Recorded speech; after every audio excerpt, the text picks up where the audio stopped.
45 seconds remaining.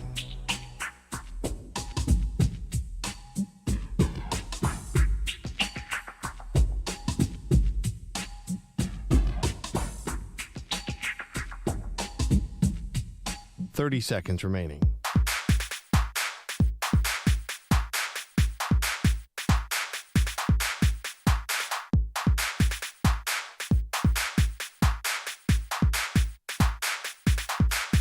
Fifteen seconds.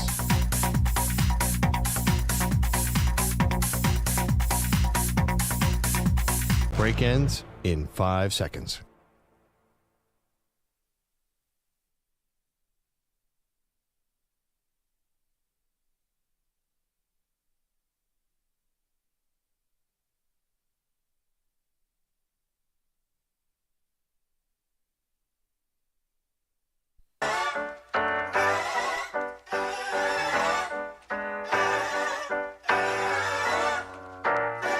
It's Maggie and Perloff on the Infinity Sports Network.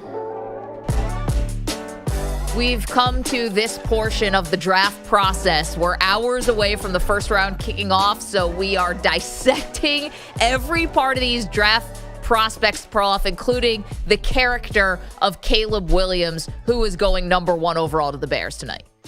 Yeah, I mean, it's a shame because I know there's some negative stuff out. It's a shame that he doesn't fall for that because he's still going number 1. Yeah. Because, man, he is going to prove them all wrong. Oh, of course. I mean, so here's some of the latest here. And, of course, we are wall-to-wall draft today. We've got so much for you and a lot of fun. But, this was we'll get the cut for you in just a moment. And it's about an anonymous scout, of course, because this is what these anonymous scouts do. They're hide behind, these quotes, and they hide behind the anonymity. We never get to know who they are.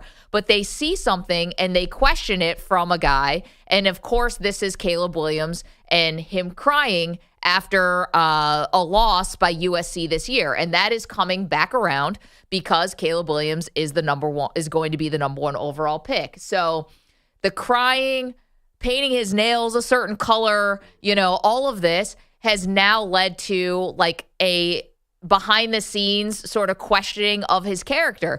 And I realize we are never going to get past this in the NFL. This is going back to Myles Garrett, remember? Didn't care about football because he liked dinosaurs. And we've always said there's always one guy whose character gets put under the microscope in this way, and it gets tinged negative.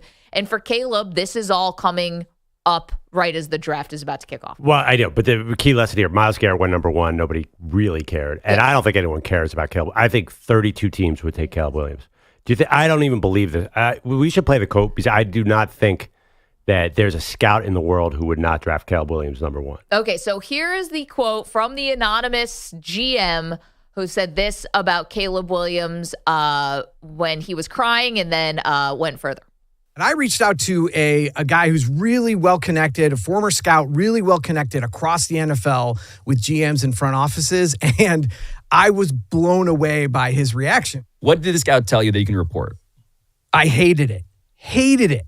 He would scare the shit out of me if I was working for a team. Raw emotion is great, but Caleb's thing, that was ridiculous to me. That threw up major red flags.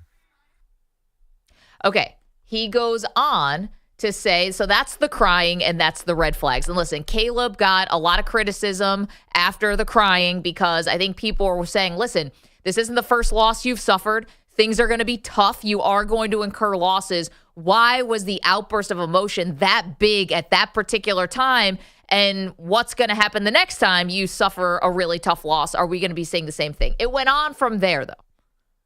You just lost a game in the middle of your fucking season, and it was like your 3rd loss in the Pac-12, and you went hugging on mommy and crying in mommy's arms, and it just seems really freaking weak and nuts. Okay, so there we go. More about the crying, and then more, and this was where the weird comparison came in. And I will tell you, he scares the out of a lot of NFL teams, too. The book on him is he's just kind of a weird kid. One GM told me it's like if Prince played quarterback.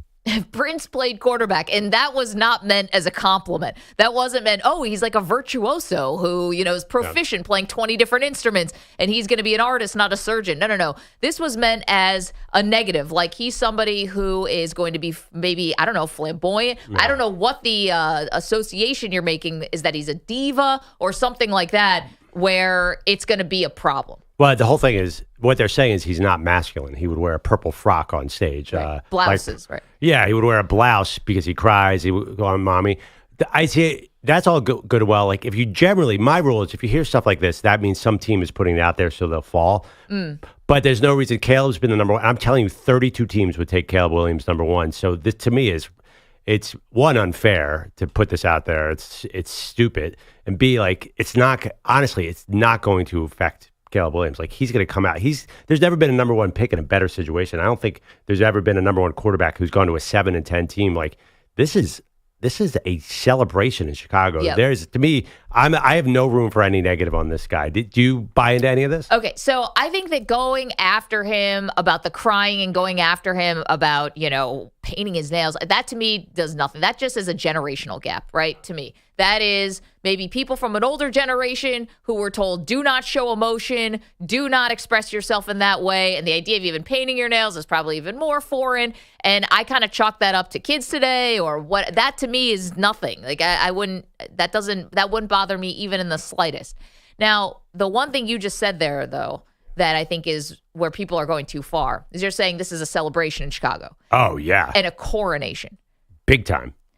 There's no way that we all know for sure whether Caleb Williams is going to be good. Right. We have no idea if this thing is going to work out. So while I don't like the character assassinations here or any kind of the negative stuff there, let's not pretend like this doesn't have a chance to be a massive bust, just like every other number one overall pick. He's not God. Like, he's not a football god. He is flaws just like everyone. And the Chicago Bears haven't exactly been killing it in terms of developing quarterbacks through their history. The idea that nothing could go wrong here, that's where I take issue. Plenty of things could go wrong with Caleb Williams and the Bears. See, that's where I disagree. Okay. Did you say that about Andrew Luck? Probably, I'm not you, but nobody said that about Andrew Luck. Everyone knew he was going to hit. Everyone knew Trevor Lawrence was going to hit. And I know Lawrence has been up and down, but he's definitely been a hit. He's really good. I think Caleb's in that conversation. Like, he's not Kyler Murray or Baker Mayfield or Bryce Young. Yeah. He's nothing like those guys. He's like Andrew Luck and Trevor Lawrence, and like can't miss. Listen, put that can't miss on him. I've also seen can't misses that definitely missed. And so here's the thing about Caleb. Like, he's great, and he's got a lot of great qualities. There's a reason why he's a generational talent. He also has some bad habits that he's got to get rid of, which is being loose with the football. 16 fumbles this year of his 33 fumbles over 2 years at USC. I mean, he is at least partially responsible for taking 84 sacks over the last 3 years, including 35 sacks in 2023. So it's not just because he was out there playing with USC and everyone else on the team was a bunch of zeros and losers and Caleb was the only one who was doing anything. Yeah. That's also not true. So Caleb is not a perfect prospect, just like nobody is. And then you add on to it the Chicago Bears side of things, which is you have a maybe lame duck coach in Matt Eberflus, with a general manager who has done some really good things, also not. So kind of a mixed bag track record. Doesn't have a lot. This is his first GM job in the league. So it's not like we have this massive, history with Ryan Poles. And you still have Bears ownership, which is always a wild card too, because they do things kind of haphazard when it comes to coaches and GMs. They never clean house all at once. They're always staggering, and they'll keep the coach, they'll fire the GM. They'll keep the GM, they'll fire the coach. They never do things like in a synchronized way. And for that reason alone, we're talking about Caleb Williams, and is this a surefire, no doubt hit? There's no such thing. Well, dude, one thing about the fumbles and the sacks is he was always down 3 touchdowns because USC was literally a bunch of zeros on defense. It couldn't stop anybody. That was immediate. Like, he had to make a play on every single time out there. And he ran around like Patrick Mahomes. He would spin his opposite side and throw the ball 60 yards downfield. I understand everything you said about the Bears' organizational dysfunction. Matt Eberflus, defensive head coach, you never want that for a quarterback. But on the other hand, they were pretty average. I mean, they were pretty close to 500 last year. So you're jumping into a situation with a team who can win automatically. You have Shane Waldron coming over from Seattle, who did wonders for Geno Smith and is from the Sean McVay camp. And you all of a sudden, you have a really good depth chart there. You're throwing to Keenan Allen and DJ Moore. Sure. What number one pick has ever had 2 Pro Bowl, almost all pro level wide receivers? And you might get a third wide receiver in this year's draft, or you're going to get another massive tackle in front of you. There are a lot of good things to be here. And you say nobody's a can't miss, but I think there are can't miss quarterbacks. I think there's probably been 5 in my lifetime. Peyton Manning was a can't miss. And his rookie season was blah. Yeah, but I mean, back As far then, as wins, you know. back then he threw 26 touchdowns and 28 picks. But back then, that was what happened. He was still pretty. Even his rookie season, he was still pretty awesome. And then you go through the list like Trevor Lawrence, Andrew Luck. I'm not sure who else off the top of my head, but this is as close to can't miss as you can. And I'm telling you, say all that stuff about Prince, and there's not one team out in the NFL who wouldn't take him number one. I do not believe that for 1 second. What GM would be like, I'm not taking this guy? Okay, but we're talking about Caleb Williams, and is he surefire, can't miss, this is going to automatically work out the Bears? Perloff says yes. I'm skeptical just because he's got just as good or bad a chance to me as almost anybody. What? Really? Yes, because, well, see, it's funny because you and I'm surprised you would take this tact, because you and I have talked before about what if Patrick Mahomes had been drafted by the Bears. And that was a great draft, what if. And I said, I still think he would be great. And you said, you don't, because the Bears have been so bad. So if you but think he would have been good. Okay, but so that's why, again, yes, okay. Well, here's the thing. I think that Caleb is a very, what's the term? He's got a very, his basement is pretty high. Like, even if he's bad, he's still going to be good. I think he's a very low risk. Like, what are the odds that he does a Bryce Young next year and just is terrible? I just don't see that at all possible. I think even a medium Caleb Williams is going to be pretty adequate there in Chicago. Like, I don't see any way possible to be a total bust. Well, I don't know about total bust. That's what I'm talking about. I don't know if I want to get to Jamarcus Russell kind of thing. or like our pal Ryan. Ryan Leaf. I don't think it's going to be something like that necessarily, but I can't blanket say I know that this is going to work out. But if you're saying that, then you're basically saying you never know about any. There's never going to be a prospect that you're so sure about at number one, which might be true. I've watched the draft now for my entire life, and I feel like I've been sold, this guy's going to be awesome, this guy's going to be awesome. And basically the clip, especially for quarterbacks in the first round, is less than 50%. And listen, it takes 2 to tango. It takes the player, and then it also takes the team. Now, the other part of this, I agree. The other part of this, too, about Caleb, and again, we're talking about, we started off with an anonymous scout who said the crying would scare the crap out of him. Caleb crying after they lost to, Washington, when USC lost to Washington, that would have scared him, because showing that kind of emotion, not that you don't want your guy to be emotional, but showing, like, running to your mom and crying on the sidelines in that kind of way, where it seemed almost inconsolable, was something that would scare someone away. Then he also compared him to Prince. Now, Dane Brugler, who does the Athletics, huge scouting report, said one scout said he wants to be the Jay-Z of the NFL and a true entrepreneur, and that's great as long as he's winning on the field. So these are the things that are making into these scouting things. I think that it was not an accident that when Caleb took his official visit to the Bears, instead of going to dinner with the team and the front office and the GMs and stuff, instead they had him go to dinner with just players on the team. It was Cole Kmet, it was DJ Moore, I don't know who else. And that was like, let's let the players sort of do the evaluation of Caleb in terms of at a dinner setting, as opposed to the front office doing that. So I do think there's a concern potentially. I read that more as we know he's going to be on the team. There's no debate. So why put him with the other draft prospects? But I think the other option was the front office goes to dinner with a bunch of prospects. Why would you do that when he's already on the team? He's on the team. There was never any debate about who they were taking. Okay, but you don't think that the front office and the owner ever took a quarterback prospect to dinner, just him? That I know the Giants did that. So the other option, as I understand it, was the front office. They had kind of like the Jayden Daniels situation in Washington. They had a bunch of draft prospects who were there at the same time and went that same night with the GM and the coach. So I don't think there's been any debate. There's never been a question, is Chicago taking Caleb Williams? The second they traded Justin Fields, it was done. So there's no evaluation. I wish this report came out and I was a GM and he would fall because of this. Because I would jump all over it. I'd jump over the weed guy, anyone who's busted for drugs. Oh, I want him. The character anyone guy, busted for drugs. the low IQ test, the S2 test, jump on that guy. Anything to get a guy to fall. But this is just so thin to me. Like, there's no way Caleb was falling. Although, by the way, he will be, it's already reported from the Chicago Sun-Times, he's wearing silver nail polish on his pinky to match with his and his girlfriend's outfit. Listen, it's like a fashion thing. Who cares? That part I don't care about, but I do think that there's I don't think it's, unreal or I'm being weird to question whether or not this thing is going to fit like a glove. I mean, I totally. Yeah, I know what you're saying. You're absolutely right in that. But I personally think this thing is going to fit like a glove. Like, maybe not with Eberflus, but he is going to win. He's being in the playoffs in this 5-year rookie salary cap deal. I'm so confident in that. Okay, well, maybe the playoffs, but here's the thing, right? So if Eberflus, you say, well, maybe the Chicago Bears coach, maybe that doesn't work out. What happens there in real time? If they fire the head coach after a rookie season, this is what teams do to mess up quarterbacks, is you have got a guy who learned one offensive system, and then you fire everybody, because if Eberflus gets fired, everyone in the building's getting fired, right? All the coaching staff gets fired. So then you have a new coach who comes in with a new system. Now you're asking your second-year quarterback to learn an entirely new language. And I get it if you're Jacksonville and you had to get Urban Meyer out of the building because it was so toxic and you need to do something better.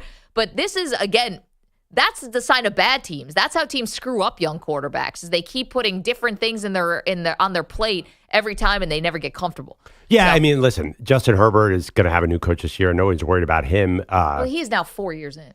Right, but regardless, he's still in his rookie deal. I'm just saying I don't have all the names. A lot of guys probably switch coaches early. Obviously, Trevor Lawrence went off for Urban Meyer. I still think he can survive a coaching change, and it might even be good for him, too.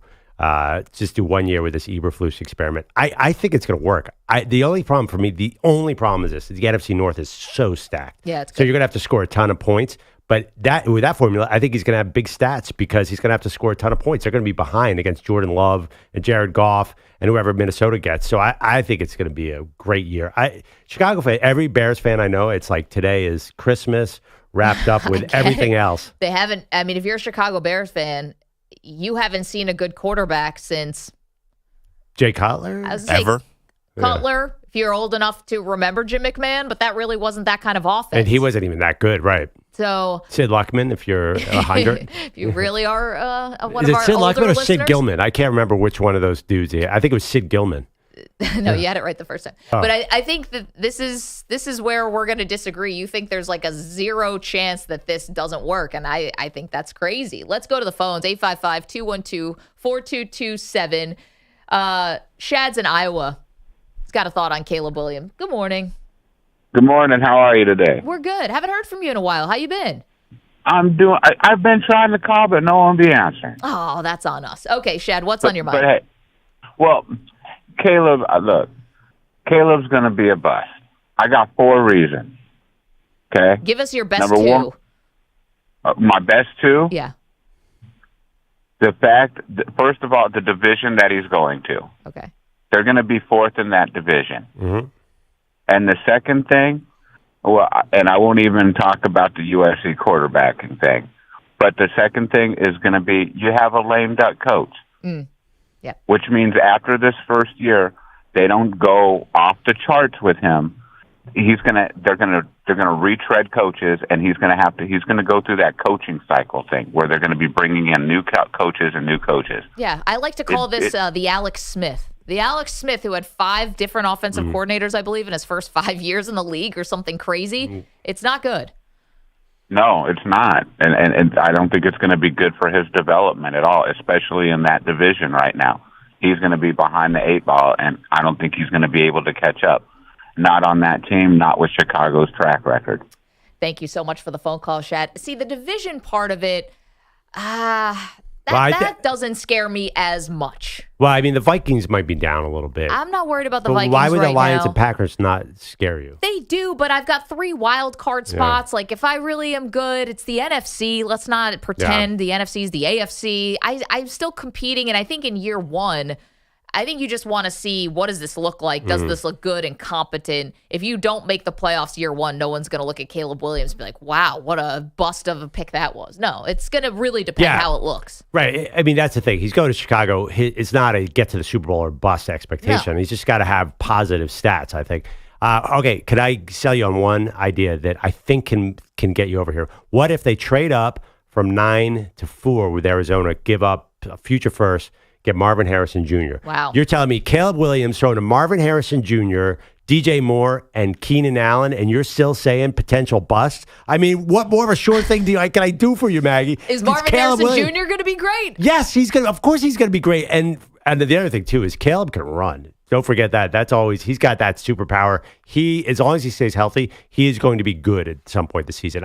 I will guarantee it. I'm doing a full Joe Namath, Patrick Ewing guarantee that Caleb Williams is going to be good. Can we get Perloff with looking into the camera, making guarantees about all this stuff so we can just save it for the archives? I learned my lesson with Victor Wembanyama. When you see a sure thing in front of you, just take it. Caleb is going to be awesome. I mean, will the Bears be great? Maybe not, but he is going to be a Pro Bowler sometime within his first 5 years of his contract. Well, I'm glad you learned your lesson from Wembanyama because Perloff called him Wembust Yama and now has to drive to San Antonio at a future date to apologize to Wemby. Maybe on his way to San Antonio, he's going to Chicago. He can profess his love for Caleb Williams. There we go. By the way, now we're being efficient. See, that's executive producer. Have we? I don't know. The Rookie of the Year voting is not done. Are we sure Wemby's winning this thing? Yeah. wait, is this the last? Chet the Thunder looked good last night. Chet looks awesome. The eternal optimist, Andrew Perloff. I was watching Chet dominate last night. It was very too little, too late. Darn it. Okay. Perloff's like, stay in line. Stay in line. If you're on the poll, stay in line. We've got a lot more for you today. Draft wall to wall, of course, but we want to hear from you about Caleb Williams and the Chicago Bears. Is this going to work? You can't tell me anything's a sure thing. Not in the NFL. Been watching this league for too long. 855-212-4227. Don't move.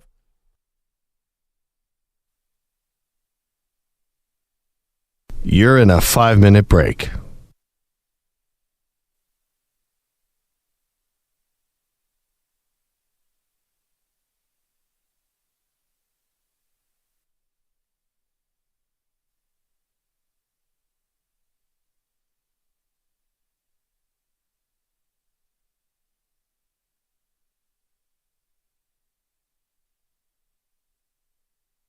Four minutes, 30 seconds remaining.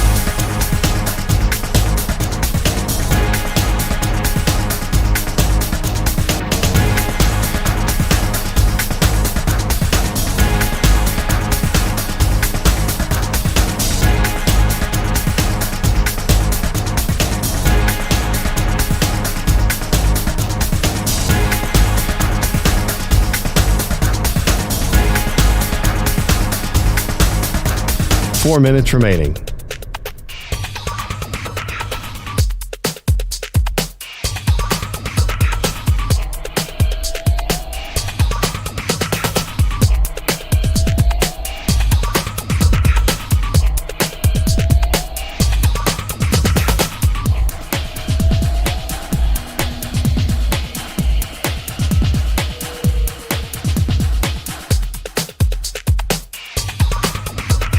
Three minutes, 30 seconds remaining.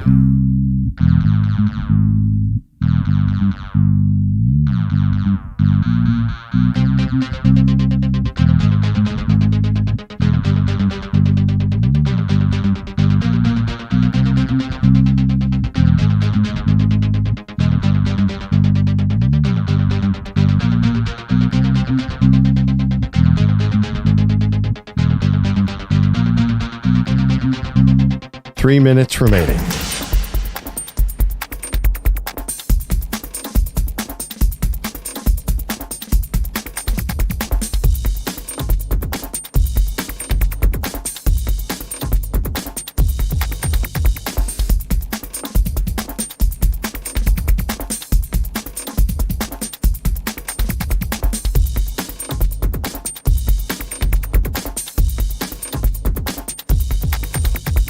Two minutes, 30 seconds remaining.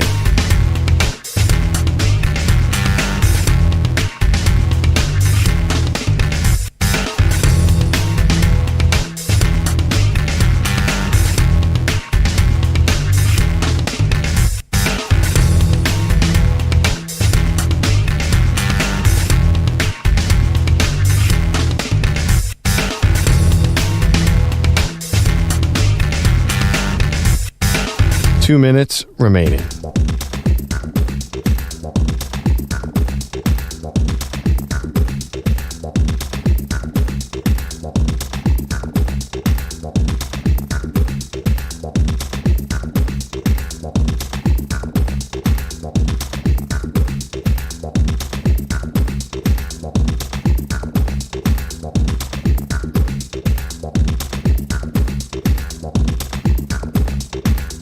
1 minute, 30 seconds remaining.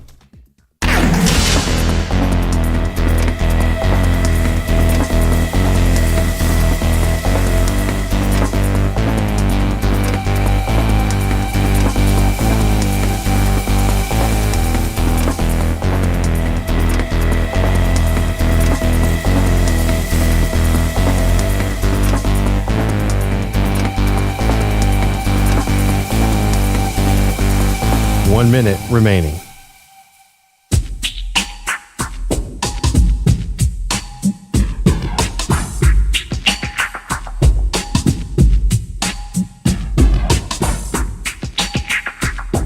.45 seconds remaining.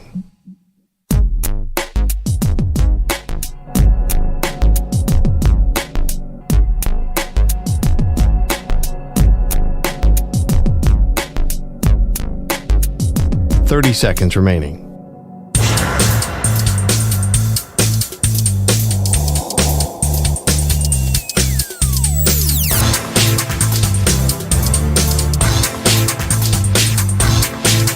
.15 seconds.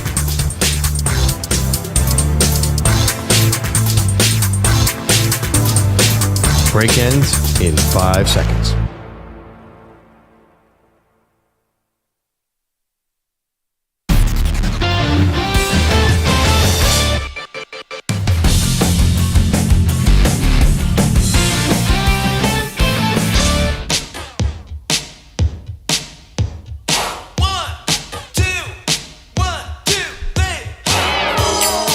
This portion of the show is sponsored by the new Hyundai Tucson, available with complimentary class-leading Blue Link Plus. Now it's easy to use your phone to control your Tucson. Little Prince, we're talking about Prince because an anonymous executive compared Caleb Williams to Prince, not in an awesome kind of way, but as an overly flamboyant kind of way, because Caleb Williams wears nail polish and cried after a game. By the way, did you anybody watch Caleb Williams yesterday? He flew in on the same plane with Rome Odunze, and he was funny, man. He gets in front of a camera, and Caleb's like, he's sort of blowing up the other prospects, saying you should take this guy, you should take that guy. Seems like he reminds me a lot of Mahomes, like super chill, super likable. Yeah. I think Caleb's going to be beloved in Chicago before long. I think he's going to be a giant hit. You were probably more realistic in the sense that anybody can be a bust. Well, I just can't anoint Caleb Williams. I think he's great, and I see the tools. I'm not blind, but to say that this is going to be 100%, it's going to work out for the Bears, that's just crazy. First of all, the Bears have to play their role in this thing and make sure they don't screw this up. And they don't really have my trust, to be honest. Right. And so it's got to be Caleb, and it's got to be on the Bears too. And you add in those X factors, and I've seen it go sideways for guys before. So, and by the way, major expectations of having that generational talent, term on you. There's number one overall picks, and then there's number one overall picks. And he is already someone who's been, deemed to be in this very separate class. And I would ask, we're all waiting and seeing on Trevor Lawrence, but his stock is not exactly up right now. Trevor Lawrence is good, though. I mean, if he's Trevor Lawrence, I think you'd take that. But that being said, my counter all that is awesomeness. Just watch the first time the guy, defensive end, beats the tackle, and Caleb spins out to his right and finds DJ Moore 50 yards downfield. Then we'll talk. All right, it's happening. It's coming to the NFL very soon. The hanging onto the football, the fumbles, the sacks reminds me of Justin Fields, who had a problem with that in Chicago. So, I do not see that as a player comp. Justin Fields and Caleb Williams are very different quarterbacks. Okay, different quarterbacks, but if I gave you fumbles and I gave you sacks and I gave you hanging the ball too long. Now, the one thing that Caleb does that maybe Fields, I don't know, did was sometimes gives up the singles and the doubles to try to go for the home run play. That's another thing. But that was USC. I mean, you kind of had to. They were if you were playing singles at USC, you would have lost every game 63-15. Let's go to the phones. 855-212-4227. Kevin is in San Antonio. Hey, Kevin. Hey, how y'all doing? I miss y'all. I was so busy, I couldn't call you, but I was listening. But, great show. Listen, we can feel you listening from San Antonio. You don't have to tell us anything. We get the positive energy. We can feel it all the way over here. Okay. With Caleb Williams, that's going to be the draft choice. Everybody got celebrating and so forth. Let's see what he could do on the field. Justin Fields, Oh my goodness, he was a good quarterback, but they need to build around him. People forget about building around the quarterback. We could celebrate and so forth, but we need to build around the player. Kevin, you're absolutely right. And I think that the Bears are trying to do that. He's not got Keenan Allen and DJ Moore. I know. They've done it. Well, that's what I'm saying. He's not walking into a team where the cupboard's bare. He's not going to the New England Patriots right now where you're wondering, who are you throwing the ball to? I'll take you one step further. There's never been a number one overall pick who's had this kind of cupboard set or whatever you call it. The cupboard, it's the opposite of bare, and they're getting another, if they stay at 9, I mean, they could trade out easily. I mean, they're probably going to take an offensive player. They're stacked. It's funny because I just feel like I remember the day Keenan Allen was traded.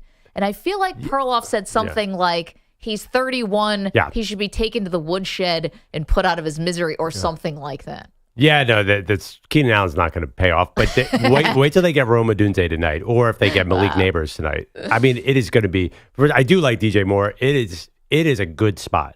Shane Waldron also, I kind of like that guy. He's in his early 40s, offensive coordinator. He'll be a head coach for sure. This is all shaping up. I think I want to go to that new stadium that they comped up the other day at Chicago. Did you guys see that? I did. It's gorgeous. Some controversy around that, but yeah. Yeah, I know there's a lot. But first of all, it's never happening. It's not going to be done until the year 2050. So yeah, I know. When Caleb comes back to have his jersey retired at some point, it'll be just ready. It's beyond unrealistic, just like my expectations for Caleb Williams. After we do the Wemby, and by the way, I know this is going to make you mad, Bogusch, but maybe we'll drive through Chicago on our way down to San Antonio. Maybe Caleb Williams and Victor Wembanyama will be title ready at the same time.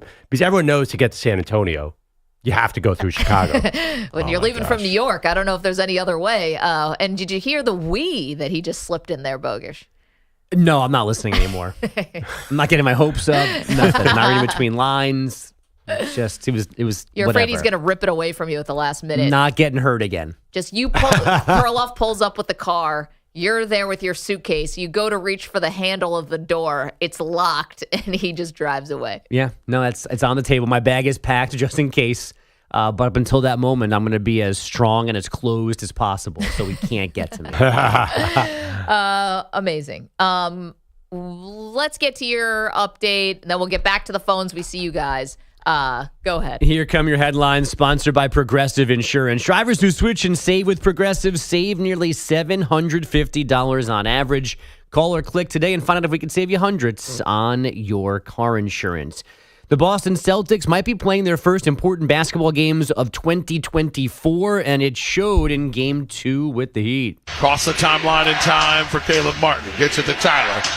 Right side of the yard. Bam the screen. Gets it to Caleb. He'll fire at 3. He makes the 3 from the left side of the arc. His 5th make in 6 tries from the land of milk and honey. He has 21. Jason Jackson on Heat Radio. That Caleb Martin 3 stopped Boston's last push. Miami a 111-101 win as a 14-point underdog to even the series at 1. Martin scored those 21 on those 5 threes. Tyler Hero had 24 and 6. And the Heat hit a postseason franchise record 23 triples. Celtics head coach Joe Mazzulla welcomes the bump in the road. To think that you're not going to have ups and downs throughout a run, you're not being realistic. So you just have to go back and look at what we did well and where we didn't, and then figure out the areas that we can improve upon. No surprises, no bumps. Last night in OKC, the Thunder cruising to a 2-0 lead on the Pelicans, 124-92. Second largest margin of defeat in New Orleans franchise history. OKC shot 59%, got 33 points from Shai Gilgeous-Alexander. If you want to be creeped out, I'm your guy this morning. After the Pacers won Game 2 in Milwaukee 2 nights ago, Indy guard Tyrese Haliburton said the Bucks crowd wasn't a problem for them. Indy is a far tougher, louder place to play. Now, I swear this clip is from the same person. We've had regular season crowds better than what we've played in these last 2 games, so we expect a great crowd. A lot of people are excited about what's to come, in the series, and just the energy in the city right now with everything that's going on, but especially with us. So, we're excited to go. No, thank you. What just happened there? I don't know. I don't want to know. I saw a tweet about this yesterday morning. Like somebody was like, oh, I forgot he does this. I didn't know he does this, changes his voice, throws his voice. I want no part of it. This is like, it sounds doctored, like AI or something. And he just changed his voice in the middle, like cleared his throat. What's the real voice? The first one or the second one? I feel like most of the time I hear him talk, he sounds more like the second one, which is why this was so eerie, because I'm like, oh, wait, right, that's how he normally sounds. What was the first 15 seconds of this? I mean, kudos to you. I have no idea what Tyrese Haliburton sounds like, but He's talked enough crap about the Knicks for the last 2 years. I've heard enough of him. Yeah. But like, and I don't know. Burn his jersey. But no, but like, he should be a voice actor. That was pretty amazing. That was awesome. I mean, he should be a voice actor. Like, Or he could should make get like a an lot endoscope and have his like throat clear. I mean, he's like an ENT or something because he's got some phlegm back there he's got to clear. Yeah. I mean, look, Indiana might not have as much endorsement deals with Haliburton. He can get a second job doing some voice acting over the summer. Just put a podcast mic in your house. Yeah. You know, everyone's got a podcast anyway. I'm sure he has one already. That's high quality. Right. He probably has two. He has We just one. don't He know. interviews one voice, interviews the other. That'd be a good bit. Man, all right. Yeah, I don't There's like more to this. this guy than meets the eye. Why don't you like it, Bogusch? It's just weird. It's just just strange. changed. Like Ben Simmons going in and out of an Australian accent is to me entertaining. This one, I don't get this one.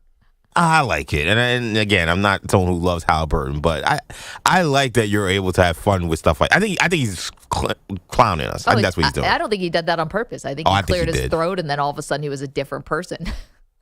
He's like very clever. I think he did this a little bit on purpose. But why? 'Cause apparently he does this. Because I've heard other fans say, "Oh yeah, we've heard him do this. We don't know why he does this." And now it's just the rest of America apparently. All right, is finding him do We're this. keeping our eye on this. But one. what's clever about it? He's It's freaking people out. It's a troll. Is it? Yeah, I Maybe mean, he's got everybody a saw this. unique It's like, sense what the of hell is humor. going on? Clearly, it's worked. I would prefer if there was a pattern, like serious questions got one voice and then the fun questions got another. Yeah, but then there's a tell. Yeah, I don't know. I like that's kind of Mid-sentence. random. The Cincinnati Bengals were busy the day before the draft. They picked up their fifth-year option on Jamar Chase, so he'll make roughly $22 million in 2025. And they reportedly received a trade request from defensive end Trey Hendrickson, who apparently wants more contractual security than the team is offering. The Bengals don't want to trade him, so now Hendrickson's agent is saying Trey is also considering retirement. Oh. The White Sox. I don't like that. Okay, sorry. Go. No, ahead. I mean, that's just all Yeah. posturing. Oh, He's yeah. gonna That's not play. Totally a fake retirement Yeah. threat.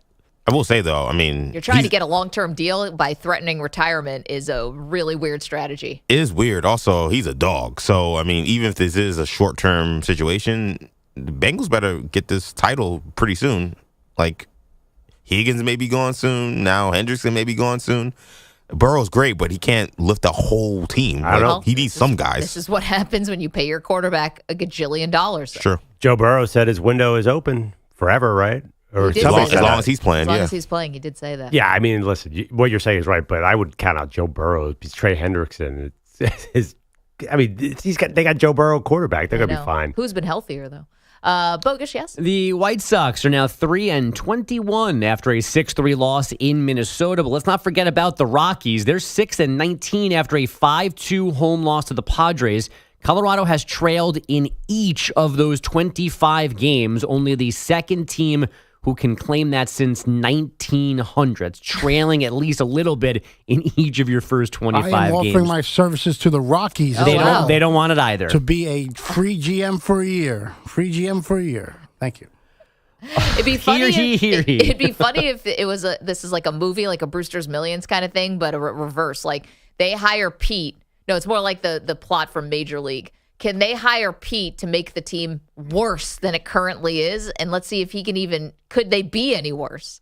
Can you take an amateur person off the street and could they actually do a worse job than whatever the Rockies and the White Sox are putting out right now? I don't think so. I don't think so either. I think even just a regular person couldn't make this worse. Well, that's just extremely insulting.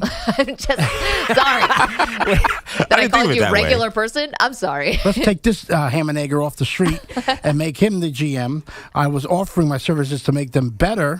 Yes, I'm sorry. I forgot your extensive background in scouting. Thank you. How do we line this up where in the Rockies clubhouse, there's a cutout of Pete, and as they win or lose, they peel off a thing, and then they put on a clothes. suit, and then there's Pete in a bikini. No, they put How does on that clothes. work? Oh, my God. Oh, you start naked, and then you get dressed? Yes. That's not how those work, Pete. Well, for them, that's how it's going to work. They better win some games. I mean, we're talking about motivation here. I told you to go in there. They win more than they are now. A fun one in Toronto last night, and except for the Maple Leafs. They tied the Bruins at 2 mid-third period, and then this happened 28 seconds later. Back of the net. Samsonov's lost his stick. Marchand shoots. He scores! Brad Marchand! Only Cam Neely has scored more playoff goals than that guy. He makes it 3-2 Bruins. Judd Surratt on Bruins radio. Marchand then scored into an empty net for a 4-2 win and a 2-1 series lead. Is that the same Brad Marchand that's been around for? That's, Yeah. Is it his son or is that Brad Marchand? This is Matt Holliday's son as well. How can Brad Marchand still be scoring? Anyway, Because sorry. hockey players can play forever. Yeah, I mean, Well, they like also Yager. start young, too. Don't forget that. A lot of times they're only at 20, so year 10, they're still only 30. I don't think he's old, but he's not Oh, my ancient. God. He's 35. Yeah, that's still, in this day and age, that's not bad in the NHL. Go old guys. I love it. Vegas goes 2 for 2 in Dallas, a 3-1 victory last night, and the Kings got their split in Edmonton in overtime 5-4 on a goal by Anze Kopitar, and I'm waiting on confirmation whose turn it is, but there's another NHL head coaching vacancy to fill with somebody getting their second, third, fourth, or fifth job. The Sharks letting go David Quinn after 2 seasons. This year included a league-low 19 victories. Lane Lambert, I think, is next in the rotation. By the way, the Sharks were our team to start this season. How long ago does that It feel? does feel long. Yeah, that was the beginning of this journey, and we've already lost a coach. Damn. Well, when you pick up national media because you're losing to start the season, and they were 0-11 to start, that's not a good sign. I know, Is that why I we thought the picked show them up? mojo would Yeah. help, though. They didn't win for like the first month of the season. You know, I blame us. Because if we really wanted to throw our weight behind something, we could have done it. We kind of half-assed it a little bit. I like to believe if all 5 of us combined, we could have really sent some positive vibes out there. But we were kind of in and out. I thought we liked like one of the announcers or something they did in the stadium. It was just because they were losing we picked them No, up? they kept saying something about pancakes or waffles. Yes, or right. something. That was the guy. Kraken. See, again, we weren't into it. Yeah, we weren't no. into it enough. Yeah, they were just I blame losing. us. And then I said, well, they're the Shark Tank, which is a cool name for an arena. That's it? That's all we had? Yeah, that's all we had. Yeah. See, we got to do a little better job. What's this about pancakes and the Kraken? Maybe we could get on that. First of all, it was funnel cakes, which Yes. are way better funnel than cakes. pancakes. Right, Way better than I'm pancakes. getting all those stories confused. And behind the scenes, I was on the lookout for more funnel cake references. They didn't do it enough. That Okay. one's on them, not on us. So we will, fired. We will. Well, so Bogusch was in 100%. Yeah. The rest of us sort of dropped the ball. All right, next season. No, we're picking up a team for the playoffs, aren't we? Well, Yeah, I you guys already I have a your team. teams. Yeah, Where? Islanders, Rangers. Yeah, Pete won't have a team for much longer, I don't think. Well, Hey, Perloff, I relax, think, buddy. was a Flyers fan. I grew up a Rangers fan, but obviously my situation with ownership is a little dicey. Bruins for me. That's what I'm picking. Bruins. Yep. Because of Brad Marchand? No. He just found out. No. But I know the coach through a good friend. So that's yeah, we got to root for the Bruins. And that's a fun story. That's No, I can't know root your for story. hockey. Never root for a Boston team. Hockey's a Boston? No way. Come Can't on, do it. bro. Your 7-minute relationship with the Bruins is bringing a tear to a glass eye. Trust me, Has it guys. been 7 Get on the minutes? Bruins. Nope. N.O. How about the Maple Leafs because they never win? I know they're. I'm Maple okay Leafs. with the Maple Leafs unless they play against the Rangers. But not. I'm okay with them.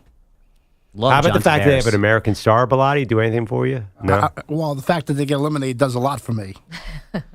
All right. Toronto. That's old Islanders beef there. Yeah, You got Toronto that I'm right. into. You can't. Sorry, Boston. Bogusch, thank Yeah, you're welcome. Go, Bees, go. you. I appreciate that. By the way, I tried to get these guys. I invited Bellotti and Bogusch. I sent an email saying, "Do you want to go on the ice right behind for a Rangers Islanders game?" And got silence back. I just want that for the record. You are right. That's dropping the ball, dude. Well, just for the record, it's at the enemy territory for me at least. So it would be a lot to have to. Logistically, Wait, I thought I can't go to the Garden. Yes. You can go to the Garden. And by the time the invitation was made, there were like 4 home games left to choose from. So they were hard. That's not an excuse. They were That hard was to line a up. month and a half of the season. Yeah. I appreciate the offer. We couldn't collectively find a date. Well, we should circle back on this next year. I think that's a good way to solve this. While we're driving to San Antonio, we'll look at the Rangers' schedule for next year. I gotta be real though, Pete. I mean, I know it's a bad rivalry, and I am a Rangers fan, so I get what you're saying. But I mean, it's in your city. You should be fine. It's 30 blocks away. Yeah, you'll be fine. There's no excuse. There will be other Islanders fans there. Like if there's a brawl, you'll have help. I'm sure Bogusch will clear out some space. You'll be fine. Bogusch will be leading it. Crazy. No. UBS Arena, come to our home. I do think that Perloff should get credit for this. He did should. make the offer. He The did. tickets would have Yeah. been awesome. Dr. Positano, thank you. Oh, how about this? We all go out to UBS Arena, and then we go to your house for a barbecue. My house. Yeah. I would do that. Yeah, sounds great to me. I mean, the Everyone problem is seems that down I guess except Pete. there's some logistical issues. My Like it wife has to be a wouldn't. day game. Is it winter? What time is it? Like Not there's only some. that, we're all sleeping over, and we're going to need lots of space. Wait, do you Towels live? and You attention. You don't live in Long Island, I do live you? on Long Island. Oh, you do? Yeah, let's do it. Let's stay over. Do you Hockey usually season invite is in the yourself winter. over You to guys know people's that, house? by the way, right? Well, I mean, if I'm going out to the UBS Arena, I'm not driving back in the city afterwards. Well, that's what I'm saying. I think it's got to be show sleepover. Yeah, absolutely. This is great. All right, Sleeping over with the 2 infants. They're lovely. let's get the schedule back out. You All right. guys can stay if you stay in the infant room. My kids will stay in the room that you guys are staying in. Okay. Deal. See, I live in Queens, so I can just find the Long Island Railroad and take my ass home. Well, that's not an option. No, If this is everyone's a team sleeping building. over, you're sleeping over too. Yep. Solidarity. 855-212-4227. I did get a fun DM about Pete Pilati, which we'll bring to you in a little bit. We got more draft to get back to though, and your phone calls asking about Caleb Williams. Are you sure this is going to work in Chicago? Perloff says yes. I say no. What say you? Maggie and Perloff, you can watch us on youtube.com/Infinity Sportsnet, twitch.tv/Infinity Sports Network. You're in a 5-minute break.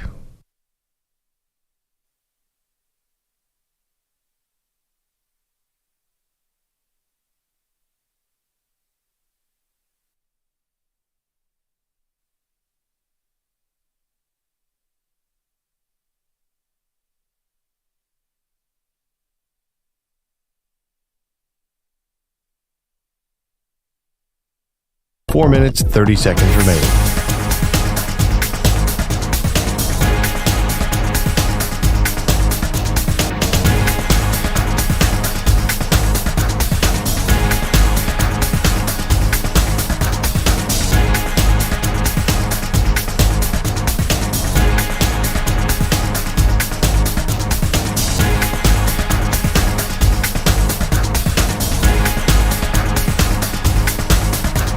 Four minutes remaining.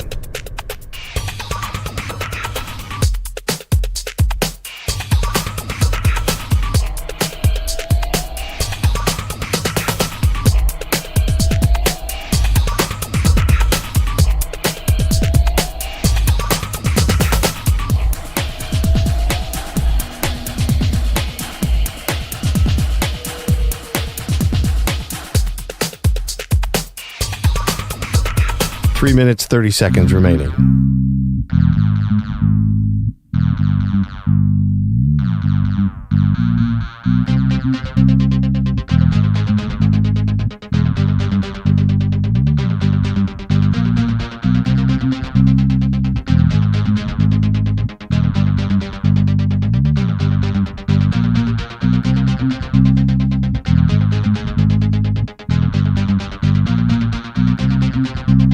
Three minutes remaining.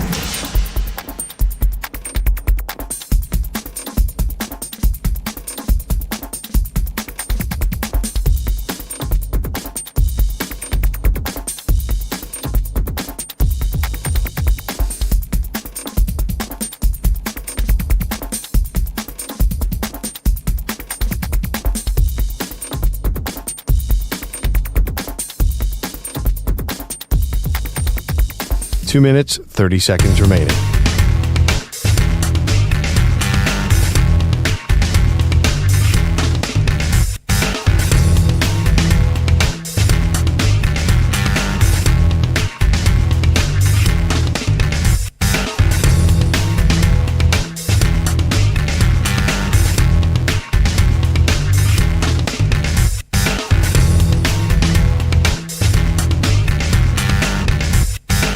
Two minutes remaining.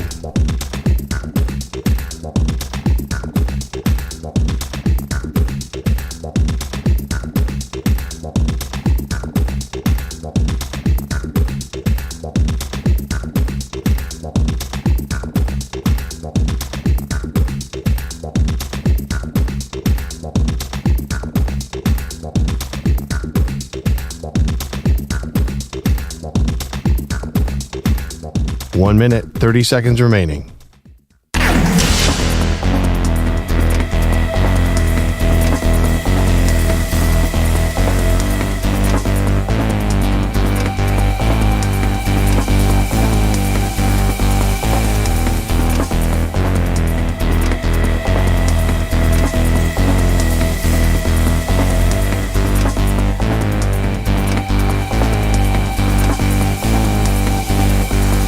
One minute remaining.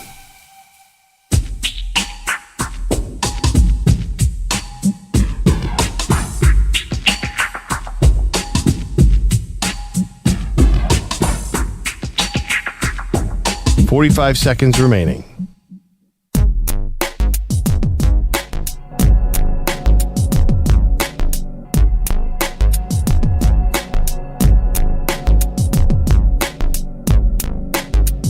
$30 seconds remaining.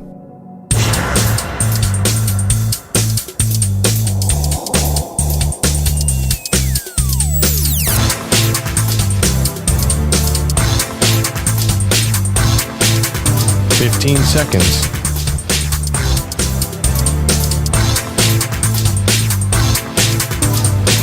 Break ends in 5 seconds.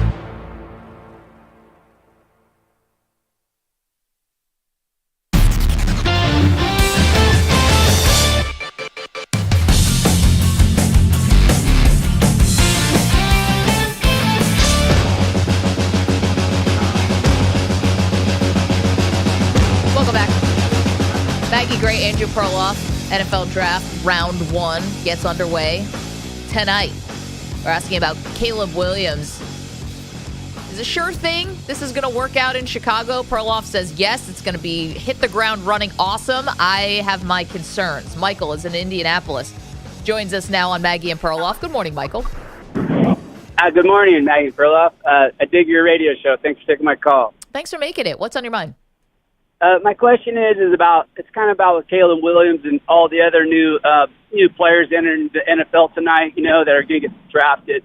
My question is that we talk about all these different offenses and like in the NFL and like, you got, all the different styles. My question is, these guys have been playing for like 10, 12 years now. Don't you think they should be able to adapt to all the different offenses out there?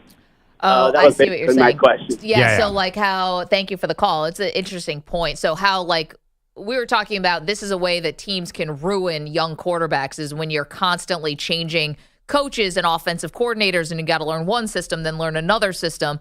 And Michael is saying, well, you've been playing your whole life. Don't you have some kind of familiarity with a lot of different systems? Well, not only that, now we're getting close to uniformity of systems. Everybody's some form of Kyle Shanahan and Sean McVay, right? I mean, how many teams, I guess, how different are these offenses anyway? Is an Andy Reid offense so different than a Sean McVay offense? I mean, how many offensive coordinators literally were under McVay?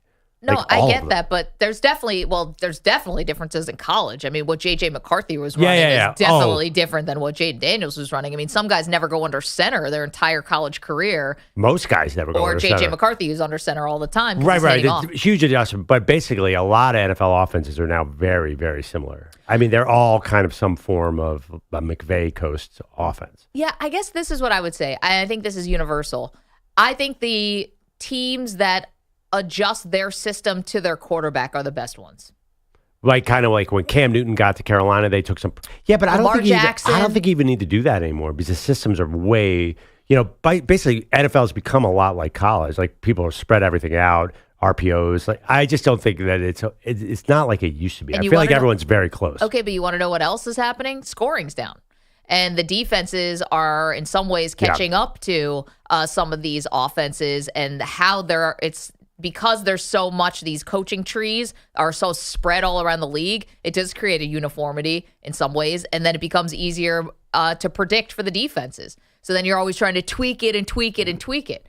So to me, I think it still messes a kid up. I do. I think you want consistency just like, in any industry or in any job. It's better if you have, like consistency when your boss is good and your boss's boss is good. Things tend to run a lot smoother. Yeah, I mean, I understand what you're saying, but the transition from college offense to pro, now everybody, I mean, Caleb's comes from Lincoln Riley. That's never really worked great. And then Jayden Daniels had a very simple offense at LSU. I think quarterbacks have overcome that lately. Like, that's not as big a thing as it was 20 years ago, in my opinion. The one thing that a team better not do tonight. This mistake is going to have us incensed. Get to that next. It's Maggie and Perloff.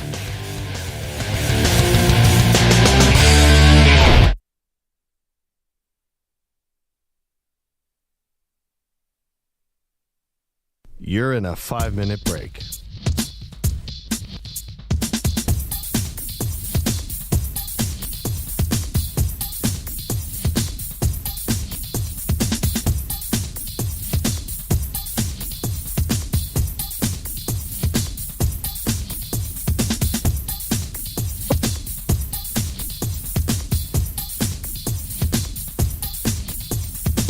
Four minutes, 30 seconds remaining.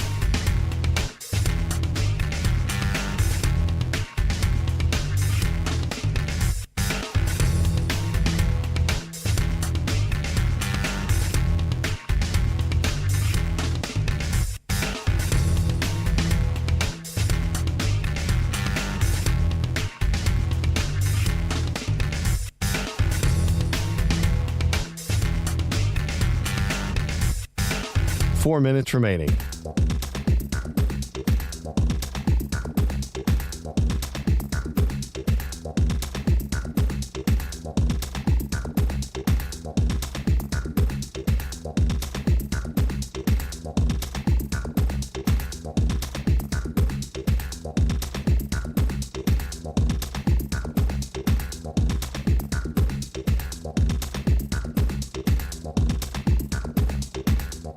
Three minutes, 30 seconds remaining.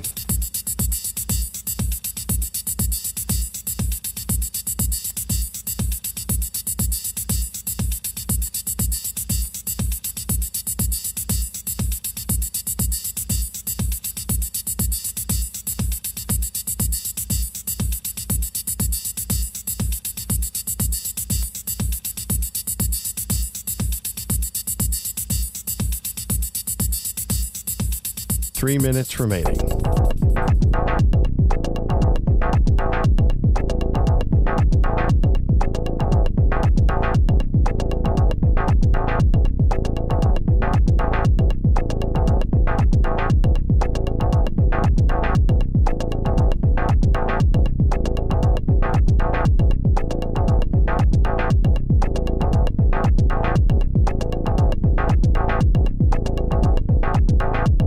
Two minutes, 30 seconds remaining.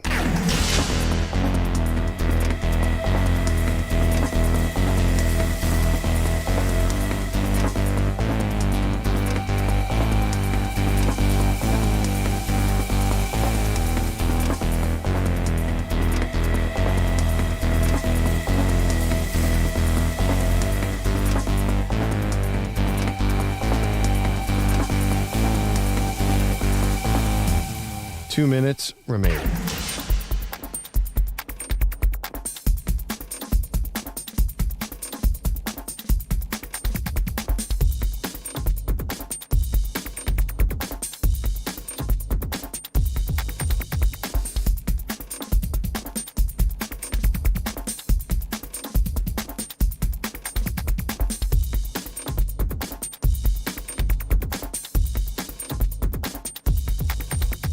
One minute, 30 seconds remaining.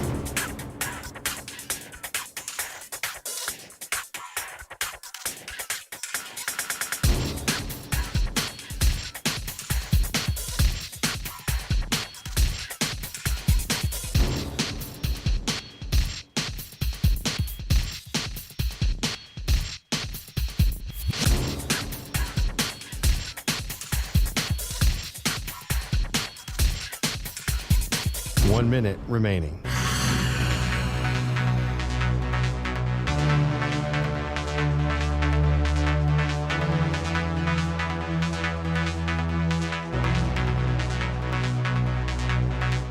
Forty-five seconds remaining.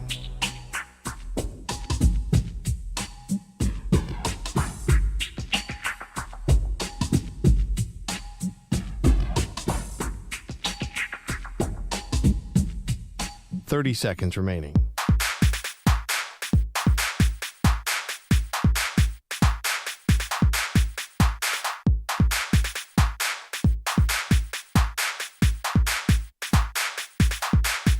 Fifteen seconds.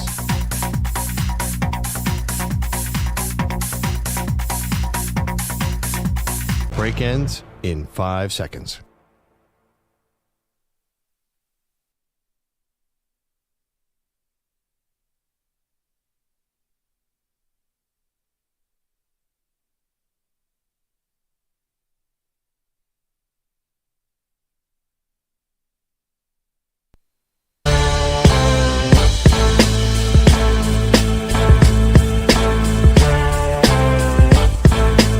It's Maggie and Perloff on the Infinity Sports Network. NFL draft just hours away. Welcome to the show. Maggie Gray, Andrew Perloff. We have the one thing a team should not do tonight. Everyone's talking about what teams should do. Let's give a little solid advice here, Perloff, about what teams should not do, because mistakes are going to be made. That's just the way this kind of thing works. Well, listen, I'm an Eagles fan. You're a Bills fan. We're both outstanding drafting teams. I don't know what these mistakes are, but so we're going to do it right now. Why don't you go first? Okay, let's get to it. This is the one thing that a team better not do. And you know what? I'm going to go to my Buffalo Bills for this one, because I will be very disappointed if the Bills are the ones who make the big trade up for the wide receiver, mortgaging future draft assets to try to get up. And I'll also be disappointed if they're the team that comes in with the big wide receiver trade. Brandon Ayuk, T. Higgins, and let's give up first-round picks for wide receivers that you then have to pay $30 million on top of it. Did you guys see what's going on with Amon-Ra St. Brown yesterday? Signed that contract. He's getting $77 million guaranteed. I do not want the Bills to do that. Do not do that. Do not overreact to the Stephon Diggs trade. You can either take a receiver where you are at 28. You can even trade back and get a receiver in the second round, because here's what. For the Bills specifically, it's not necessarily about getting the best wide receiver in the draft. That would be awesome, but they're not picking high enough for a Marvin Harrison, Rome Odunze, or Malik Neighbors. It's about getting the right wide receiver for a quarterback like Josh Allen. And that person has to be able to catch a laser coming in at 100 miles an hour from 5 yards away. And that person has got to be able to play in cold weather. And that person has to be a bad ball catcher. And that person has to have these certain skills that not every wide receiver has. They're all good in their own way. So, to me, don't do this thing where you either mortgage future assets for a wide receiver and then have to pay that person a gajillion dollars. I want the Bills to be smart about this, and you can find receivers for Josh Allen in the first round or the second round. So what if you could get all the way up for Marvin Harrison? Sounds like you could do that. How many future firsts is that going to take? That's crazy to me. Yeah. There's somebody big tweeted that the Bills are dying to get into the Rome Odunze business.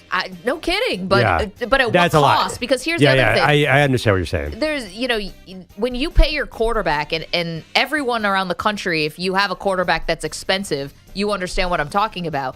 You have to hit on these draft picks, and your draft picks become way more important when you're paying a quarterback. So to be giving away future draft picks just makes no sense to me. And I think the Bills want to desperately prove that the window's still open. Don't fall into the trap of having to feel like you have to, prove something to anybody because Stephon Diggs got traded. So that's my plea to the Bills. Do not take the bait. I'm looking at some of the receivers, and listen, it's not scientific, but it sounds like you don't want a warm weather, super fast wide receiver like Xavier Worthy out of Texas, who set the all-time 40 mark at the combine. So it feels like, to me, that's not the guy you're describing. You're describing Stephon Diggs, maybe just a little bit slower, but those hands, like paws. So you don't want the super fast, go down on a 9-round kind of guy. That's not when I think the Bills are actually at their best. Yeah. So no. But by the way, some of the guys who are mid-round picks are Xavier Worthy, Brian Thomas Jr., who two of them are exactly what I just described, fast down the field, not huge guys. And then, one receiver. What about A.D. Mitchell? A.D. Mitchell is he obviously feels like big, like that could do it. too. I mean, champion at Georgia and then played at Texas. They made it to the Final Four. Can he play in cold weather? Yeah. I think is a big question. He seems like the one guy with the character assassinations left and right, though, which is kind of, but I'm not saying that's true. I feel like he'll drop because of that, and somebody's going to get a great value. Okay, mine is I'm going to go a little higher in the draft. The New England Patriots. There's a lot of trade talk that they have to take a quarterback, right? They okay, cannot. So your advice of what to do not do tonight. Don't get cute. Don't take a huge deal for number 3 and then fall back and miss your guy. So if, I think there's a lot of speculation. If the Patriots did trade off a number 3 because Drake May was there and they don't like him, and then got J.J. McCarthy at 8, I'm not enthralled with that plan. And the other thing is, what if they trade down to number 8 and miss J.J. McCarthy, and then they're talking about a second. Spencer Rattler is their quarterback next year. I feel like the Patriots, if they trade that number 3 pick or playing with fire, just take Drake May. Can just do it, right? Like, this is the obvious move. I don't care if the Giants call and say, I'll give you, the sun, the earth, and the moon. Just stick at 3, and I think they will do this. Well, the Vikings might call and offer the sun, the moon too. And I would almost not. The Vikings. So say you did a deal with the Vikings and you move down to number 11, you might miss the quarterback altogether. If they don't come out of this with a quarterback and they have Jacoby Brissett as their full-time 17-game starter, what are you doing, New England? You have no chance for my guy, Gerard Mayo. You're giving him no chance. You also, what about your other guy, Bailey Zappi? Remember you were Zappi curious? Yeah, I'm still Bailey Zappi curious. Yeah. But no, listen, I love I don't know why I like Bailey Zappi. Even I admit that this is with that wide receiving core, that is going to be tough for my guy Zappi. This is right. I think you agree too. You got to just take Drake May here. Just hand in the pick, go up to the podium in Detroit. Just do it. So those are the two pieces of advice that Perloff and I have for teams picking in the first round, what you should not do on this day. So you mentioned J.J. McCarthy, and he's become one of the big kind of, do you love him? Do you not love him? He's kind of been, I would say, the polarizing guy, because he's not a very polarizing dude himself, but his, what is he actually worth? He's like the one piece of the draft that everyone has all over the place. It seems like the key. Where does JJ? That's probably, to me, the biggest question. Like, where does JJ go? Right. So JJ McCarthy was on the Rich Eisen show yesterday. This is yesterday. And he was asked where he thinks he's going, and he appeared to get very honest with this answer. I have somewhat of an idea. New York Giants, I've spent the most time with. They're a phenomenal staff. Love Coach Dable. Love, Mr. Shane. Love Coach Tierney, Coach Kafka, Chicago guy. Okay. Usually you kind of dodge that question a little bit. Oh, I've had great meetings with everybody. I'd be blessed to go anywhere. I'm just excited about the day. He really zeroed in there. He's like, I think it's going to be the Giants. Now, this could get a little awkward if it ends up being, the Commanders or something like that. And that's just a division rival, let alone anywhere else. I think that if he was in New York, and if he's going to be that honest, then he's going to get burned by the media. That's number one. But two, I don't know if I would have answered the question that way. Listen, he's a young guy. He's excited. I get it. But did he just tip the hand of the New York Giants? And by the way, would this happen at 6? Or is this the Giants having to trade up? Because if the Giants would have to trade up to get him, now the price just came up. Because if I know that you're this desperate and I'm the Cardinals, well, now I'm asking you to throw in another late round pick. Or now I'm asking you to do a little something more for me. Yeah, I see. To me, this doesn't guarantee anything. Like, the Giants might have told his agent that he's going, that they're going to take him. That always falls apart. Well, then the agent should have told him, listen, this is not binding. Yeah, but so you're saying he'll be embarrassed if they don't take him.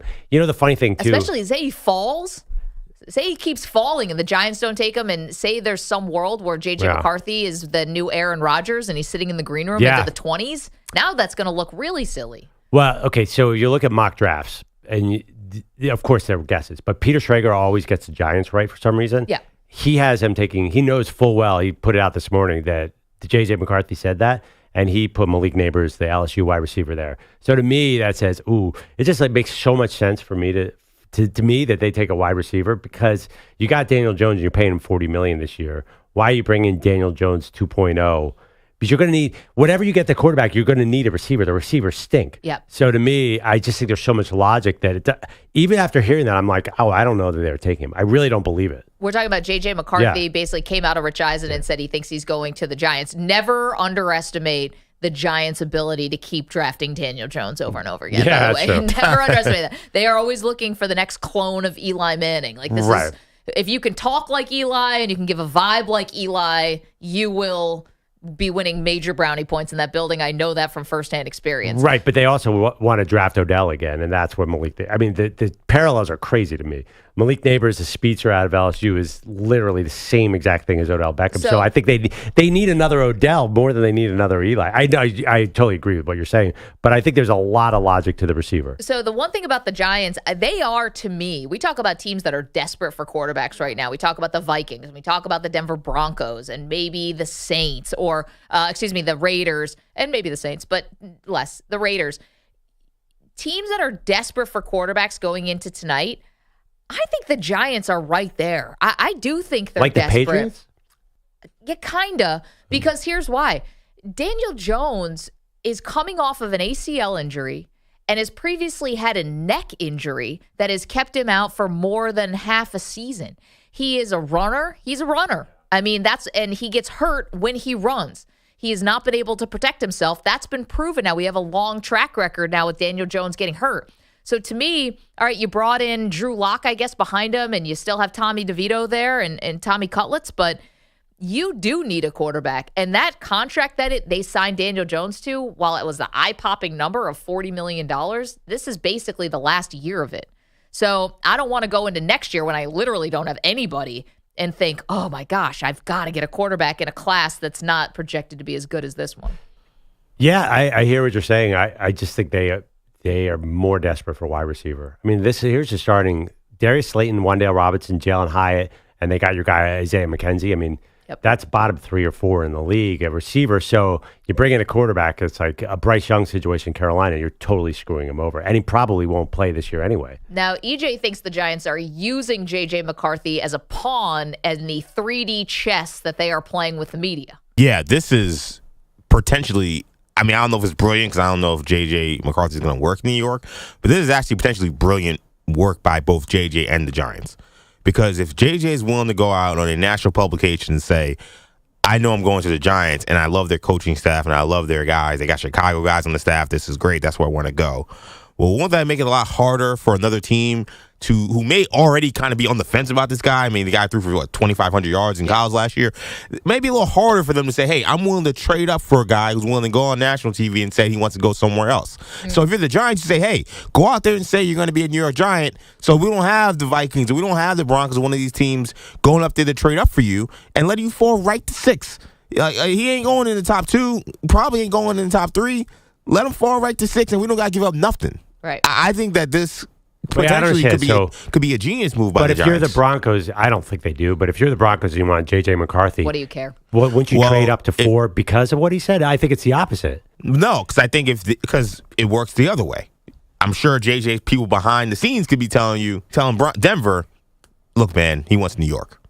So. Oh, yeah, but it could be him saying that means if you're, right. You could say, oh, the Broncos and the Raiders and the Vikings say, oh, man, we got to get to 4 because he's getting taken at 6. Also, I might could end up hurting them if they really wanted him. Yeah, I would call J.J. McCarthy's bluff that they should. That you think you have the power to manipulate, like Eli Manning did, to get himself to New York as opposed to going to the San Diego Chargers. They absolutely should. Because remember, I don't think he's got that kind of leverage. I don't think he does either. But I mean, look, this worked for the Kobe Bryant and his agent way back in 1996 when they kept telling the Nets, hey, man, he wants to go to the Lakers. He does not want to go there. there. You pick him, he's not going to show up. Yeah, so there's zero of that. You really think J.J. McCarthy is going to do a Kobe Bryant? Come on, really? This is pro sports. It ain't about J.J. J.J. McCarthy? Little J.J.? There is no agent that is above this kind of thing. You guys know that, and I know that. There is no agent in sports that's above that. So J.J. may not be. He don't have to do it. He can go and just speak his heart. His heart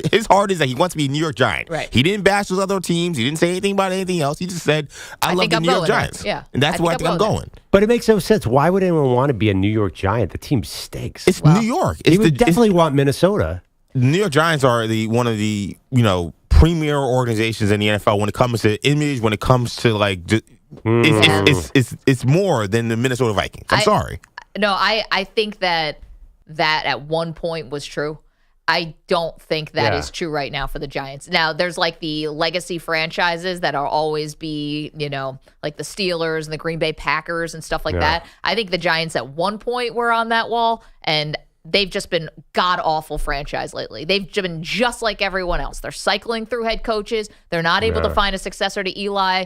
I mean, when Eli moved heaven and earth to get the Giants, they were also on very down times. They went to Super Bowl in 2000, but besides that one year, they got killed in that Super Bowl. And besides that 1 year, they were really bad during that stretch. Well, and he still looked at them and said, this is a legacy organization. Well, I don't see why JJ would do the same. I think that was also, and I don't want to go to the Chargers.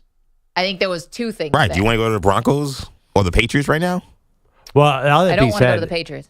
JJ, he's definitely even in that quote he said about the Giants on the Rich Eisen show, he talked about, I love this coaching staff because they have a Chicago guy. He loves Chicago. So he's not I don't think he's obsessed with New York in any way whatsoever. Oh, that's interesting because he's from Evanston, yeah, Illinois. And I think he was talking about either Kafka or one of the coaches. He's like, he's a good Chicago guy. So I feel like he called the he's general more of a manager Midwestern Mr. Kafka. guy. I mean, I think. Mr. Shane. Here's the other part of this. If you think that Giants coaching staff is going to be here, you're fooling yourself. I mean, this again, the Giants have become like everyone else. I think they're worse than everybody else. Well, I think they're non-desirable. Were one of the worst teams in the NFL. They've been for a decade. I think them and the Jets have had the worst two records in the league, right? They have, and they've done the same thing. The bad head coaching hires, the bad draft picks. Now listen, things are looking fine this year. They traded for Brian Burns. That's exciting. You got Kayvon Thibodeau. He's exciting, but you have not figured out the quarterback situation. Anyway, so that's what's going on with the Giants, and JJ McCarthy getting very honest about he wants to go to the Giants. EJ thinks it's the quarterback and team sort of in cahoots together to try to get him to New York. I think Perloff and I think this was a little more like, ooh, you might have hurt yourself. No, I don't think this honest. I'm sorry. I think it's totally irrelevant. I think it's 0 point. I think the teams know what they're doing. I think the decision was made a long time ago, long before this quote.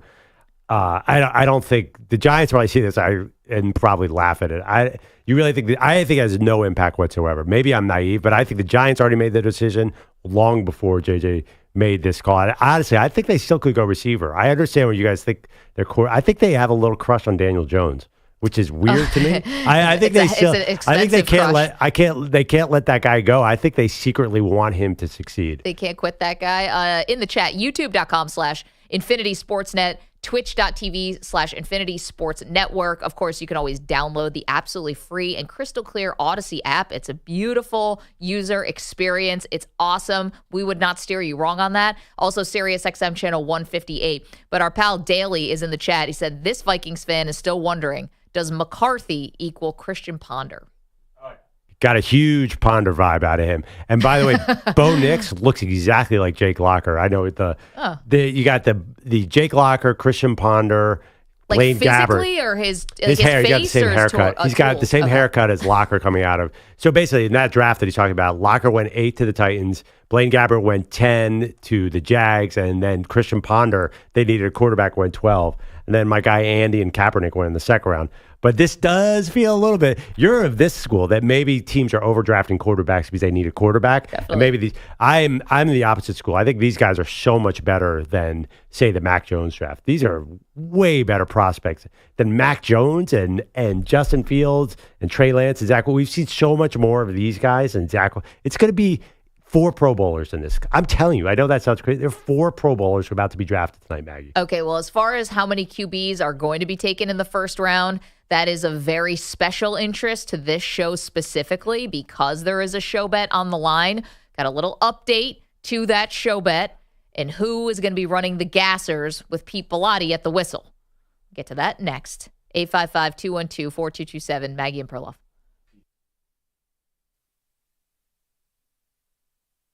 You're in a 5-minute break.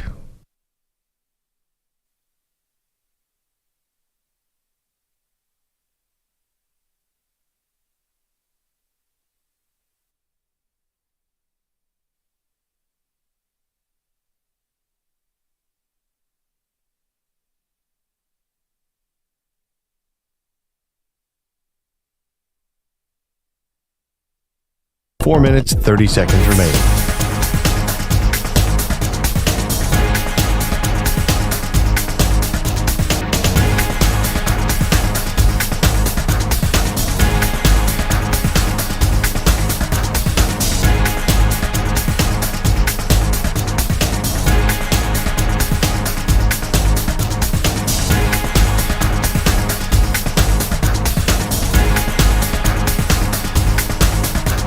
Four minutes remaining.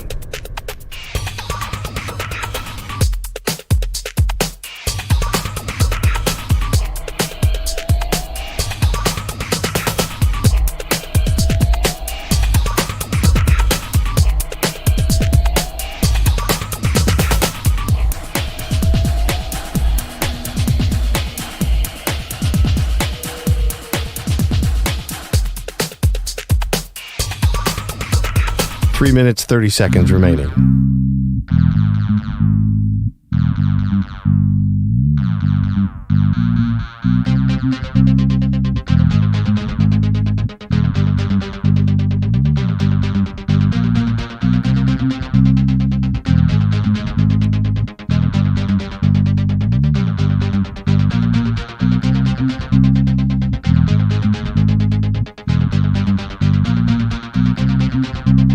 Three minutes remaining.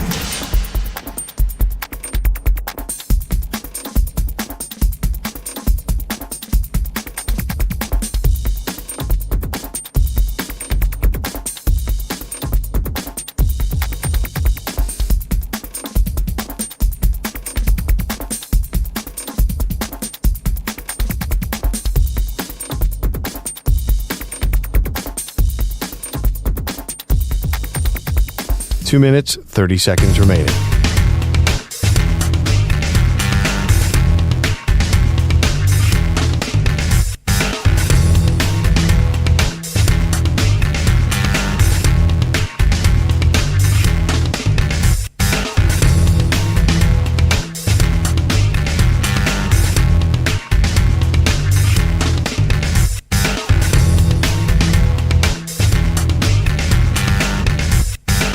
Two minutes remaining.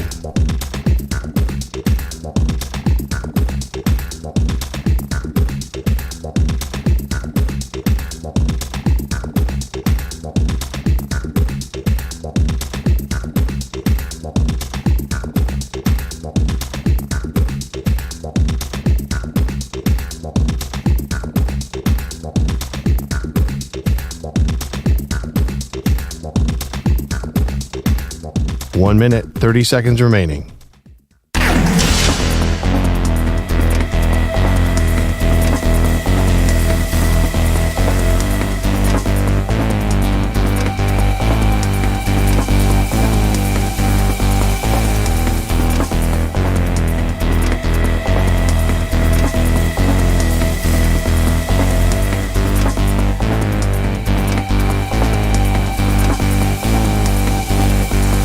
One minute remaining.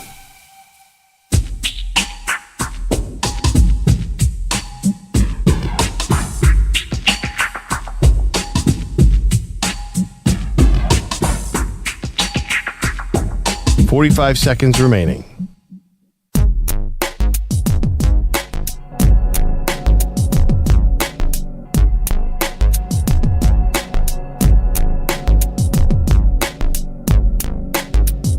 .30 seconds remaining.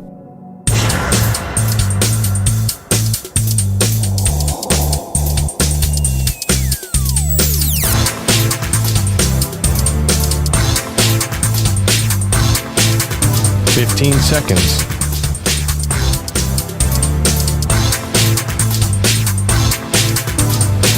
Break ends in 5 seconds.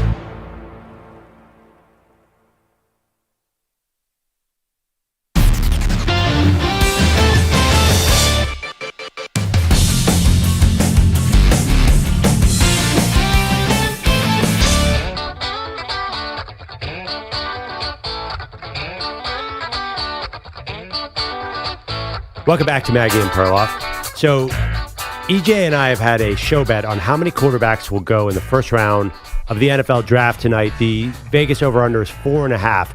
Now, EJ, I just pulling up 7 a.m. today. Our good buddy NFL Network's Peter Schrager put out a mock draft.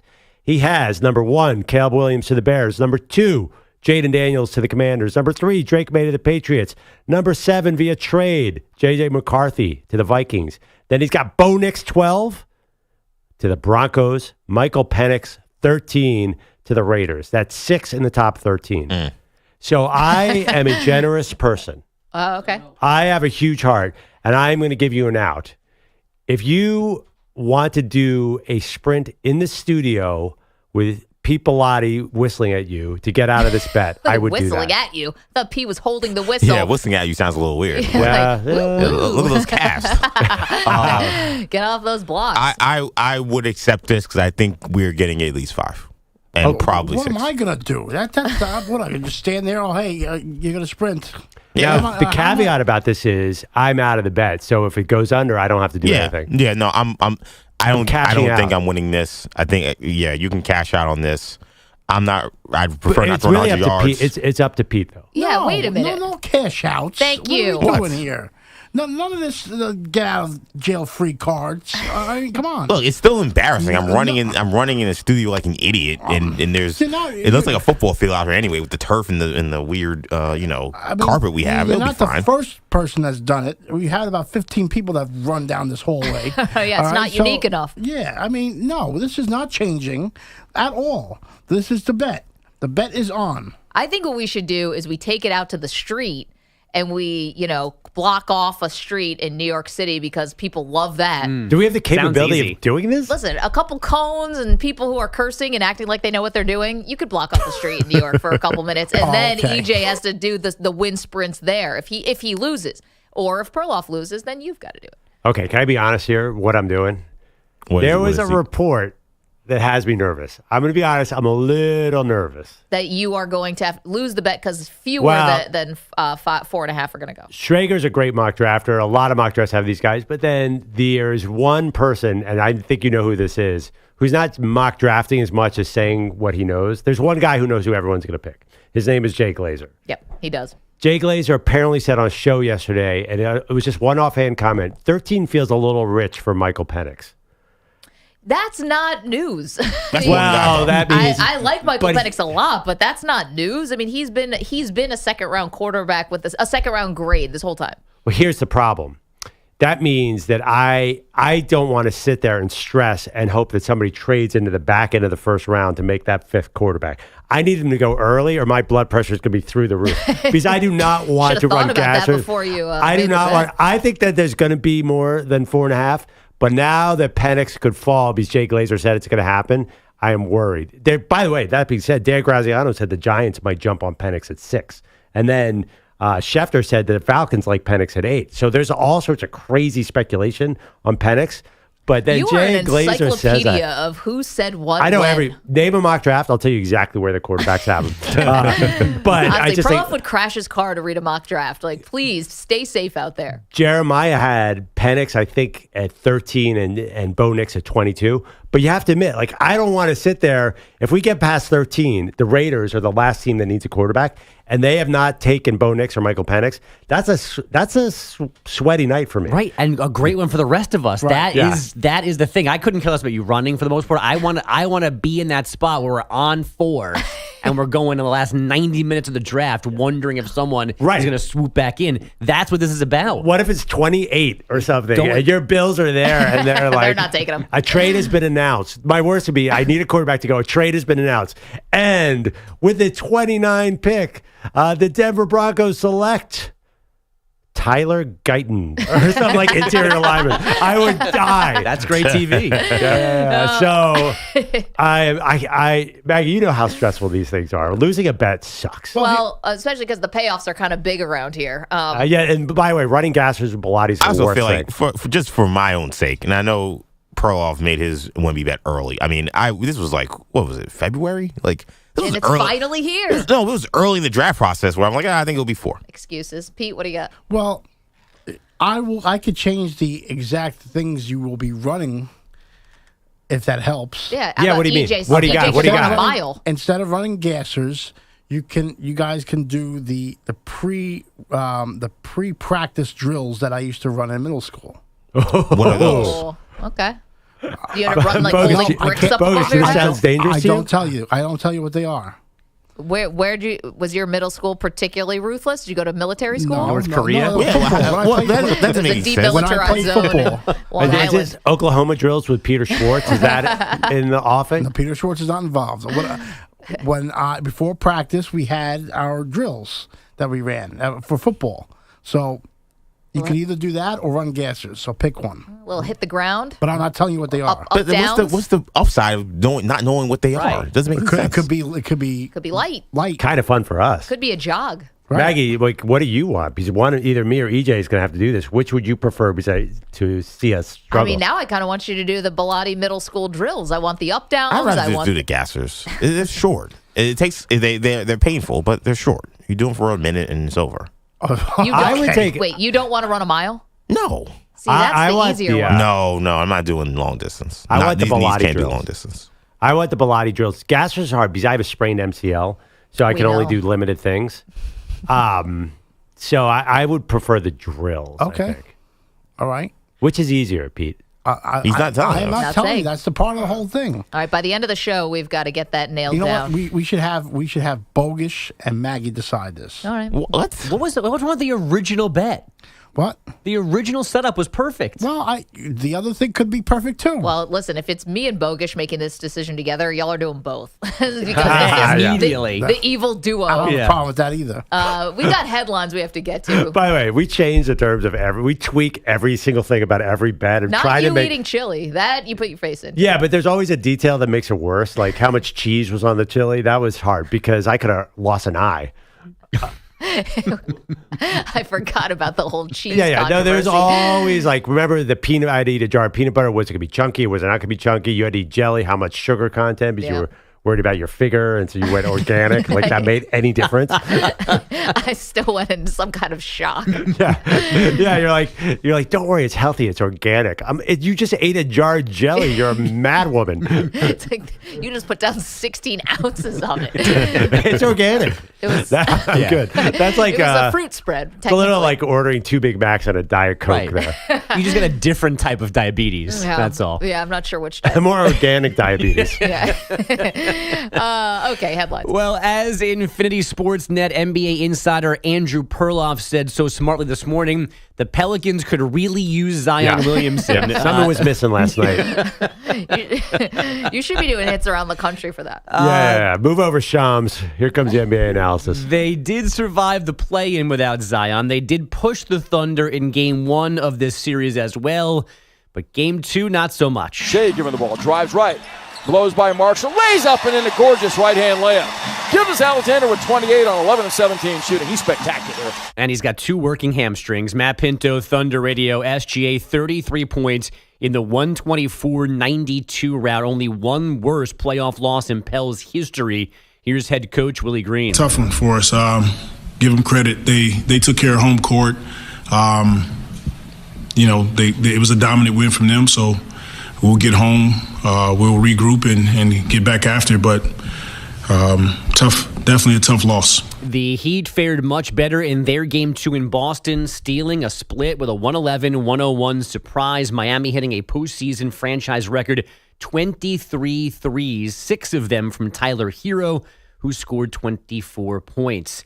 He can't coach football right now, but he can talk about it. The long-rumored agreement with Bill Belichick and Peyton Manning's Omaha Productions is just about done, according to The Athletic. Belichick will be a recurring guest, not every time, on the Manningcast. And we're going to see him tonight with Pat McAfee during the draft as well. Yeah, he'll Correct. be. I think tonight could be good because if he actually gives away a little of his strategy and what he used, Yeah, so other teams would not do that? Is that what you're saying? well, it worked for the 18 years I before wanna- that. But the N'Keal Harry strategy, that's mean, but the dude has been on a cold streak. but the Manningcast thing, I don't think is going to be that awesome because I think it's hard with 3 Zooms. It's tough enough that Peyton and so Eli. it doesn't matter who it is. You're saying just the logistics, the setup is not ideal. I think that it's a little tough. I think Peyton and Eli, if I could reimagine this, and I know they're both busy and they won't do it, but they should be in the same room together. Wait, he's not going to be on the whole time with them, right? He's just once a week. What's He'll the be deal? like a guest, just like everyone else. He'll be a guest. Right. Right. And not the whole time and not every single episode, but he'll be there throughout the season. He's going to pop in. I don't know if we're going to get the same thing. A little pop-in action? Nah. I think it's going to be good. I can't wait. Yeah. Listen, Belichick's going to give us something tonight, I think. Definitely. Yeah, I mean, it's up to him. Whether he wants to play the game or not, it's up to him. It's there. Like, he's got things to offer if he wants to offer it. And if he really cares about trying to win back any kind of affection, respect, whatever from us in the league. Listen, I know it's a little insider because it's our business, but that ESPN article that dropped that said basically Robert Kraft shivved Bill Belichick behind his back and went to the Falcons and said, you don't want to hire this guy. I think that it did garner a little sympathy for Belichick. I don't know if that was correct, but it garnered a little sympathy. Maybe now he feels like he is going to get back in. They said all three NFC East teams outside of... No, they said what? Philly? Not outside Washington. of Washington. Not Washington. So Philly, New York, and Dallas would all might be interested. Do you think who's going to be better, Nick Saban on game day or Bill Belichick in this new role? Belichick. Yeah, Saban, I don't have high hopes for him saying anything. See, I think Saban's going to be better because game day is such a great show. Right, it's great because Lee Corso puts on a mascot head, not because Nick Saban dryly talks to the camera about Maybe Nick Saban will start doing that now. Will he get? But that's the other thing. Will he get wacky? You need to be wacky on game day. No, McAfee's wacky. The interviews that you've heard so far, I'm convinced that Nick Saban will have a different side to him on this. He'll be a good analyst, but also give you something a little different than we've seen from him before. I think he takes himself too seriously. I think everyone on that show, that's you can't take yourself seriously on that show. Yeah, yeah. But I like what Maggie said. Maybe McAfee takes the sort of gesture role a little bit, but yeah, he's the goofy one, and then you have game days. It's so much about the atmosphere. Like the best character on game day. No offense to Lee Corso, no offense to Pat McAfee, but the best character is the crowd. The look of it, the signs, how big of a deal it feels like. It's really just a regular pregame show, but because of how it's the production of it is so incredible. That's what elevates it to an all-time great show. But you got to play with the crowd, though. We'll save and acknowledge him. And the other thing, too, is they do have Corso, and they do have the celebrity picker at the end. I mean... Is Corso still going to be there, though? Well, no. That's what I'm saying. They've had Corso. Yeah. Yeah, I mean, he's getting way older. But, I mean, listen, Saban's not young either. I'm not sure I totally agree with that. I think they do need characters. Because also, that celebrity picker at the end is a big deal, too. That's true. That's not going anywhere. But you're right. The crowd is amazing. I just don't know if Saban interacts with that crowd or has fun or maybe does he actually make the whole thing feel less fun? He might be great. I mean, he's obviously a smart guy. But I disagree with you. I don't think Belichick gives you anything tonight. I'll bet you we come in tomorrow. We should discuss this tomorrow. Did Belichick give you anything real that you really found entertaining? What would be anything real? Because I don't want him giving away what the Patriots have done. That wouldn't be anything for me. I want him to say hey, this guy is going to be great because of this reason, or this guy needs to work on this thing that nobody's talking about. That's what it is. An honest opinion and evaluation on players. If he gives me that, I'm good, because I don't think we get that as often as we think we do when he comes to these evaluations. You're not going to get much on the organizations because he's still looking to coach. You'll get the players. You think Bill Belichick saying Joe Alt has a long reach is interesting? I'm not sure. No, I think not necessarily long reach, but again, it'd be something about that he's done the scouting work on that I think that these other guys maybe won't know because they're not doing the exact work that someone like Bill Belichick's doing. Right. This pick is a reach. This guy can't play in the NFL. This guy can play in the NFL. He's too low. Yeah, but is Bill going to give you that if he's coming back to coaching? I'm not so sure. I think you get more of that than you get of him bashing an organization. Thank you, Bogusch, for that update. Coming up, we check in with one of our absolute favorite mock drafters and draft analysts, getting you set for the first round tonight of the NFL Draft. Don't move, Maggie and Perloff. You're in a 5-minute break.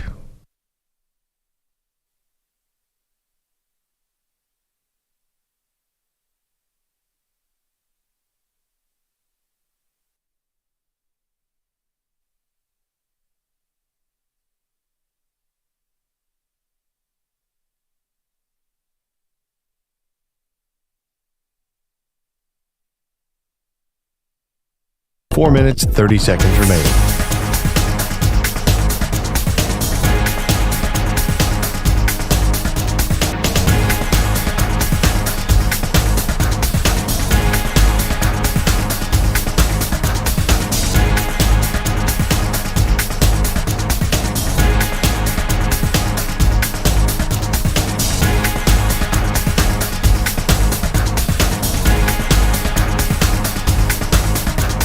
4 minutes remaining.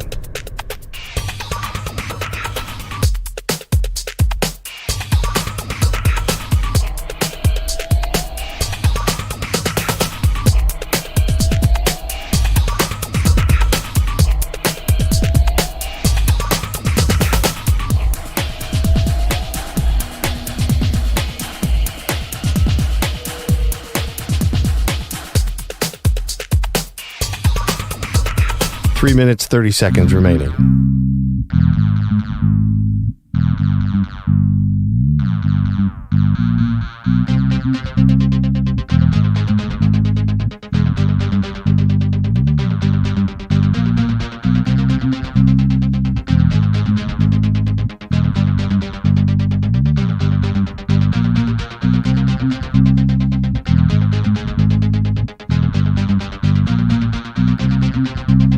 Three minutes remaining.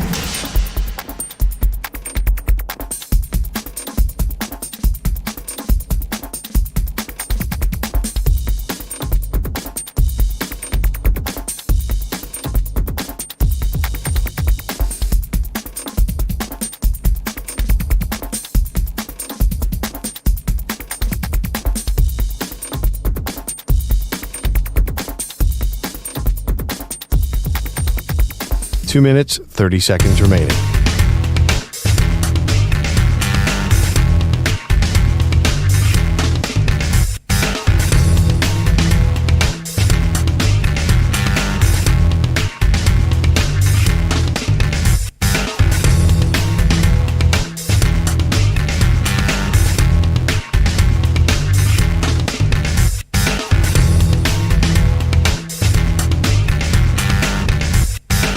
Two minutes remaining.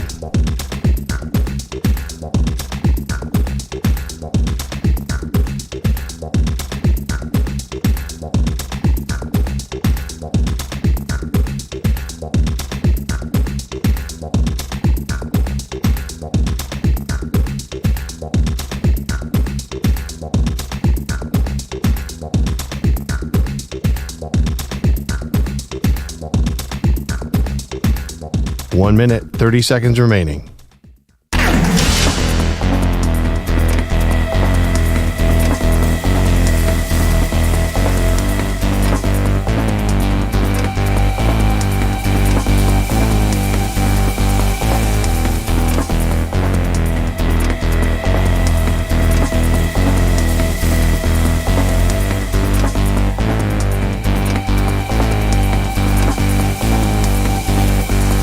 One minute remaining.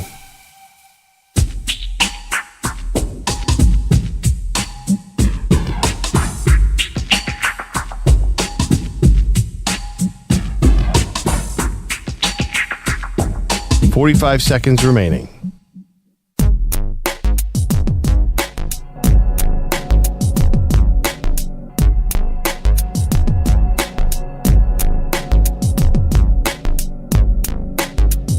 Thirty seconds remaining.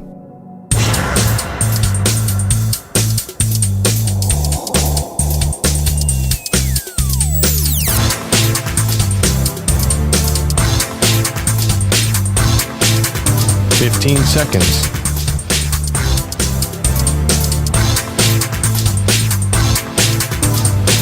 Break ends in 5 seconds.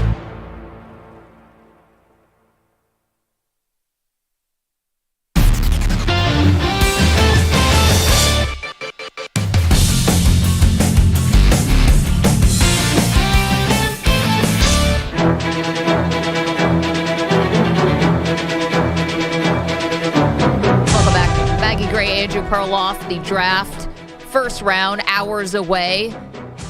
And this is where we have to check in with our guy, Ryan Wilson, CBS Sports, our favorite mock drafter ever. Ryan, thanks so much for the time. Good morning. Good morning, Maggie. Good morning, Perloff. How are you guys doing on this wonderful draft day? Oh, nothing better. Draft day. Woke up, had the Vontae Mack posted on my fridge. You know what I do, Ryan.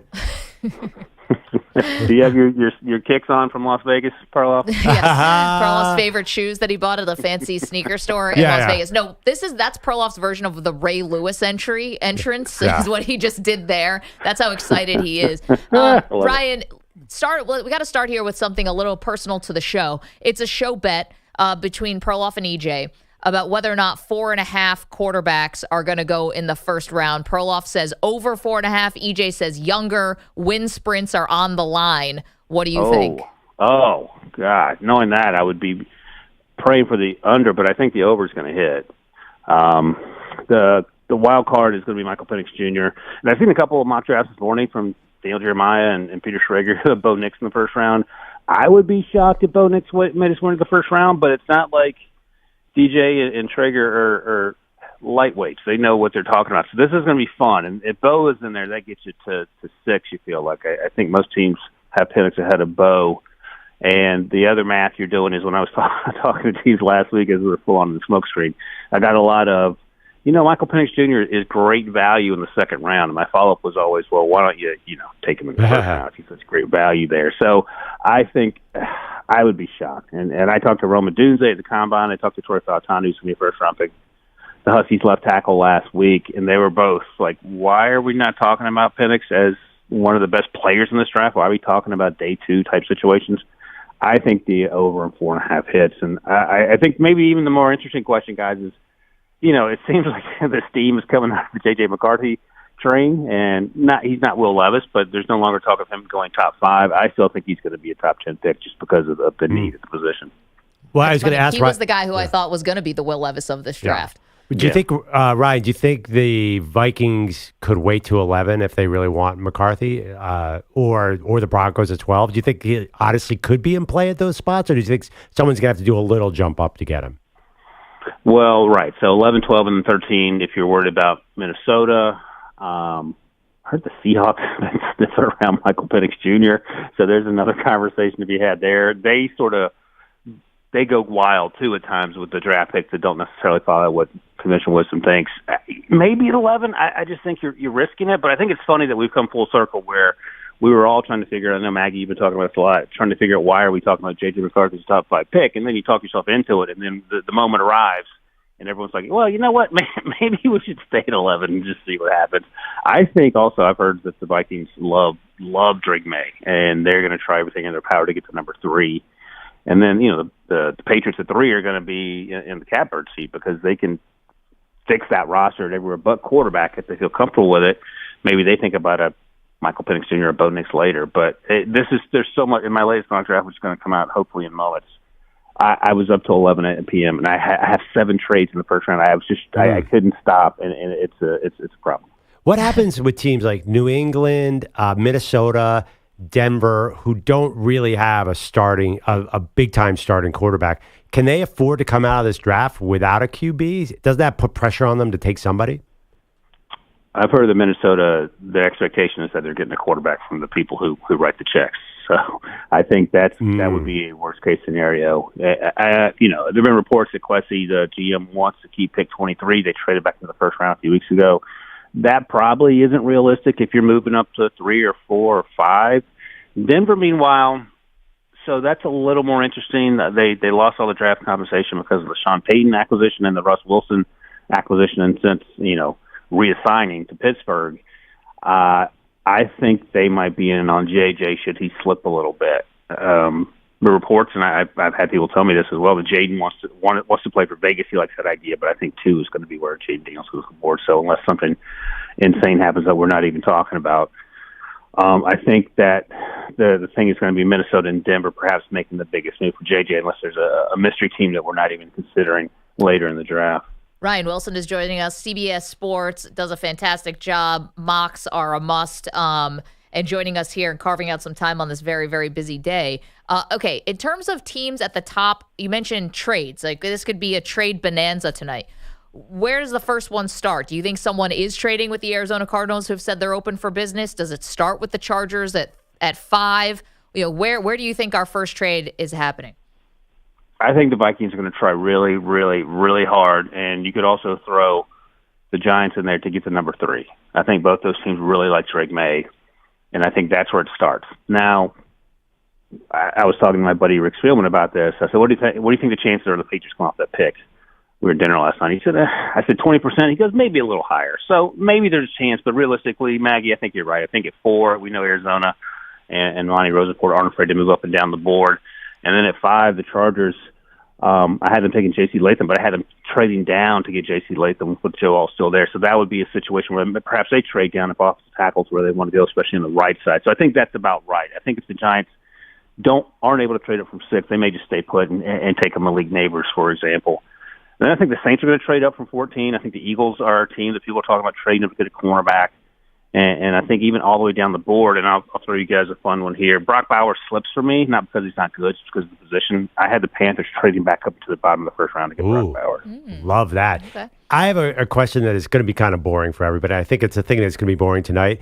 Wow, seems what like a setup. Yeah, I know. There's a lot of left tackles. Okay, we all know this. We're all a smart football team, but we all have that casual fan of us who wants to see our team take a skill position player. But is this really, are we going to see like star left tackles go in this draft and our team's going to trade up? And should you be excited if you're a fan who gets to dive into this class, which everyone says is good at tackle?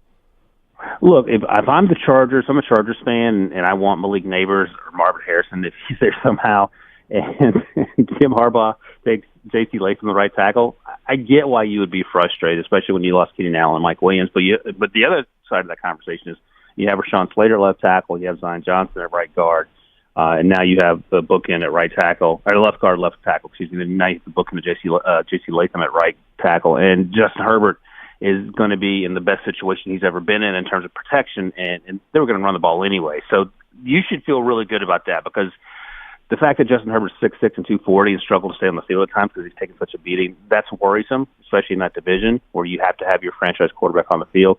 So I get that it's not sexy, but it has to happen. I think Saints fans have come to the realization that not only did Trevor Penny not work out at left tackle when they traded for him a few years ago, they know that Ryan Ranchuk's knee is not where it needs to be, and he's not 100% to play this season. So I think they're all in on going to get an offensive tackle. Steelers fans the same way. What's going to be interesting, guys, is if Brock Bowers is there at 18, and what do the Bengals do? I heard they're leaning offensive line over Brock Bowers, but I would imagine a lot of Bengals fans love the idea of Brock Bowers being more a weapon for them in the middle of that field. Ryan Wilson is joining us from CBS Sports. He is their draft guy, does such a good job on TV, writing for the web, mock drafts, of course. You know, Ryan, we're only got a couple minutes left here, but, you know, there's always going to be a surprise. Remember last year was like, wait, the Lions are taking Jack Campbell, and I think maybe the Packers, like Lucas Van Ness. You know, there's a guy who's like, why are they taking him this high? Who's going to be that guy this year? Because there's going to be one where even if Belichick's not involved in this draft anymore, there's always going to be one guy who we didn't have going this high. Who could that be? I think it's sort of spoiled it earlier. I got to become a better storyteller. I'm Seattle and Michael Penix Jr. So they have the offensive coordinator, Ryan Grubb, came over from the Huskies. He's on the staff now at Seattle. They have the offensive line coach as well from the Huskies. Gino's 33. He'll be 34 when the season begins. His 1 year left on this deal after this one. And I wonder if this is one of those things, and as my buddy Rick mentioned, last year the Seahawks were talking up all the quarterbacks, and they obviously didn't go that direction. They took Devin Witherspoon and JSN. And this year there's been crickets. So maybe Michael Penix Jr. might be have a 5-minute drive to work from where he currently lives. So that's going to be my curveball. Does it happen? 5% chance, but it's fun to talk about. How about I'm just going to ask for both of us, Eagles and Bills. A lot of people are listing them as trade teams. Any chance the Eagles get up high enough to get a good cornerback? And I'm going to ask for Maggie. No, don't. Yeah, do the Bills pull off a Julio Jones and get way, way up for a wide receiver? I know we're short on time, but Maggie, do you want to go that high up for Buffalo? I do not. I do not want them to mortgage future assets to do that. They did it with Sammy Watkins once upon a time, and it didn't work out. 2014. No, that was a tough draft. Odell Beckham was in that draft. I'm with you. I think if you move up a couple spots, that's fine. I had them taking A.D. Mitchell at 28 over Xavier Worthy. I love both players at that spot. And then in terms of Philly, Perloff, I had them moving up 4 spots to get Terry Arnold. He somehow fell to 18. It's crazy. I can't believe this is going to be published. I think they're going to move up, and they'll get a really good corner if they have that opportunity. Ryan, thank you so much for getting up early for us. Thank you. Have a great day today. Enjoy it. Yeah. And we'll be watching. Don't take any guff from Rick Spielman. It's draft day. Just, punch him in the arm for me. You got it. Thank you, guys. Thank you. Ryan Wilson, CBS, fantastic job. Yeah, no, he's great. He has a podcast with The First Pick with Spielman. Spielman will pull out every 3 picks and be like, well, I was a GM and you were not. But he's actually, Spielman's an awesome dude. I think he's half kidding, but that's a really great podcast. Ryan's really good. It's so funny. You can feel you get the mock draft out there and he feels like he gave birth to this mock draft. Now he already regrets about 7 things in there. Well, he's like, I can't believe it worked out this way, but what was I supposed to do? Yeah, I mean, you got to just sort of fight through the smoke screens, right. Try to clear out as much smoke as you possibly can. But this would be a fun one with all these trades. Right. If one trade screws up his mock draft, then the whole thing falls off. It's like dominoes. It's tough. The business they have chosen. Okay, we get back to the top of the draft and these quarterbacks next. Who's going where? And most importantly, who should be avoiding a mistake tonight? And how do they do that? Got advice galore next.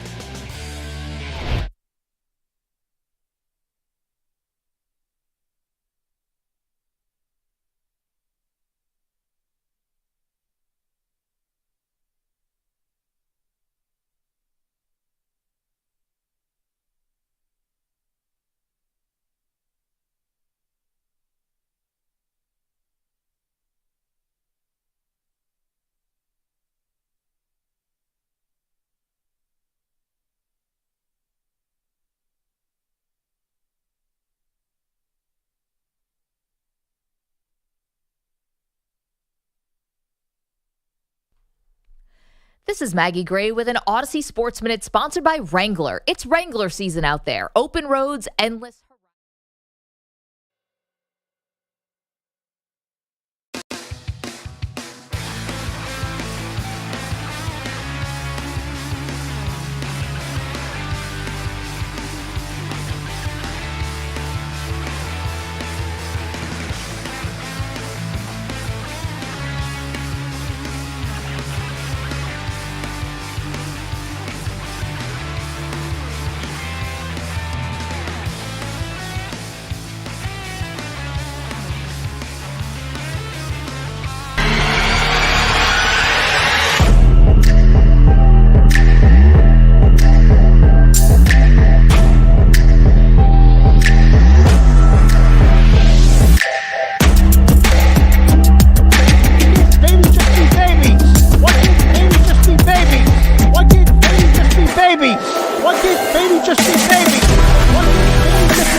Just be babies? Why can't babies just be babies? Why can't babies just be babies? Why can't babies just be... It's not easy to kill a tortoise. That's the other problem. She'll figure it out. Trust me, I fantasize a lot about this. How are you going to kill it? You have to drown it, right? Oh my God. Drown a tortoise, isn't it?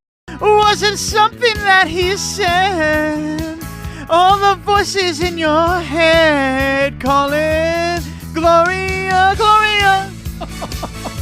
Don't you think you're falling? Top 10 moments from Andrew Perloff's Skyline Chili Bet Payoff. Number 10. With the cheese, he is very delicately breaking the film. Number 9. There is juice cascading off his nose. It's good. Number 8. All the way in. Oh, we have spaghetti. He has found the pasta. Number 7. Another big bite. Oh, that's a lot of pasta. You're really getting in there. Number 6. Why I didn't. There we go. Slurping sound. Good slurping. Number 5. Oh. Number 4. Oh my God. That was a full open mouth tongue scoop of pasta. This Number is 3. friendship. Oh, It's like he's a 4-year-old. Number 2. Using a bowl of chili anymore. Oh! Let's make our escape. Come on, let's go there.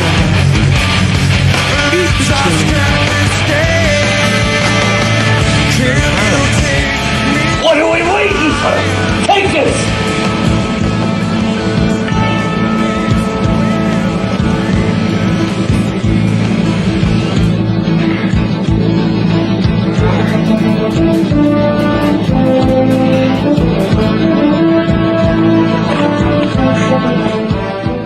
There's one thing I want you to do for me. What? Come here.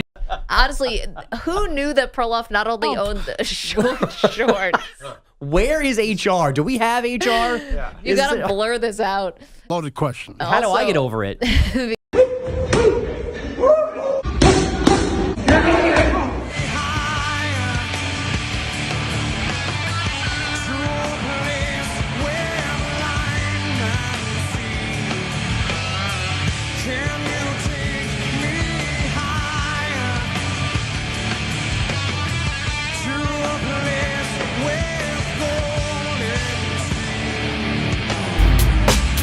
It's Maggie and Perloff on the Infinity Sports Network. Will Caleb Williams work in Chicago? Hey, what's up? Welcome to the show. Maggie Gray, Andrew Perloff. It's the one sure thing we have in tonight's first round of the NFL draft, Perloff. And it's getting a little crazy about how there are zero questions really about Caleb Williams, or there have been, and how this is going to work out in Chicago. But as we're getting as we're getting closer and closer now to, you know, the selection being turned into the commissioner, you are starting to get some of those anonymous sources who are coming out and questioning Caleb Williams and his character. Yeah, but how many times have great players had anonymous sources come out and say something about them? The other thing, too, is the second he was crying after the game, that's been around forever. Has he done anything in the pre-draft process that's make you had any questions about him? He's basically perfect in every interview. Has been great. I feel like this is his can't miss. Since Trevor Lawrence is the only other one that I remember recently since Andrew Luck. There's no other number one pick like this. This guy, he's amazing. And the character stuff, like, at least he's not a jerk. Yeah. Maybe he's oversensitive. I get that. But listen, it's a new generation of quarterback here, Maggie. This is what you're going to get. He's a full human being here. But regardless, he can run around like crazy and make every throw that ever existed. He's going to be amazing. He's not going to have to worry about losing. Okay, so let's take these two separate things, right? One is about the questioning of his character and the questioning of, is this guy going to be emotionally, I guess, mature enough to play on the NFL level is kind of what this is getting at. Because we had David Fleming, who is a draft analyst for Meadowlark Media, Dan Le Batard show family, and also worked at ESPN, the magazine, and Sports Illustrated for a long time. And he said he was talking to a scout who did remain anonymous, so take that for what it is. And he did say, and we can hear cut 9, that Caleb Williams crying was a red flag. And I reached out to a guy who's really well-connected, a former scout, really well-connected across the NFL with GMs and front offices, and I was blown away by his reaction. What did the scout tell you that you can report? I hated it. Hated it. He would scare the shit out of me if I was working for a team. Raw emotion is great, but Caleb's thing, that was ridiculous to me. That threw up major red flags. Okay, goes on to say more about the crying. You just lost a game in the middle of your fucking season, and it was like your third loss in the Pac-12, and you went hugging on mommy and crying in mommy's arms, and it just seems really freaking weak and nuts. Okay, now this is where he makes an interesting comparison for Caleb Williams, and did not mean this as a compliment, obviously. And I will tell you, he scares the out of a lot of NFL teams, too. The book on him is he's just kind of a weird kid. One GM told me it's like if Prince played quarterback. Right. Okay. So Prince kind of, not exactly macho, I guess you would say, but Prince kind of, always got, the what do I say, the big outfits and the blouses. And, Prince was also a virtuoso and an artist. So it could actually be seen as a compliment, but clearly the scout did not mean it as a compliment, Perloff. Yeah. I mean, this is all ridiculous stuff. He said a former scout. So this guy, you know how the old school NFL is. Like they They want grumpy, like sort of gruff guys. But I don't think any of that is super relevant in today's NFL. First of all, you look at all these draft picks, like they're all different than the old school NFL player. Right. I mean, I think the only guy who feels old school in this sort of top 10, Marvin Harrison, doesn't say anything. He reminds me of his dad. He's as quiet as can be. But everybody else is super flashy all over social media. That's kind of the modern athlete. And Caleb is one of those. But obviously, if you're going to look for a problem with Caleb Williams, he has a feeling like a little Todd Marinovich, where his dad's been setting this up forever. Got in Oklahoma and has already said, I'm planning to be the number one pick in the NFL. It's just, I'm sorry, the talent is there. I don't like character is great. I understand they have to do all these interviews, but you see the college tape, like it almost always translates here. So how can you see what he did at USC the last 2 years and not think this guy is going to be awesome? It doesn't make any sense to me. Okay, so let's put the character stuff aside, because again, yes, this scout kind of seems like he's coming out of central casting of like crotchety. Did he have like a cigar in his mouth? Like as he was saying this, it's you can almost get the like visual of a guy just sort of sitting around watching film in his office, cursing. Sounds like something John Gruden would say, something like that, a little more old school sort of dude. So then let's take the football fit here. And Caleb Williams is a great player, a super talented player. To me, though, saying this is going to automatically work with the Chicago Bears is being as naive as you can possibly be, because there's never a sure thing in this draft, and it's never a guarantee, because you need both sides of this thing to work. You need Caleb to be good and for him to translate to the NFL, and you need the Bears not to screw this up. And the Bears don't exactly have this great track record of developing quarterbacks because they've literally never done it. Now, this is like getting handed the keys to a Ferrari. Do you have a driver's license? Can you handle the V8? I don't know if you can. So to me, like saying that Caleb Williams and slotting him in for just, this is going to be the Bears' savior and all of this is going to work out exactly as we planned, I don't think there's any shot that it goes as smoothly as that. Yeah, I don't see it that way. I totally understand. And I've said this on the show that you put that C on your helmet and all of a sudden you stink at quarterback. I just think the Bears have done all the right moves to support him. And he's just so good that he feels like he can't miss. I also think Marvin Harrison's a can't miss. I think Malik Neighbors is a can't miss. So I think there are can't misses in draft. Different calculation for wide receivers, though. There's a different expectation and pressure put on quarterbacks that wide receivers don't have coming into the okay, so you're saying this can't miss thing is only true for quarterbacks, then, in a sense, in the way you're talking about now. I understand what you mean, but yeah. And also the elite ones, like you're talking about, Caleb has already been, put in a different class by everyone. It's like there's certain number one overall picks, and then there's other number one. There's Alex Smith and Baker Mayfield, and then there's Trevor Lawrence, and there's Caleb Williams. Right, well, that's totally accurate, right? Yeah, but I'm just not sure that this is going to go as smoothly as everyone predicts. I just, there's a million different ways this goes sideways. I'll give you a couple. One, Bears coaching situation. I mean, Eberflus does a really good job with the defense, but are we sure that he's going to be the right guy overall? Bears have never been shy about firing a head coach. Yep. What about the general manager? Does he get to stick around? So there's ways that can get screwed up. Does Caleb, I'm not talking about the character stuff of him crying or painting his fingernails or any of that stuff. I don't care. But is he going to be that sort of leader, who's going to be able to command the locker room right away? First of all, I think that's hard for any rookie to do, but then you're asking for a quarterback to take on that responsibility. Not everybody's Joe Burrow. Not everybody walks into the locker room and it seems very comfortable sort of being that guy. Yeah. And Caleb, there were questions about that too. And listen, the Bears had him go to dinner instead of the official visit happening and doing dinner with the owner and the front office and stuff like that. They had him go to dinner with the teammates. I think that the team wanted a little bit of a scouting report from DJ Moore and from Cole Kmet. Yeah. How do you feel like you can play with this guy? Wait, what do you mean, though? Like, do you think there was any chance they would come off that pick? Because I think there was zero chance. I think they just wanted intel. I think they wanted intel for what? From the player's point of view. Because everyone in that building, we're talking about the Bears now with Caleb Williams, and are we sure this is going to work? Everyone in that building now has to buy in to make sure this all goes the right way, right? So if you're the coaching staff, you're still getting to know Caleb Williams. You've got to understand, how do I best motivate this guy so that I don't lose him, and that, because if I lose Caleb, I'm getting fired. You're trying to figure out what's the best way to motivate him. Is he a guy who needs a hug? Is he a guy who needs a kick in the butt? You're just trying to get intel on what this dude's really like. Yeah. And I think people do act differently when you're sitting there with your coaches as opposed to your teammates.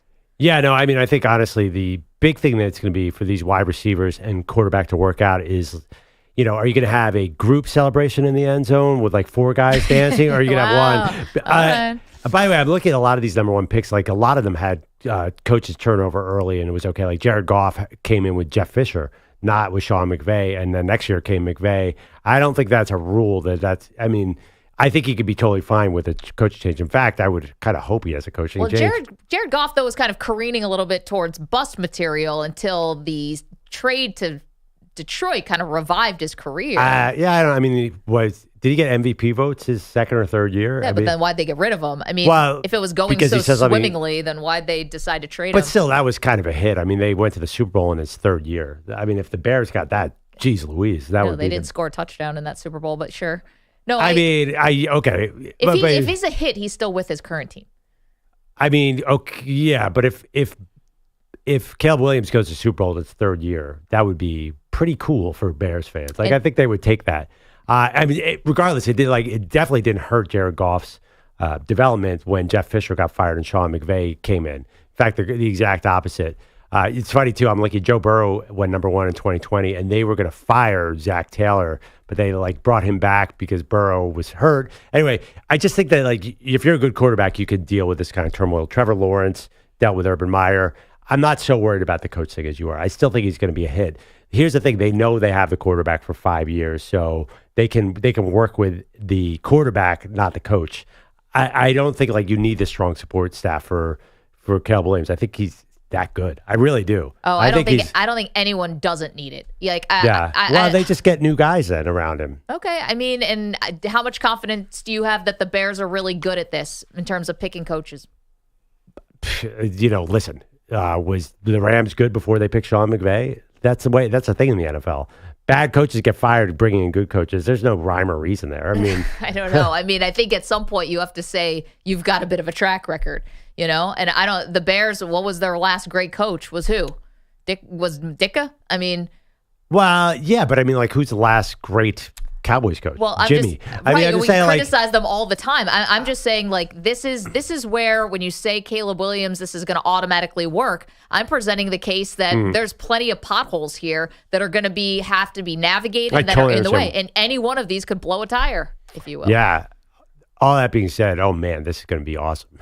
I think it's going to be really good. Well, I mean, this is to me, this is so different than Bryce Young last year. Basically, Panthers needed a quarterback, and he was the best. If you're looking at Trevor was like this, Joe Burrow was like this, Kyler Murray totally different, Baker Mayfield totally different, Jared Goff kind of similar but not really. This is one of those. Man, we really hit the jackpot here. I honestly think 32 teams would have taken Caleb Williams number 1. So how often do you get that? Do you think anybody? I understand we've had some people say that Jayden Daniels would be their number 1. I don't think so. I think every team in the league would take this guy. We haven't had that in forever. No one's ever discussing who's the number 1 pick. I mean, have you ever seen a mock that doesn't have Caleb number 1? It's just not a thing. Okay, but I also there's a lot of groupthink out there, and he was tabbed so early as being this generational talent for good reason, and then also the Bears didn't decide to keep any of this a secret. They traded Justin Fields. They cleared the runway for Caleb. They only brought Caleb in for an official visit as far as a quarterback. They sent every signal possible. They weren't trying to mess with this at all. So why would anyone making a mock draft put someone else in the top spot? I just think there's this knowledge that every team would have done the same exact thing. Well, our pal Jim Nagy from the Senior Bowl said he knows for a fact that Caleb Williams was not number 1 on all 32 boards because he's talked to teams who had Jayden Daniels. There's no way you could take injury risk Jayden Daniels with number 1 over Caleb Williams. It seems impossible to me. I love Jayden Daniels. I think he's electric, but dude is too skinny. You can't take him number 1 and watch him get blown up by a defensive end and then watch Caleb Williams go to the Pro Bowl. No GM's going to do that. Yeah, but that's also that's not talent versus talent. Right, but that's evaluating who should be the number 1 pick. I'm saying I think they all had Caleb Williams number 1. Okay, you can call us up and answer this question. Is this going to work? Caleb Williams and the Bears. You got people like Perloff who thinks this is turnkey. Come in, day 1, this thing is going to go great smashingly. Me, I feel like I've been watching football long enough to know that this is not going to be as smooth as people think. 855-212-4227. Right now on our poll at Maggie and Pearl on the Twitter.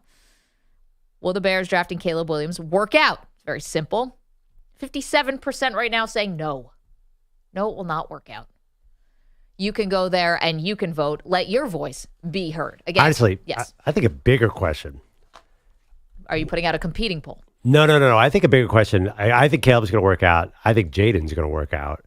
I think we're on the brink of a 1983 draft class. I really do. I think this is it. You've only had 6 once. The 83 is the last time you had 6 quarterbacks. Yep. I think this is the class. I think Caleb's going to be a superstar. Mm-hmm. I think Jayden's going to be a superstar. And I think one of the other guys, I think Penix might hit big too. I think you're looking at this is going to be, we're going to look back and we're going to say, wow, remember 24 when all those great quarterbacks went? And it feels like to me like you're not on the same camp. Nope, I'm not. I'm not as high on this class as you are. But that 83 class, of course, famously, Elway, Marino, Jim Kelly, Ken O'Brien also had a nice career. Yeah, I think you're going to have at least 3 Pro Bowlers in here. So we've come close to 6, and usually the heavy classes haven't worked out exactly how they wanted. This one feels to me like, man, you look at all the spots that they're going to, every one is sort of attractive too. Because in Denver, you have Sean Payton. In Vegas, you have Devontae Adams. In Washington, you have a good receiving core with Jahan Dotson and Terry McLaurin. And then the Bears were a 7-10 team who's picking number 1 overall. This has a chance of being like instant success to me. Sorry, also Todd Blackledge, also Tony Eason. I have to keep going there with all the quarterbacks in 83, just to give a little more context of what Perloff is comparing this class to, which was a lot of names that we still know to this day, and obviously multiple Hall of Famers. Yeah, I think we're going to have, I'm not going to say there's going to be 3 Hall of Famers in this class, but I definitely think there are 3 Pro Bowlers. I mean, everybody makes a Pro Bowl. 3 real Pro Bowlers. The question is this going to work between Caleb Williams and the Chicago Bears? Night 1 of the draft coming up in just a matter of hours. On the other side, we give you our bold predictions for tonight. Do that next. Don't move.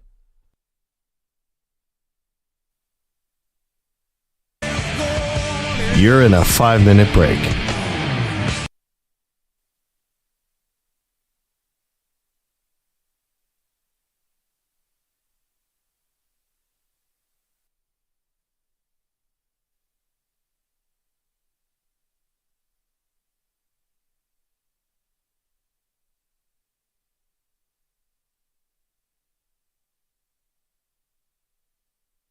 Four minutes, 30 seconds remaining.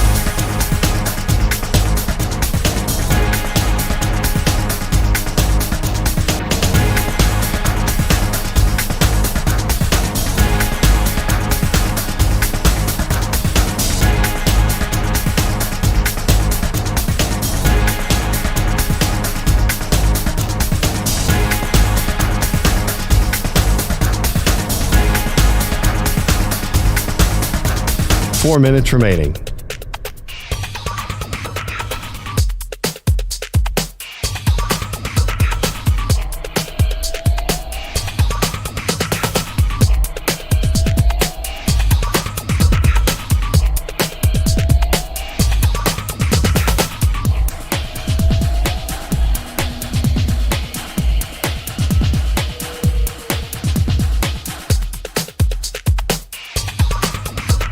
Three minutes, 30 seconds remaining.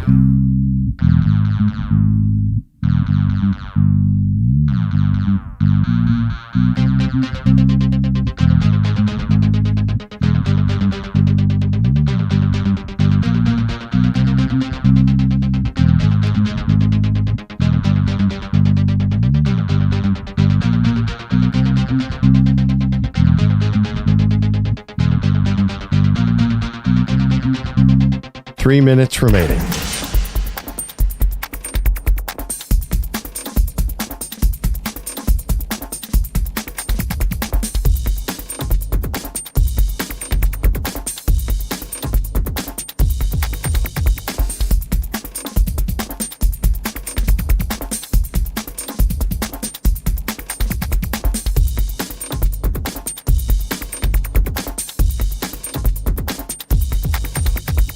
Two minutes, 30 seconds remaining.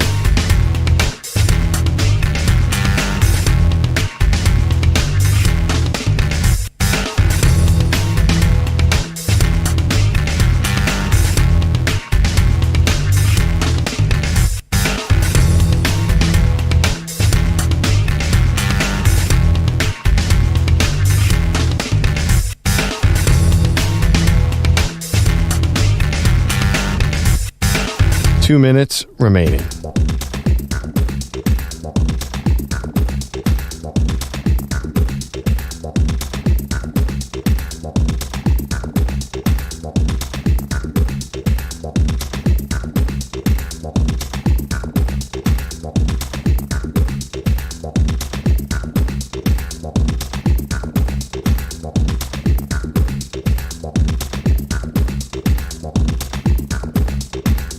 One minute, 30 seconds remaining.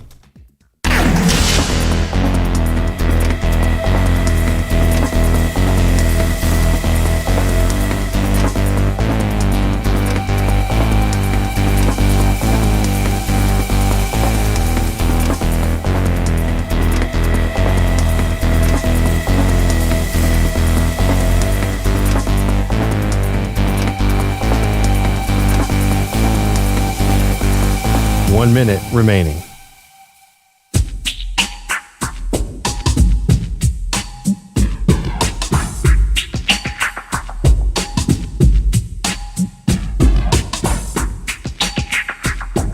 .45 seconds remaining.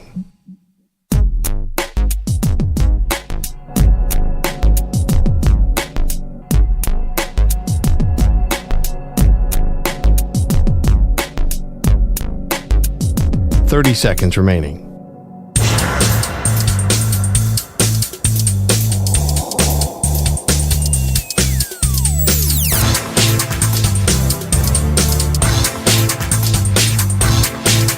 .15 seconds.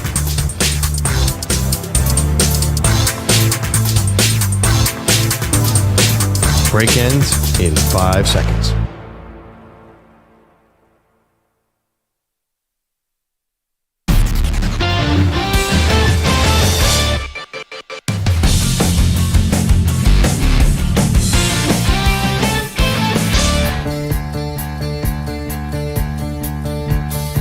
Welcome back to Maggie and Perloff. Big, big day. We're all making draft day jokes. Sonny Weaver, Kevin Costner's character in the movie Draft Day, who somehow picked a linebacker at 1 and a running back at 6. How is he going to manage that salary cap? He would have been fired 15 times already. Oh, my God. God. That movie sucks, right? But, well, I mean, it sucks. It's not a great movie anyway, but the actual football logic, it was so 2004, not 2024. Where now people realize you got to take quarterbacks high. So, debate, will Caleb Williams work out in Chicago? I guess is how we're phrasing it. To me, like...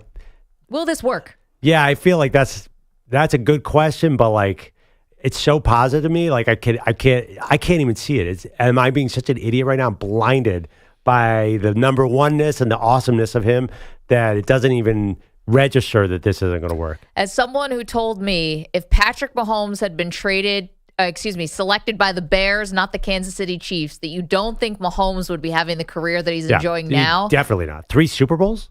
Then I think you have to apply the same logic here. This is still that same Bears organization who is drafting a really talented quarterback, but that does not mean a sure thing. It does not mean that he's going to live up to the generational moniker because you need two sides to tango here. You need Caleb to do his part, and you need the Bears to do their part. Generational is one thing, but if he throws 28 touchdowns and 15 picks and they get to the second round of the playoffs, that's a gigantic hit. That's a home run.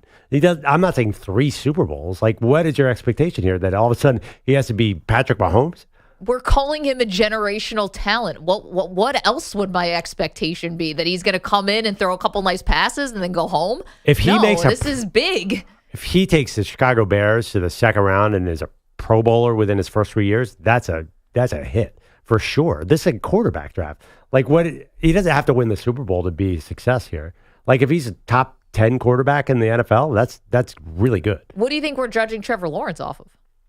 Do we think we're judging him for having a couple good games? And then... Yeah, no, I don't think he needs to win a Super Bowl. I think like a lot of teams would take Trevor Lawrence. I think he's really good. Not what a lot of teams take him. Can you actually live up to being a generational quarterback if you don't actually win a Super Bowl? I mean, I guess Dan Marino would probably be the guy, but he's famously was a great quarterback who didn't win.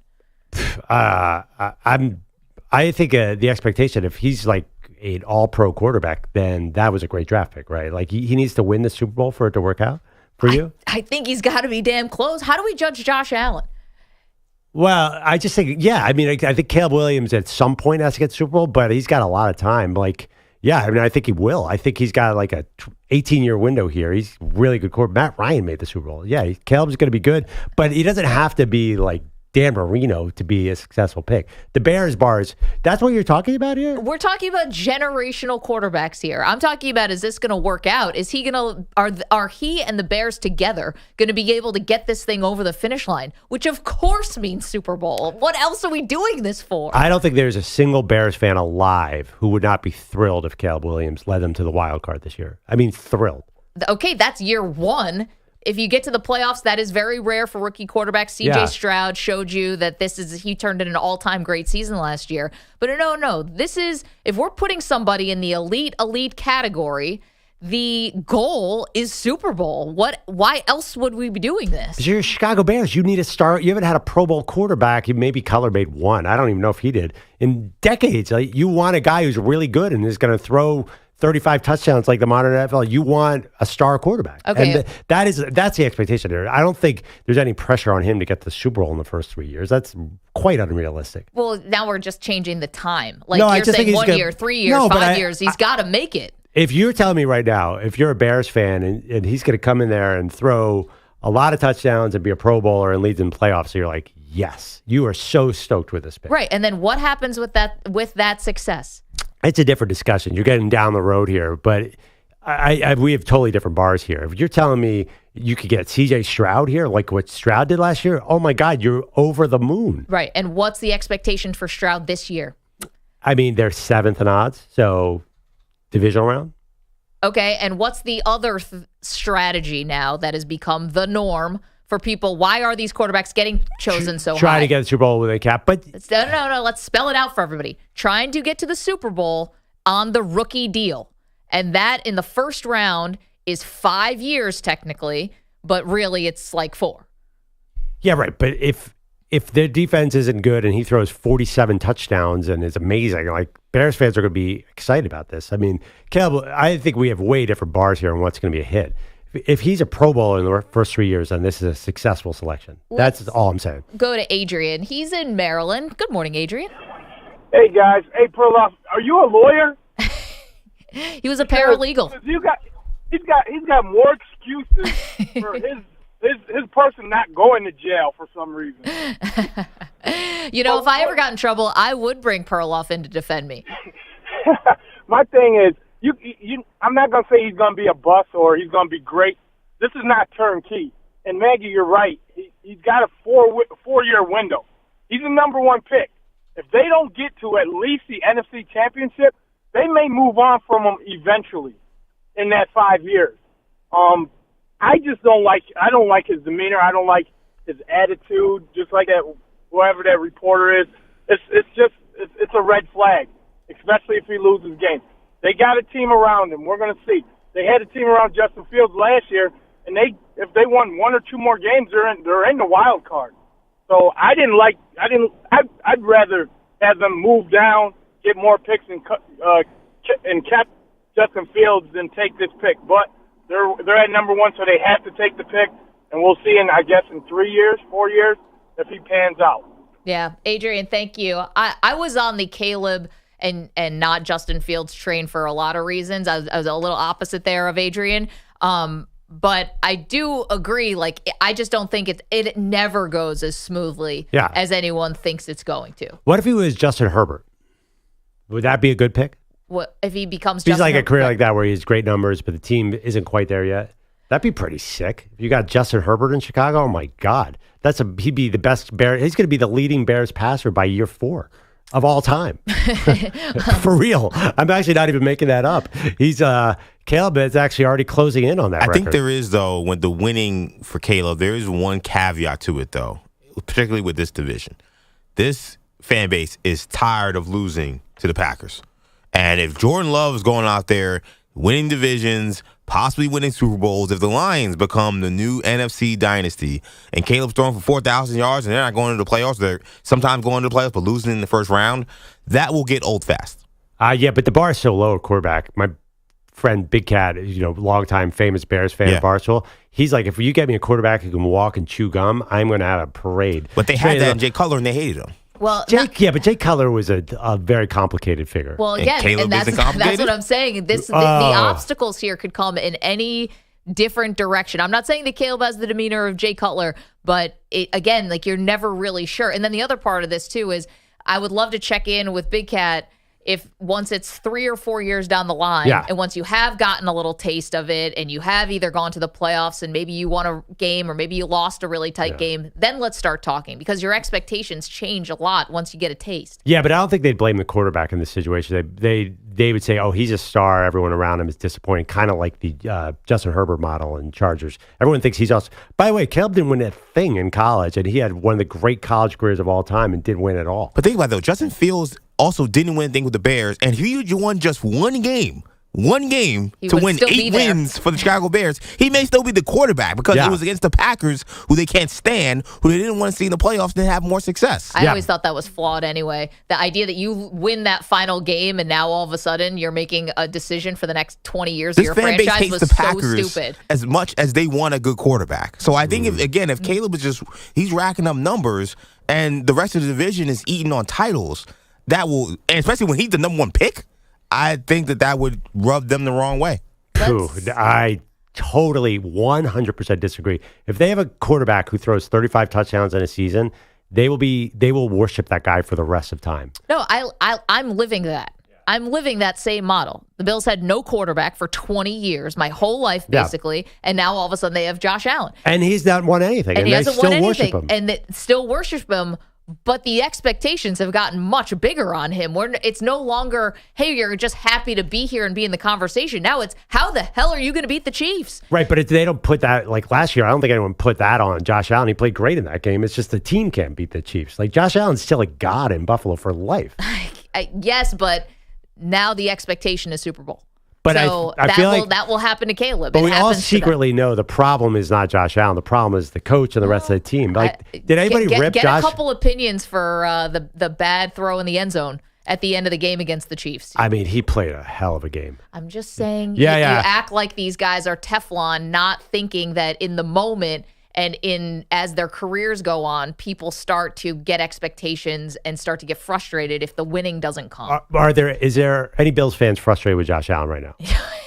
Definitely. Really? They don't want to trade him. They don't want to give up on him. But without a doubt, he's reckless with the ball. He's careless. He turns the ball over all the time. He's always leading the league in interceptions and fumbles. Definitely. But you said that they don't want to trade him. They don't want to get rid of him, which is what Perloff is saying. Well, I feel like I've seen most football fans, I feel like, blame Sean McDermott and a bunch of other things too. Well, you're sitting next to me. How different would that calculus be if Tom Brady was still in New England, kicking your ass and going to the Super Bowl? Well, I don't want to bring up those memories. Right. Bogusch is here. He's got headlines for us. That's a nightmare I don't want to relive. The plan was to shoot as many threes as possible, so the Heat put up 43 of them in Game 2 in Boston last night. 23 went in. That's 53%. Coupled with holding the Celtics to just 40 second-half points, the Heat got their surprising split, 111-101. Tyler Hero hit 6 of those threes for 24 points. Honestly, I thought we generated the same looks in the first game. Just guys, including myself, weren't taking them. And, the talk amongst the team was to just be aggressive, take the open shots. If they give it to us, don't hesitate, let it go. So without Jimmy Butler, the Heat will push Boston to at least 5 games. Game 3's in South Beach on Saturday.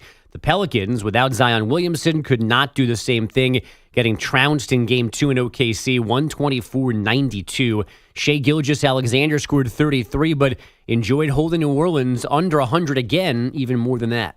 We know that's where we hang our hat defensively, and we these past couple games just tried to give it all we got and execute the game plan.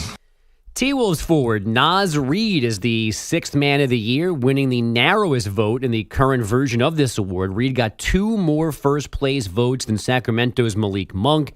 They had the same number of second and third-place tallies. The checkbook's out in Detroit. Lions wide out Amon-Ra St. Brown reportedly signing a 4-year deal. It guarantees him $77 million, while Olam and Penei Sewell guaranteed $85 million over 4, but nothing apparently imminent with QB Jared Goff, who is entering the final year of his current deal. Do you want to pay him like the younger, more elite QBs around the league? Man, this was always going to be a tough one. What do you do with Goff? Because it's a quarterback who's playing well, whose team's in the NFC Championship game with a 3-score lead. I mean, does he reset the market? Are you resetting the market with a Jared Goff? Because that feels a little rich. If I'm Goff, you already have enough money to live 5 lifetimes. You take a little bit less to keep all that talent around. I don't think Goff should push him as hard as he can. So I wouldn't. If I'm the quarterback, I stay in Detroit. I know he said some weird things about Detroit. Where he was like upset about how they treated him when he first got there, or something. And then walked it back this week. But I didn't understand what he was saying was the actual context of his remarks. Like the first thing sounded real. The explanation I didn't understand. The explanation was corny. Yeah, really corny. What was it? It was essentially, you guys took me out of context. Oh, lovely. Which no one did. Right, Well, he said exactly what he meant. He said that basically the media has some PTSD of how bad the team has been, and they're negative because they're constantly thinking to what was and not what is now. And so, listen, the media only just basically, in some ways, speaks for the fan base. So yeah, and he was like, "Oh, what I was saying was that they're not always negative." I'm like, "All right, well, that's not what you said in the interview." Yeah, good distinction. When you got to start explaining it, it's never good. Detroit's a Midwest town. I figured they'd be nice to the Lions. I mean, they came from L.A. where probably nobody called about the Rams or anything. But I feel like Detroit sounds like a nice fan base, no? Well, and it was like weird. Minnesota. His original comment, we all sat here and thought it was going to be about people crushing Dan Campbell for field goals and not, but it was that they just are always prepared for bad thing. They're always thinking the worst is going to happen. Yeah, when you go over, that's going to happen. Yeah. I mean, I guess there's the chance, too, that Ben Johnson, the OC, leaves next year and takes Goff with him. That's very possible, whatever team that would be.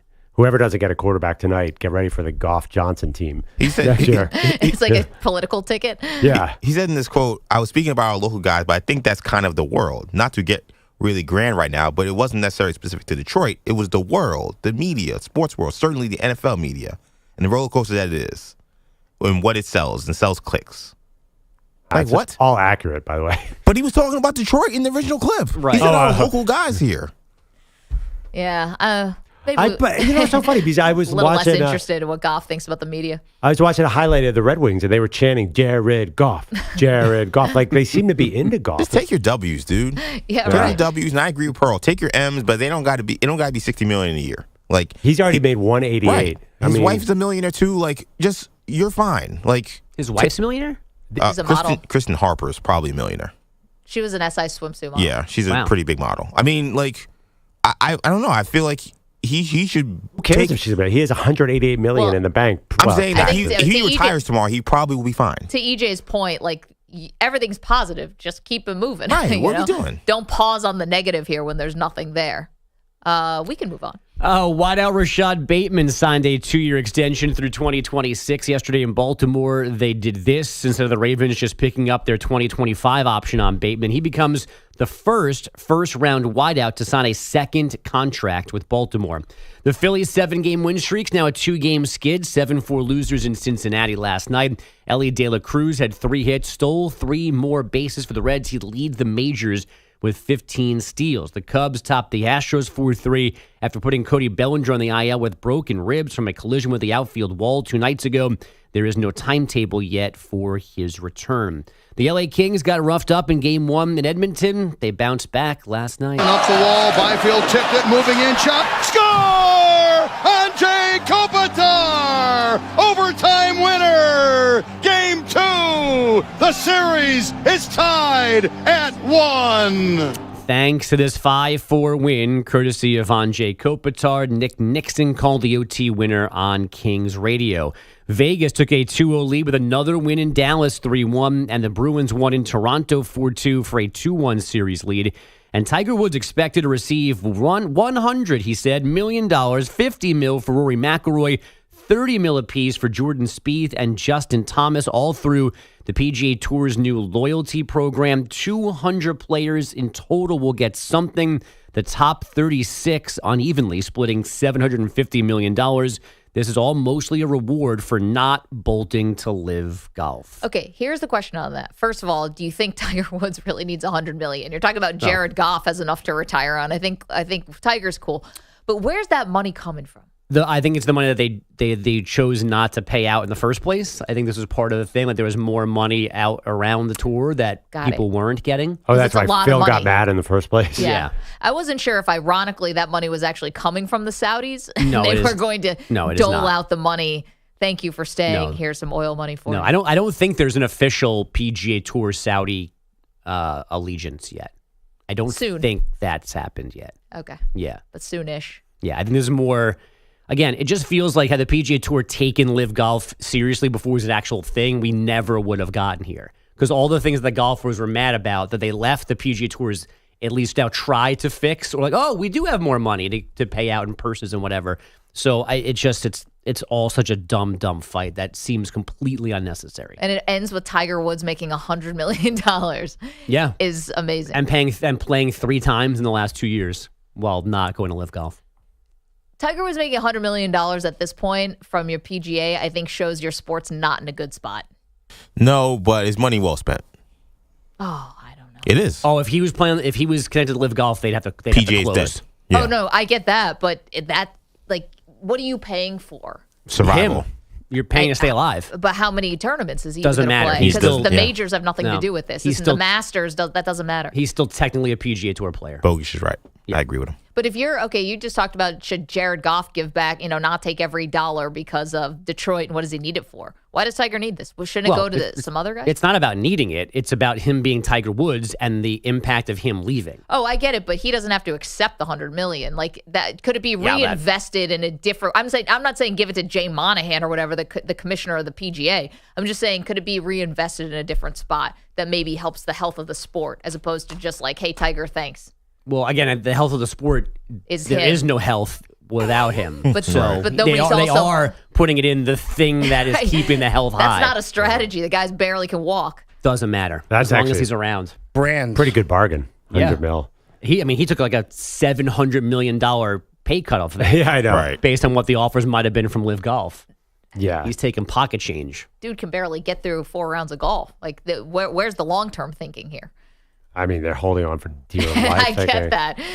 It's like, Now you're thinking like a smart businesswoman, No, someone how with dare foresight, someone like, hey, maybe like this is a league that is on, and maybe I don't want to say it's deathbed, but it's not in a good spot. let's find the next Tiger. How about that? Might not ever be possible, but Yeah, just don't dismiss the idea that they maybe don't exist if he's not around. Like you can think about 8 years down the road, but there is no 8 years down the road if Tiger is a Live Golf person right now. Yeah, I don't think that. But he was never going to go to Live. No, right? but I mean, I don't know if he was ever not going to go. Like, who knows what was Everyone in has his a price. what meetings he had and what I'm was not in his sure. head. Like he's not. I know he's been against Liv, but he's not like Rory. I mean, I think he could have gone. No, and they burned Rory to the ground.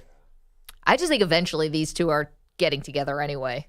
Yes, they have to. PGA and Live, I'm talking about. Yeah. So, is this money well spent? Like, I don't know. Thank you, Bogusch, so much. 855-212-4227. Poll question out there for you. Caleb Williams and the Bears. Is this going to work?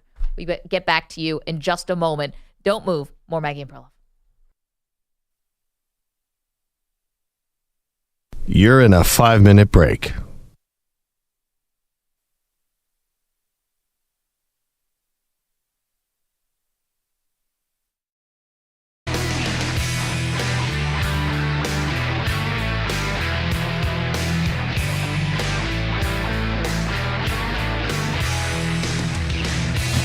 We are live right at the Rose Bowl where no big deal, Penn State demolished, dominated, controlled number 8 Utah in an absolute dominant victory. So let me just tell you this, folks, for the future, 2023, look out for the Nets. They dominated with Sean Clifford, 6-year quarterback, no big deal. They got Drew coming in.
1 minute, 30 seconds remaining.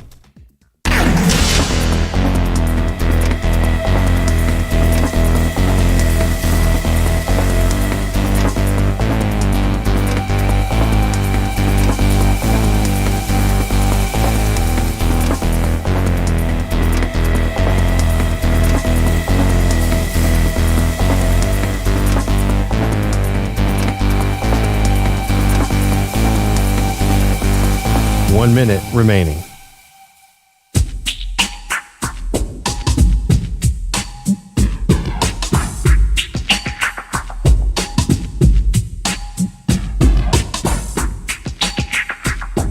"45 seconds remaining.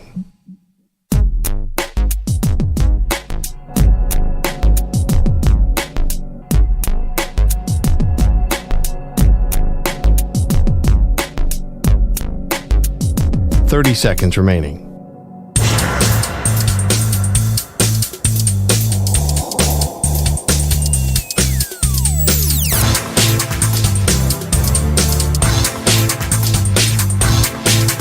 "15 seconds.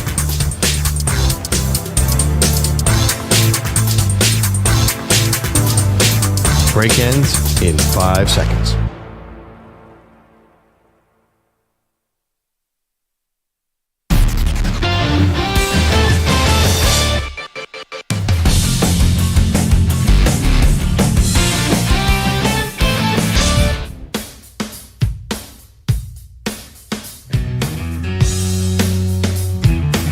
Welcome back. Maggie Gray, Andrew Perloff. Mornings here on the Infinity Sports Network.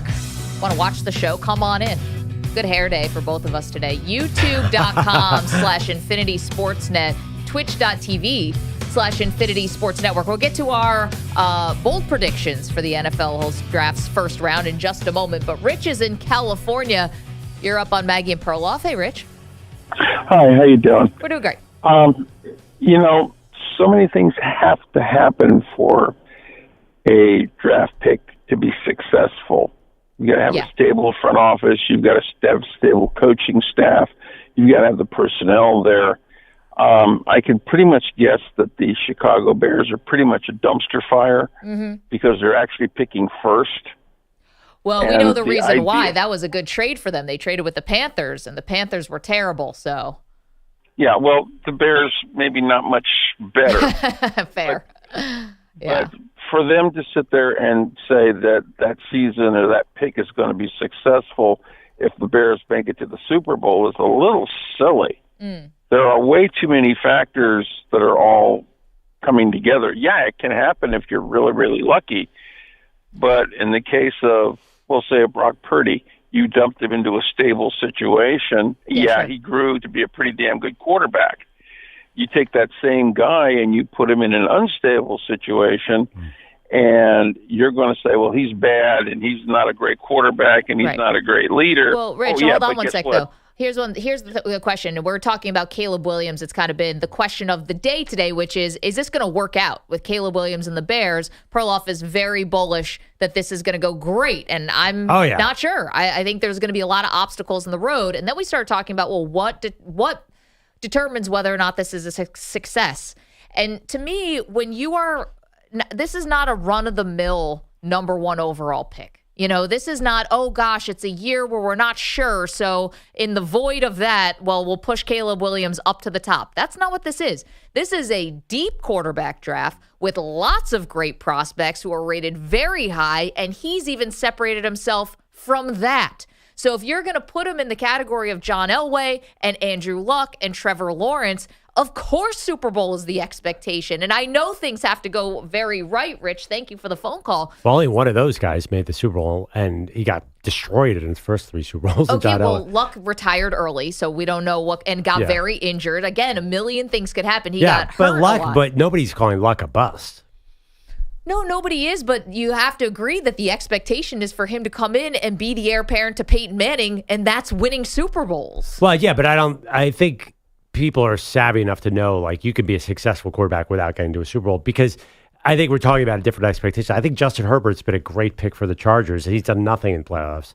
Yeah, I think Josh Allen has been a great pick for the Bills, and he hasn't gotten all the way over the hump. I mean, there's star quarterbacks, and the Bears are so hungry for a star quarterback. Even more, they made it to a Super Bowl with a crappy quarterback, and nobody was satisfied with that. I think they'd rather have Caleb Williams be an All-Pro than have Rex Grossman get them there and get destroyed. I think they are really eager to just have a Pro Bowl quarterback. Rich is in Chicago. Hey, Rich, what's up today? Hey, this is hot off the press. Hour ago, an interview with Kevin Warren. Yeah, the president of the Bears. Yes, he's been very quiet and hasn't said a whole lot about anything. But I wouldn't rely on polls. It looks like Warren's is pulling the strings. Here's his direct quote an hour ago: "We're really happy about our first round pick," which obviously he's referring to Caleb Williams, reading between the lines.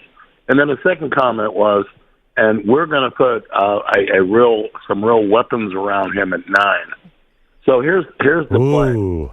Here's the play, and I looked this up, and I'm down on this. If anybody likes to wager like I do, Williams at 1 and Odunze, the wide receiver from Washington, will be available at 9. Harrison won't, and the LSU kid won't. So if you want to parlay Williams and Odunze at 1 and 9, it's 4.5 to 1, and he Pretty will good. be available. He will be available at 9. He is a great receiver, and he will not go off the board before 9. Well, and what's funny about that, Rich, and thanks for the up-to-the-minute intel. Yep. It's so funny because we're actually going to have Nick Kostos from You Better You Bet to join us at the top of the hour to go through all the props and betting angles for the first round of the draft. We'll do that at the top of the hour, as I said. But you just had Caleb Williams and Rome Odunze on the same flight out to Detroit, and they were sitting next, or I don't know if they were sitting next to each other. They were tweeting to each other back and forth, and it seemed like they became fast friends. Yeah, also, I mean, Caleb Williams played high school football with Olu Fashanu, the Penn State left tackle, and told reporters that we really want him. So, but I think he was kind of hooking up a teammate there. One thing, Don't forget, though, the Caleb crying game. Yeah. That was when they lost to Washington and Rome Odunze. One thing about a lot of people are now mocking Rome Odunze to the Giants, there is always a chance that Odunze jumps Malik Neighbors and is the second receiver taken. So, I keep coming. I think Schrager, who is Mr. Giants pick, I think he had Odunze there, but I got to double check. So, you never know. I like that 4.5 to 1. That we know Caleb's going 1. So is that 4.5 to 1 that Odunze goes 9? What if your New York Jets jump up to 8 there, EJ, to try and get Odunze, though? There's a lot of people who, or maybe the Bills pull off some crazy move. If Odunze falls to 9, I wonder if people are going to try and get up to 8, where Atlanta could trade back. That's all. That's the only reason they make me nervous about that bet. Yeah, I don't know if you're trading from the 20s though to get all the way up to. Well, what 8, if you're 10? What if you're the Jets? What if you're the Colts? A lot of people have the Colts trading up to get another weapon. I don't know. It's just it does sound odd. When Rich said it sounded obvious, right? But then, as you always say, nothing is that predictable. Well, I also wonder how much draft capital are you going to sacrifice to trade up for a wide receiver, the third wide receiver off the board, especially when it's a really deep wide receiver class. I love Odunze, everybody does. But if it's not for Harrison or for Neighbors, would you really be sacrificing a lot, like to get from 28 to 9 or to get from the 20s up that high, up to 5? I wonder if Indy could go from 15 to 9 for a second round pick. They might be able to. We will get all the betting angles on this from our pal Nick Kostos. Nobody does it better. From You Better You Bet. If you like to wager on what's going to go on in the first round, this is for you. Don't move. Maggie and Perloff, Infinity Sports Network.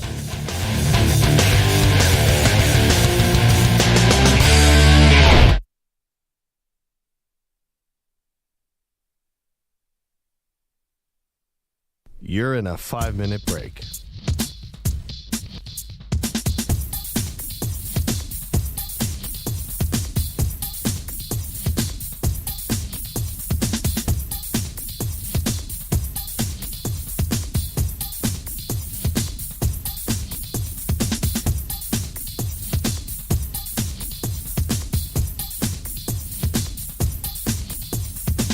Four minutes, 30 seconds remaining.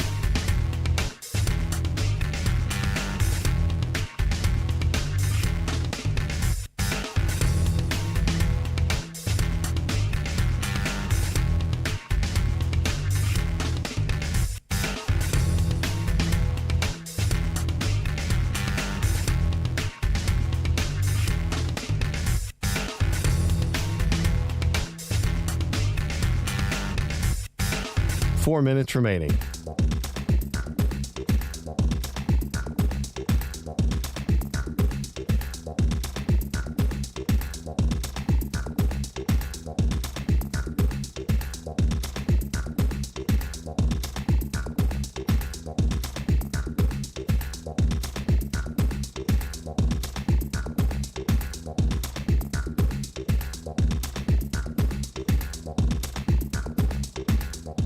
Three minutes, 30 seconds remaining.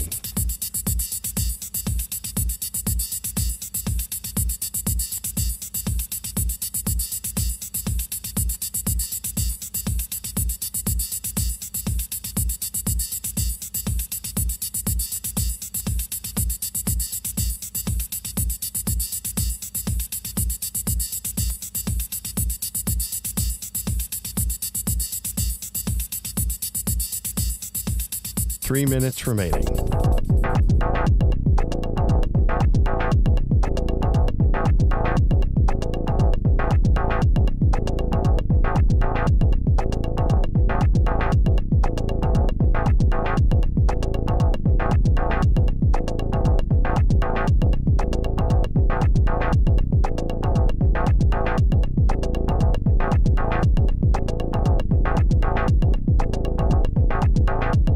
Two minutes, 30 seconds remaining.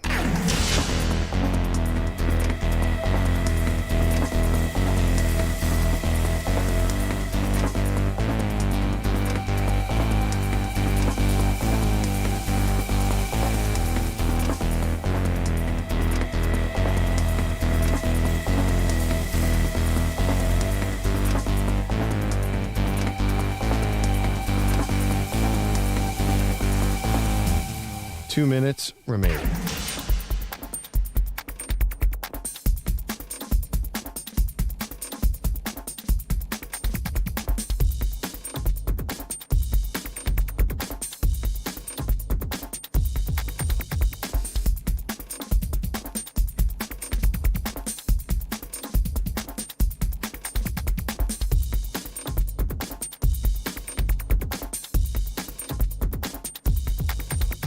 One minute, 30 seconds remaining.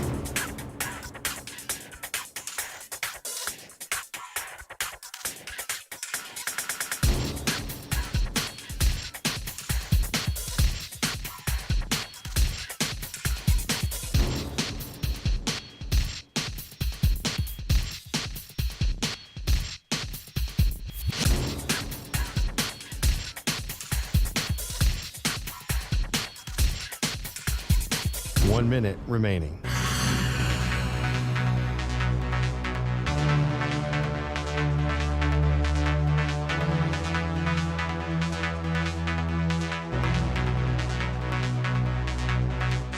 Forty-five seconds remaining.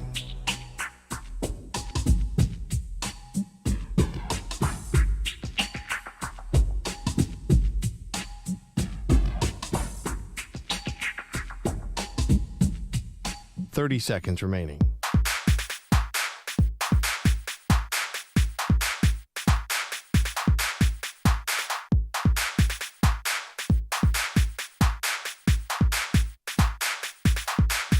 Fifteen seconds.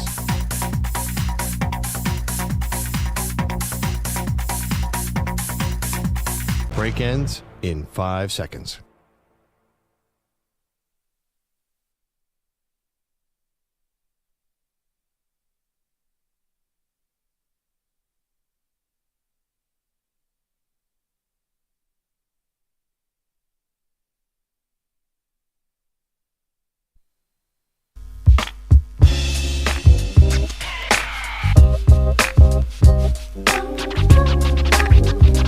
It's Maggie and Perloff on the Infinity Sports Network. We're asking you today, are Caleb Williams and the Bears, is this going to work? Are we sure this is going to work? This is just going to go as smoothly as we all predict that Caleb goes to the Bears and this is just a match made in heaven?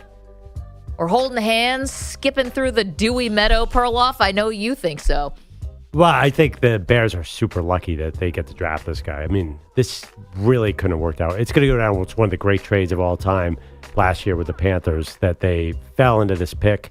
It was a no-brainer to not go with Justin Fields. So Is it going to work out? I'm pretty confident it will, but I will tell you one thing. This has got to be the happiest day for a Bears fan since 85. That's a different question, though. Yes, it's a happy day. I'm not so sure that this is going to work out as smoothly as everyone predicts. Let's get the thoughts of our next guest, who also is going to hook us up with all the great betting information for the first round of this draft, and that is our pal, Nick Kostos, the co-host of You Better You Bet, one of our absolute favorite shows. Nick, thanks so much for waking up early for us. How you doing, dude? Yeah, you got. Oh, I've been up for a long time already. I hate to say this as I come on. The first thing I say, I agree with a lot of what Perloff does. But there you go. I have to say I know that's tough. I think he's right. And by the way, most important Bears victory since the Super Bowl 20 against the Patriots, Lovie Smith and the Texans beating the Colts in that insane final game a couple years ago. Yes. That ended up putting this whole series of events in motion. Funny, Lovie Smith takes the Bears to the Super Bowl. They end up losing to Peyton Manning. Then he gives back to the organization with this, and then Ryan Poles kind of had to do some things there too. Okay, so Nick Kostos is here. He's going to give us some betting advice and some help. First things first, because it is a show bet here on Maggie and Perloff, how many quarterbacks are going to go in the first round? Nick, Perloff has taken the over 4.5. EJ has taken the under 4.5. Whoever loses has to run wind sprints with Pete Bellotti holding the whistle. Who do you think is going to be sucking wind pretty soon? So I will. This will be a guess. I will not say this with like extreme conviction because Michael Penix Jr. and Bo Nix both fit the. So Penix and Nix would be one or two guys that would go to cash this over, right? Assuming the top four are all going to go very early in the draft. Penix and Nix both fit the profile of quarterbacks that historically never go in the first round of drafts. Right. Like it just does not happen. Guys like as old as they are, Penix with the injury history, like it just doesn't happen. But you have really respected NFL analysts putting out mock drafts, and I'll bring up two, Daniel Jeremiah and Peter Schrager, that both have Penix and Nix going in the top half of round number 1. So I think you've got a lot of analysts right now saying that it's likely to be 6 quarterbacks, but then you have all this historical data that says it's going to be 4. Right now, I'll split the difference, and I'll say Penix goes in the first round and Bo Nix doesn't. I don't think all 6 are going to go. And just the thought process that some people have that, well, you can just trade up into the back end, into the end of the first round to get your quarterback for the 5th-year option, right, which is something that's been bandied about. It's something the Ravens did with Lamar Jackson a number of years ago. It turned obviously out to be a great pick. With the way that the new CBA is structured, like that's not really how it works anymore. I think you're going to see more teams trade into the back half of the first round, like maybe into like the 20s, 25, and later for offensive tackles with how it works with the 5th-year option and how much it costs. We had Eric Eager from Sumer Sports, one of our favorite guests, come on the show this week and explain that to us, why it's unlikely for that to happen with quarterbacks now in the final like 5 to 7 picks of the first round. I'll say 5 quarterbacks go, not a ton of conviction. Nick, so you mentioned mock drafts, and I know you're looking at how much you trust a mock draft, because I think I was saying to Maggie before the segment, I haven't seen uniformity like this. Everybody's got Jayden Daniels 2, Drake May 3, Harrison 4, J.C. Latham is now 5 with everybody. Yep. Dallas Turner's been 8 for 3 months right now to Atlanta. Do you buy a lot into that? Like, are there good odds on those picks? Because it just seems like there's just so many people are saying the same thing right now. Well, like if you're betting, and the thing with the NFL draft that makes it different, Perloff, from betting a game, right? The game starts, anything can happen. You could bet a favorite, and the quarterback can get hurt, and then like the underdog's going to win. Look, the Heat Celtics last night, right? An example of anything can happen. Betting the NFL draft is like you have a test. You either have the answers to the test before the test is handed to you, or you don't.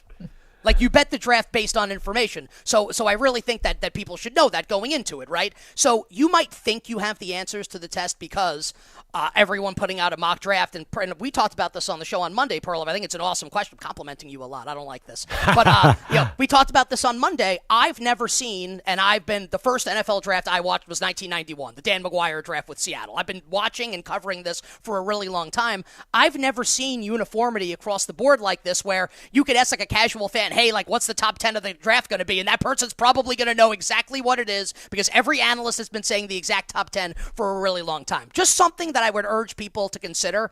I am not saying that Jayden Daniels is not going to be the 2nd overall pick.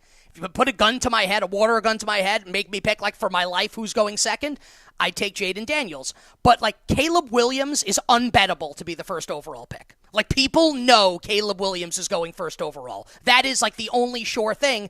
Jayden Daniels is not the same price that Caleb Williams is. Now, compare and contrast this with Zach Wilson a couple years ago when Zach Wilson went second to the Jets. And, like, you can think Zach Wilson stinks, whatever, and he does. He was a gigantic favorite to be the second pick, to the point that it was unbettable. Like, that's not what's happening with Jayden Daniels. That's not what's happening with Drake May with the third overall pick. That's not what's happening with Marvin Harrison at number 4 overall. And, like, Latham's made this late charge, but I'll tell you, like, I bet Latham on Monday to be the 5th overall pick in the draft. I think I know where this information is coming from, and, like, I don't know, like, how good the information is. Now, I bet it at a huge price. Now he's the favorite. I would never bet that now. Like, also, if you're betting Latham to go 5, you're assuming the Chargers are making the pick. Like, what happens if things break in a certain way where the Vikings trade up to 5 to take J.J. McCarthy, which is certainly in the realm of possibility? What happens if the Patriots take J.J. McCarthy 3rd overall, which the betting market tells you is still, like, a distinct possibility? So, sure, like, it can go Perloff as consensus. Also, like, things could get really nuts coming up tonight. Again, it's not like betting a game. Do you have the answers to the test before the test is given? That's how I would urge people to think about this. Okay, Nick Kostos joining us from You Better You Bet. So is a better strategy then to be doing the bets like how many quarterbacks will go in the first round as opposed to this person's going to go here? Are you getting better value if you're doing like, I think so in however many offensive linemen are going, or I think the first defensive player is going in the top 8, or whatever it is, as opposed to trying to match exactly who's going where? Well, I think, like, trying to match, like, you know, like 5th overall pick. Right. Like, you bet J.C. Latham to go 5.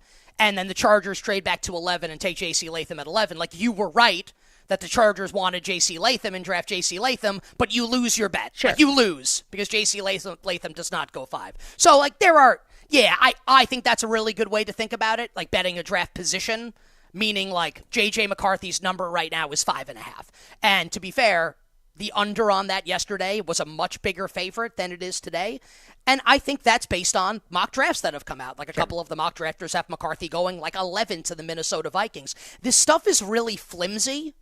Like, no one has the answers right now, and people are betting based off mock drafts from people that don't know.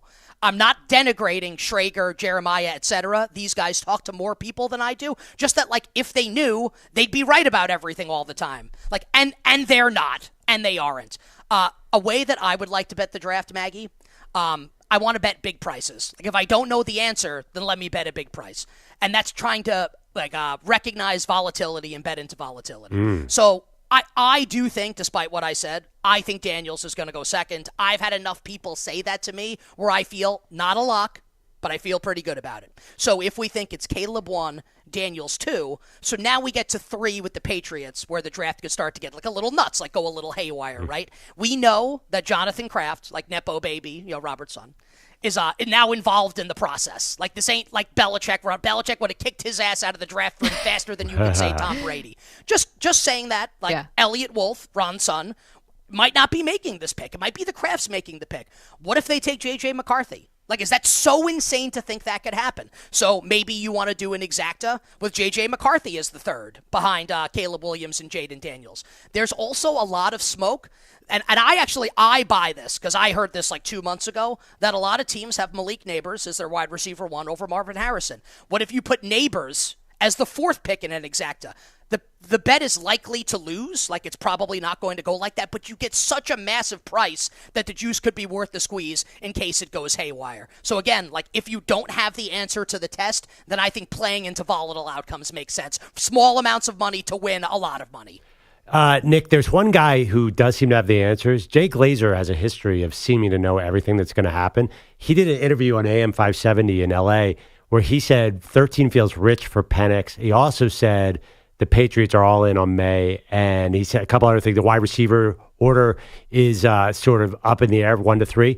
That Penix at 13, that feels like something real. Because I don't know Jay's relationship with the Raiders, but it feels like he would be all in on a Raiders team. Is he a guy who's an exception even more so than a Schrager or Jeremiah? So so Glazer doesn't report as much as those guys, like doesn't give as much, but he's almost always right to your point. And I can't remember an instance where he's wrong. And to Jay Glazer's credit, he's developed amazing relationships with a lot of people with power and influence in the league. So he's in like a little bit of a different category. So I agree with you. I actually do think like when Jay Glazer says something, not that like Schefter and Rappaport and guys like that are wrong, but like Glazer I think is like bad, like literally batting 1,000. So let's start with the Patriots point.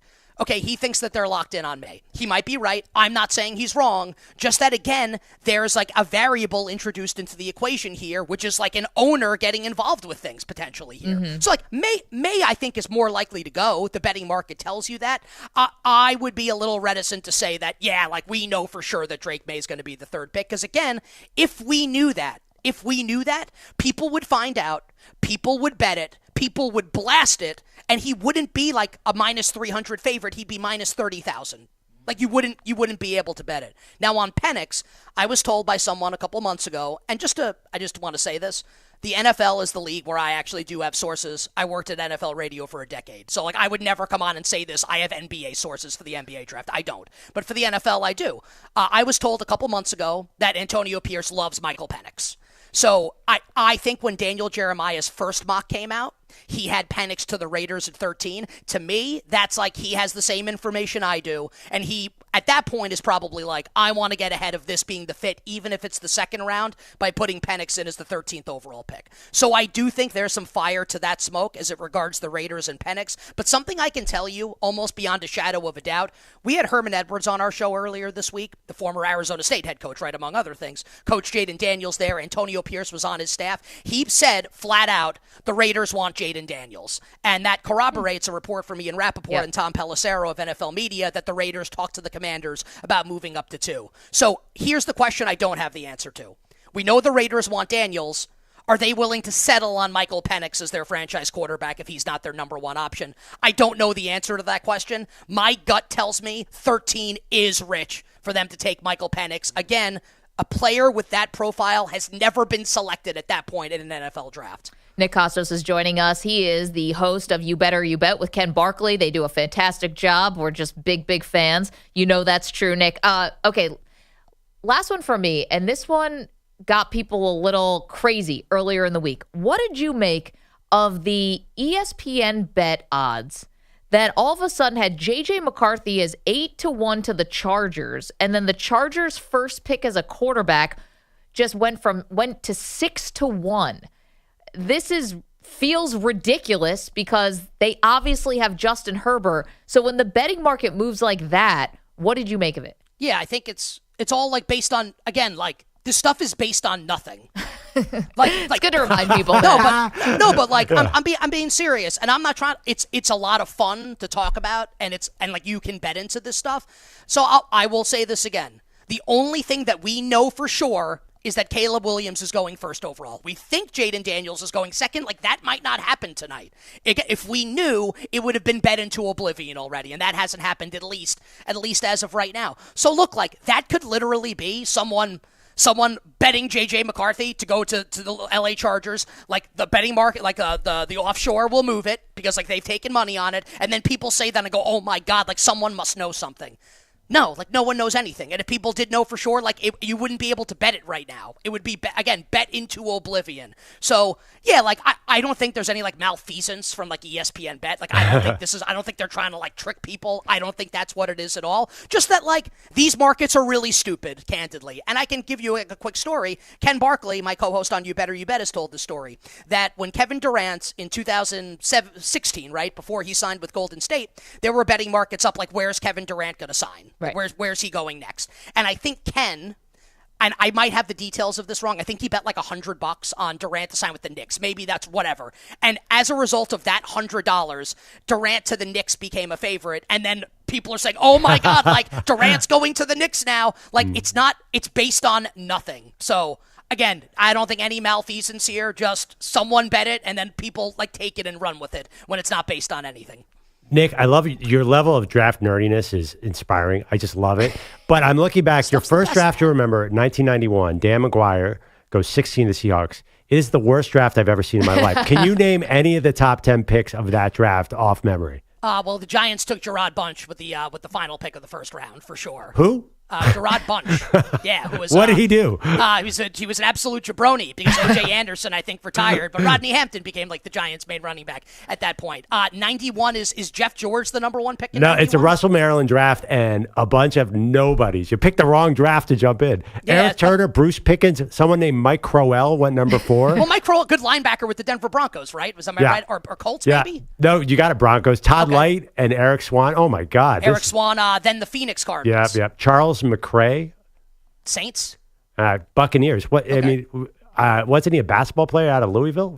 This is the power of the draft. That this is the one that sucked in Kostos. Kostos, you got to admit, this is a pretty awesome draft tonight. We should be fired up. I mean, you can look at that year. Remember we were at the draft, Maggie, where Eric Fisher went 1 and Luke Jokel went number 2. We were trying to make something interesting out of it. And Lane Johnson went 3, and he turned out to be the best of all. I know. It's we have a blessing tonight. All these quarterbacks. What do you do tonight? Are you doing a live stream, or is it where can I watch you? Oh no, we're on the air until 7:00. So basically, because for our purposes, and look, I feel like I could host a really good NFL draft show while the draft's going on. But for our purposes, on You Better You Bet, everything dies at 7:00. All the markets get pulled, and that's it. And I guess in closing, and I just wanted just an anecdote. I remember with my late grandfather, he thought Dan McGuire was going to be awesome. Literally Mark McGuire's brother. That's my memory of watching the 91 NFL draft with my grandfather at his old apartment, Gray Neck on Long Island in New York. Just something to consider for everybody. So last year on draft day, we knew Bryce Young was going to be the number 1 overall pick. You basically couldn't bet it at this point. When we woke up last year on draft day, Will Levis was favored to be the 2nd overall pick. Will Levis didn't go in the first round. So again, that doesn't mean Jayden Daniels is not going. Jayden Daniels is going in the first round. And as the day went on, and Ken and I are doing the show last year from 3 to 7, as we will be today, we're noticing, right, once we get into the 6:00 hour. So markets are going to close. The draft is about to start.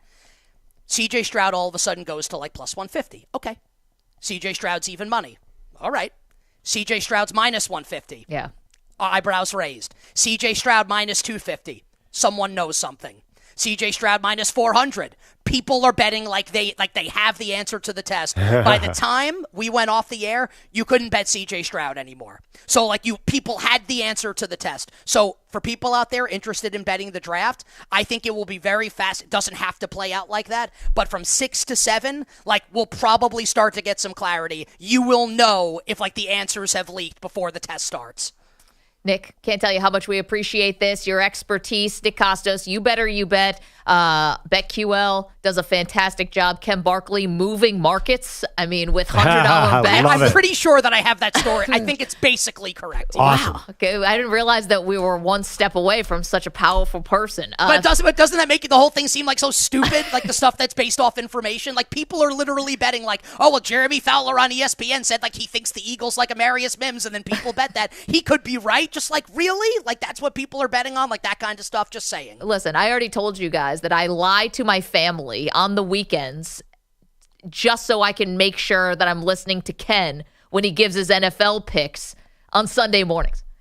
I lie to my family. I tell them I'm going somewhere that I'm not going so I can be in the car just for Ken. So I get how powerful he is. But Nick, obviously, we've been caping off of your picks for years. Thank you so much. We appreciate it. Have fun. Enjoy the draft. Wishing everyone minimal sweats when he bets the absolute very best of luck. And Caleb Williams is going to be awesome. I agree. We'll see. Let's go. Thank you, Nick. Appreciate it. Thanks, Nick.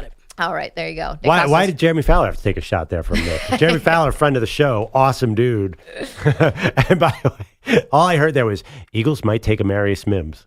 That's what I heard there. But it is so funny. If Ken Barkley can move a betting market, these things are so silly. Any little piece of information, and there are limits on what you can bet here because Nick's right. The information actually exists. It will get out. I mean, but that Justin Herbert Chargers, the rumor of Justin Herbert getting traded to the Vikings, the Chargers odds moved. I mean, we should have all realized, I think we did at the time, just how ridiculous that sounds. I mean, you could bring in dead cap money and all the other reasons why this would be so hard, but I mean, that one was on the outskirts of crazy town. Still hoping something like that happens. That Jim Harbaugh just says, let's go and do something. What if he trades out, gets J.J. McCarthy at 15? There's going to be so much fun stuff here. If you took a $100 million cap hit to draft J.J. McCarthy, you should have your head examined. You don't think Jim Harbaugh's crazy? Oh, he just got a 15-0 tattoo. The guy's out of his mind. He should get thrown out of the RV park for that. We will give you our bold predictions for the first round, and we'll do it next. Maggie and Perloff.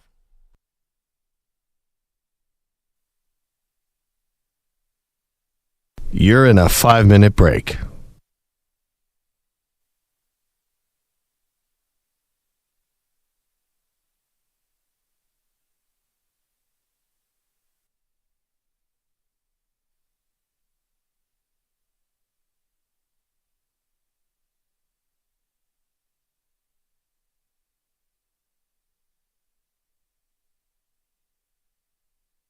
Four minutes, 30 seconds remaining.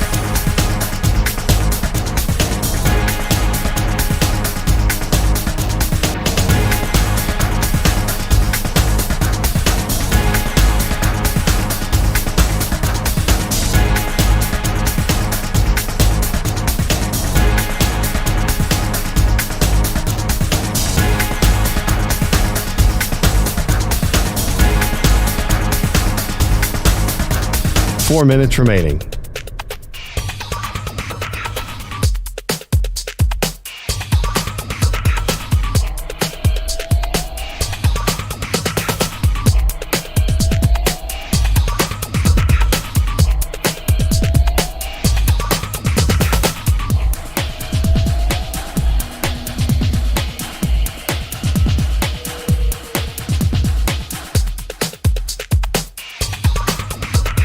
Three minutes, 30 seconds remaining.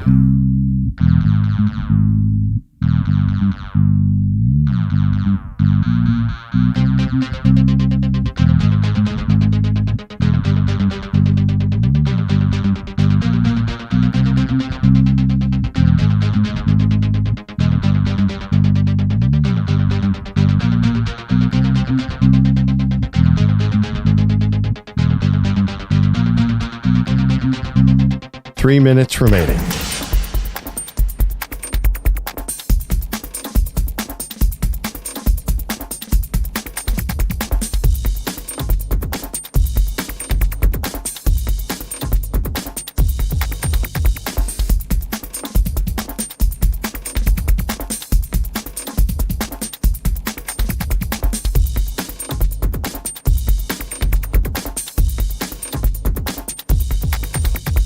Two minutes, 30 seconds remaining.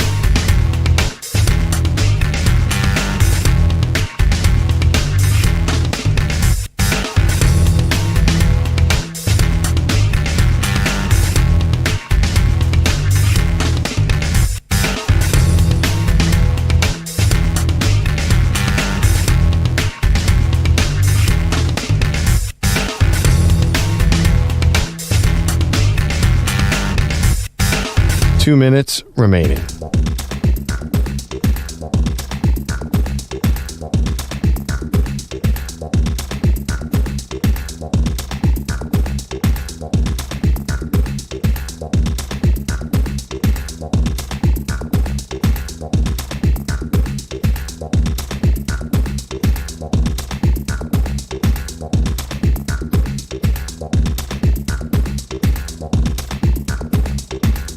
One minute, 30 seconds remaining.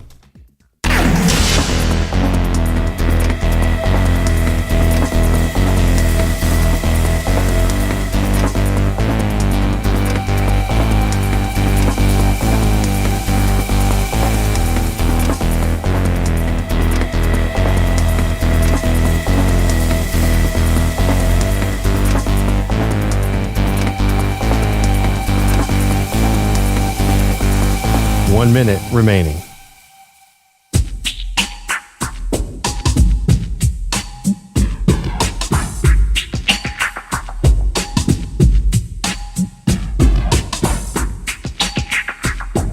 .45 seconds remaining.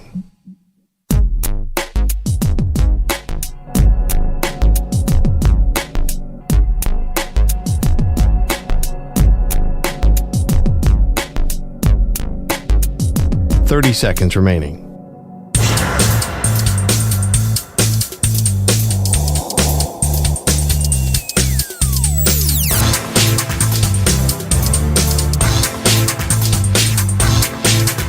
.15 seconds.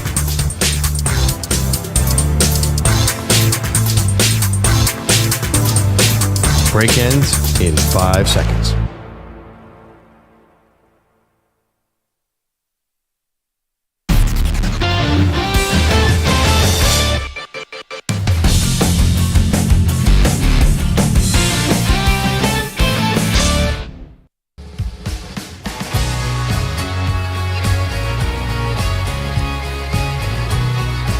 Welcome back to Maggie and Perloff. Man, all the mocks are out now, and they're all exactly the same, Maggie.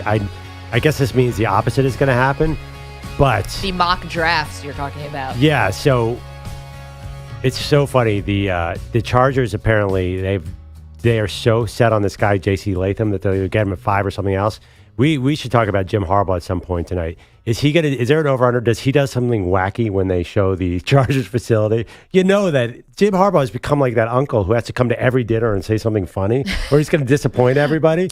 This is going to be a wild see. There's so many little things. I don't think we're going to get a Laramie Tunsil bong. I think we're going to have 5 or 6, gas masks for marijuana. I think, which is the ultimate draft surprise. I think we're going to have so many funny things tonight.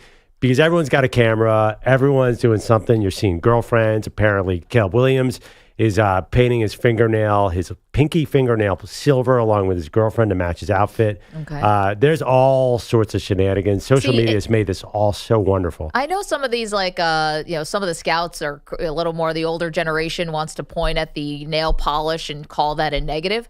I say that's attention to detail. You're thinking about everything there. Isn't that what you want your quarterback? I mean, it's full 360. He's not just worried about the shirt and the pants. He's always thinking about the accessories, too. Yeah, and due to worry about their outfits, that's certainly a red flag. Yeah, but this is the draft. Like, your outfit is big for everybody. That's true. Right. This is the one day. This is the one day you can actually talk to your buddy about your outfit. You cannot talk to him any other day. Wouldn't mind seeing someone walk out in some sweatpants. They'd get roasted. No, but the guy that's like on a fishing boat with his dad, shouldn't you be focused on the draft? Yeah. Joe Thomas? Yeah. Well, he's just trying to Worked relax. out okay for like Joe. at least be home watching.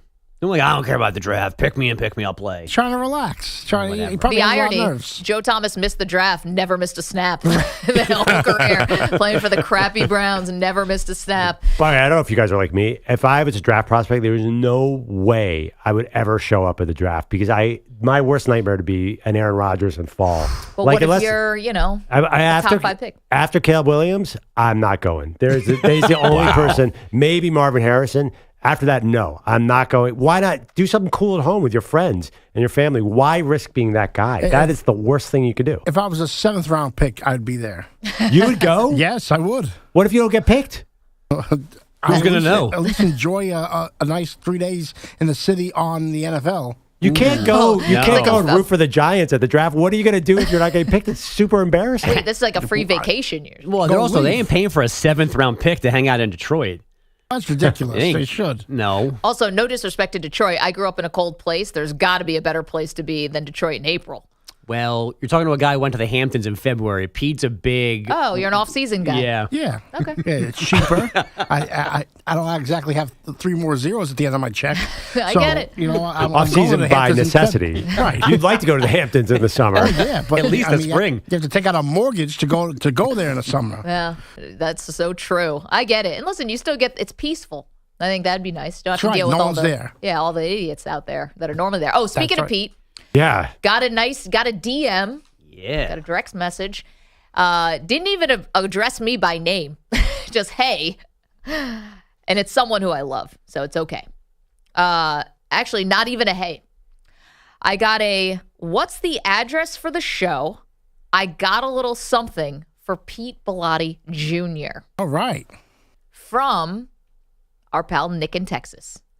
Nick in Texas, who's been one of our great listeners and friends. We've met his family. His kids are adorable. This is a sensitive area, by the way, Maggie. You know that, right? Wait, why? What am I You were walking off into? the day. Oh, I was here for this. Oh, wait, what?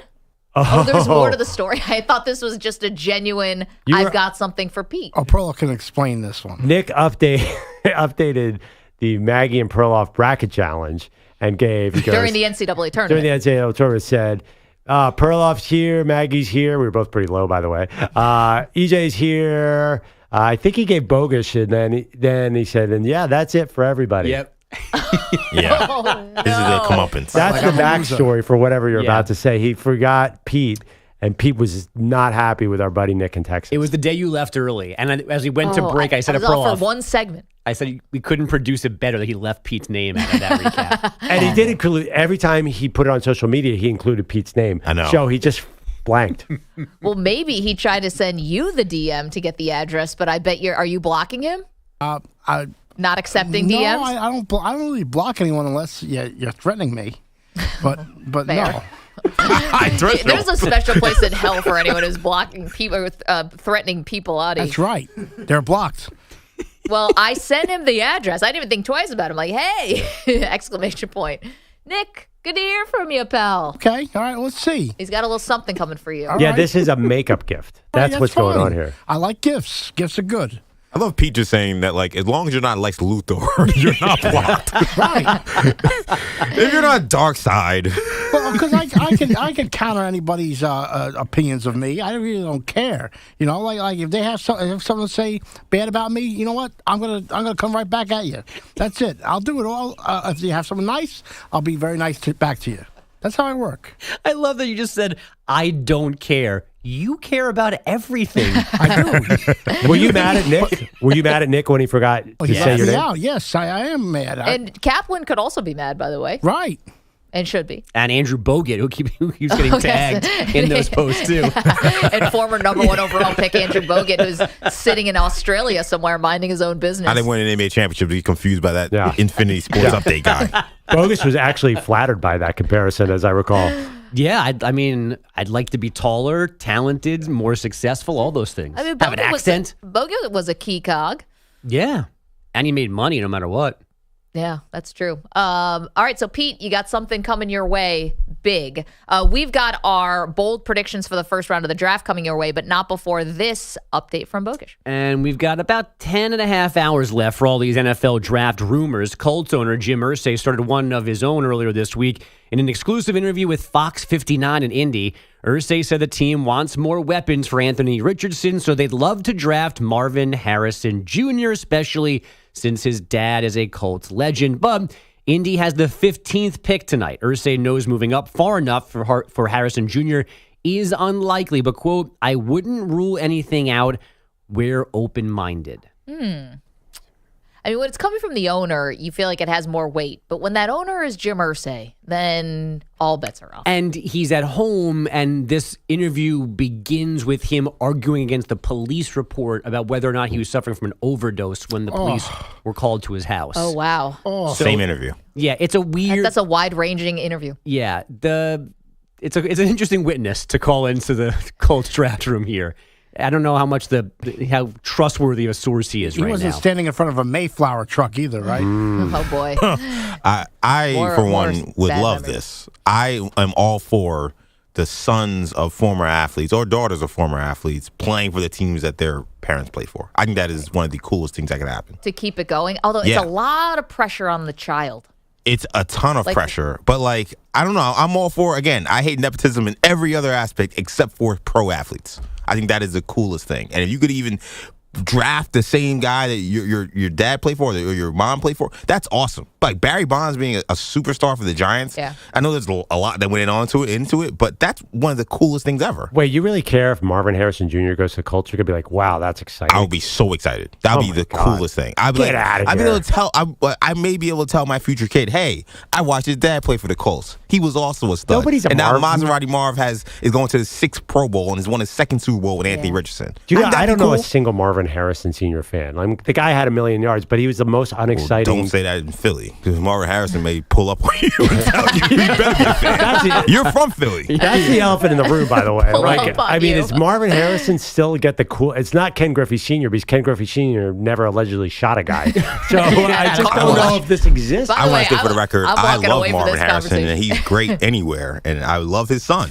Let that record show. Yeah, let the transcript of the show, if it ever gets sent to Marvin Harrison, we were not talking badly about you. We're afraid of you. But here's the thing.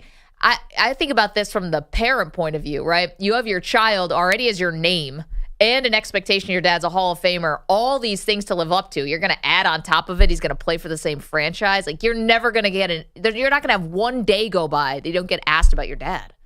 No, Barry you got to Bonds, be your own person. Barry Bonds moved on from it. Yeah, but he only has to be the greatest player ever to do it. Was Bobby a Hall of Famer? Bobby No, Bonds? Bobby was a star, though. He was a star, but again, okay. And Barry was a star as a Pirate before he went to San Francisco to play where his dad played. Yeah, that is true. He didn't start He had a head start. immediately. Right. But from a football perspective, shy of the price tag, why, if Marvin Harrison Jr. is a generational player, why wouldn't they want to go get him to put him alongside Anthony Richardson? Last name or otherwise. I mean, that actually makes a lot of football sense. Yeah, they also should be want to one go of the up for teams that's neighbors making and that. everything.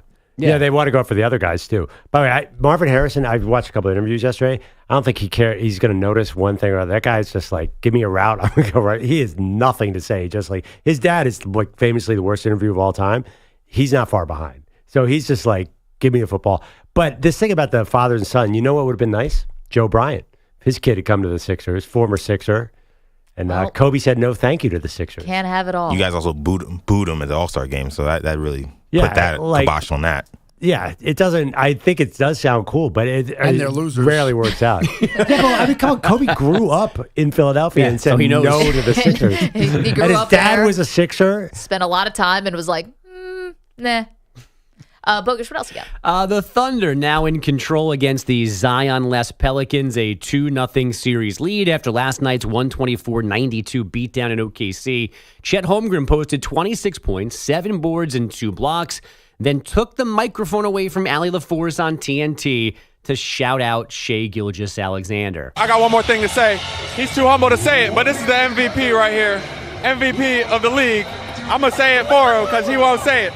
They sing, they hoop, they're hype men, but SGA hated this. He did not like Chet putting any of this focus on him after the game. Yeah, I think is he a humble guy? Who knows what he's really like, but at least publicly he seems like a pretty humble dude outside of that terrible commercial. I love how everybody hates that commercial. That's not really that big of a deal. I mean, every athlete has a bad commercial here and there.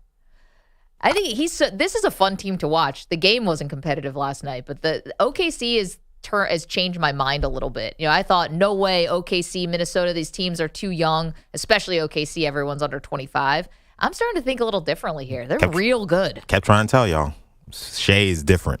Damn. But don't forget, there's no Zion for the Pelicans, and apparently he's good. Yeah, he's really good, and that's Zion is helping the awesome. Thunder for sure. But Showbat Thunder do not win their next round. Against either team? Yeah, it doesn't their matter. next Mavs It'd be Clippers. Mavs or Clippers. I think they'll win. I kind of do too. I'm drinking the Kool-Aid on OKC. What else you got, Bogusch? It's a different morning in Boston after the Celtics let the Jimmy Butlerless Heat into their series. Miami a 111-101 thievery in Game 2 to split in Boston. They hit a postseason franchise record 23 threes. Tyler Hero had 6 of them, scoring 24 points. Jason Tatum thinks we shouldn't think this series should be easy for his top-seeded team. A lot of history between these two franchises, especially recently, regardless of seeding or who's in and who's out. It's the playoffs, and especially with that team, you know, it's never going to go how people expect it to go. But you probably still shouldn't have lost at home last night. They're Game gonna lose. 3 You think so? That's my pick now. This series? Because you listen to that, they are taking them totally for granted, and they're not saying, oh yeah, no, we can't take them for granted. They are. So watch in the series. They're gonna go 7, and the Heat are gonna win. If the Heat win the series, I will do what P. Bellotti didn't say 5 nice things about the Miami Heat organization.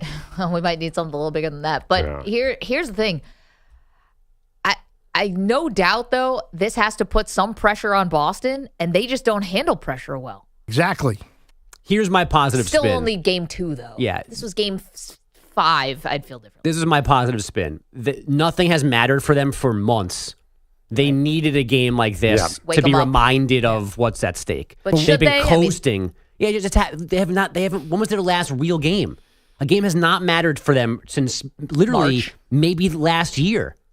I don't like, though, this is 2 years in a row this happened. Last year, you're up 3-1 against Atlanta, no DeJounte Murray, and you blow a game at home. Trae Young's hitting 40-footers to send you to overtime or win that game, whatever happened there. Where's the maturity on this team? Like, you need to stomp this Miami Heat team without Jimmy Butler. Yeah. It's just, there's no excuse. And there's a mental aspect here because the Heat kind of get into your head. I don't think the Heat won this game because of Heat culture. I think that's silly. They won this game because they just started a barrage of threes that just hit. But there is a mental aspect the deeper the series goes. I think you guys are overestimating one game. I think you're reacting to one game, which is generally a mistake in the NBA playoffs. Well, it's early in the series. Yeah. Just the fact that the Heat have been able to do what they've been doing now without Butler is something, and you can't overlook it. Yeah, Jimmy's but not they even worked with them them, in game one. But they will have in game two. I mean, they're not pushovers, and they're treating it like it's still. That Spoelstra guy can coach a little bit. By the way, he's pretty good. Even you can admit that. Not like I always admit that Spoelstra is a hell of a coach. Jeez. Well, I saw that the stat 23 of their 3-pointers attempted last night were considered wide open by the NBA standards. For a team that good defensively, that is pathetic. I'm sorry. The Boston, they have the best defensive players in the NBA. That was multiple. 43 3 attempts and 23 that I don't know if it's the 23 they hit, but 23 of them were considered wide open. Wow. That's not good. Porzingis too, by the way. Oh. Has he played in what kind of meaningful games has he played in? He was hurt for some of the Dallas He had a run. great year this year. What was he last night? He was terrible awful last night. Like 1 for 10 or something? Yeah, I think he's 1 for 8 that he finished last night. He was awful last night. He's had a great year. 1 for 9. Yeah, 1 for 9. I mean, well, how can you be 7-4 and 1 for 9, Maggie? Well, we take 30 footers all the time. Sometimes that's what happens.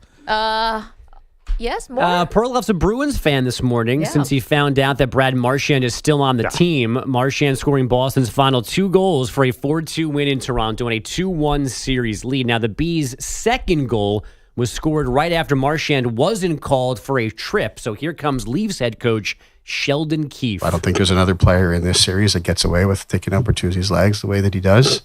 There's not one other player in the series that gets away with that, but he does. It's an art, and he's elite at it.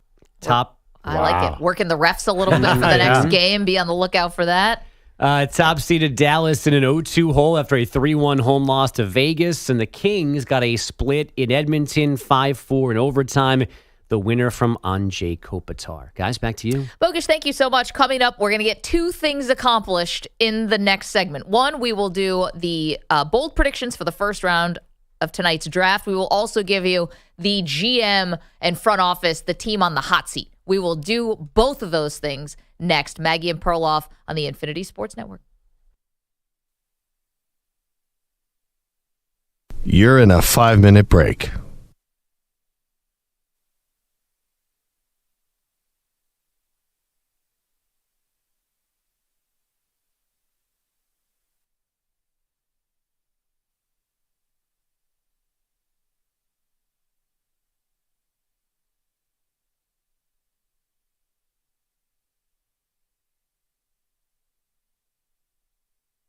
Four minutes, 30 seconds remaining.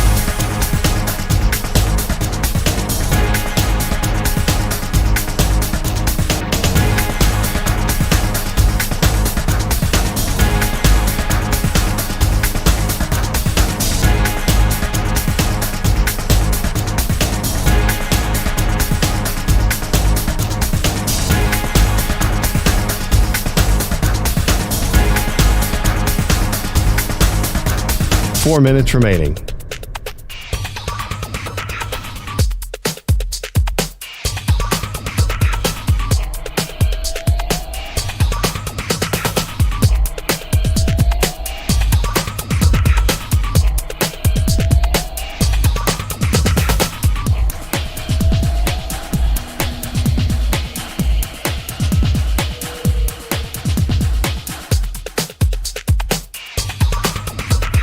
Three minutes, 30 seconds remaining.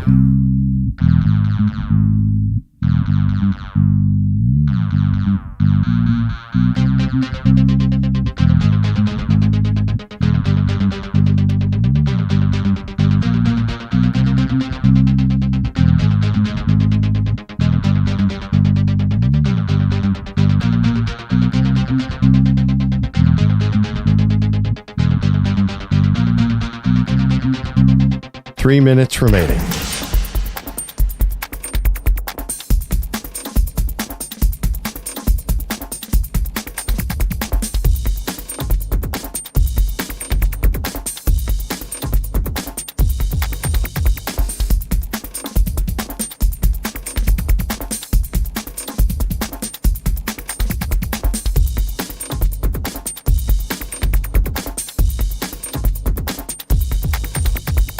2 minutes, 30 seconds remaining.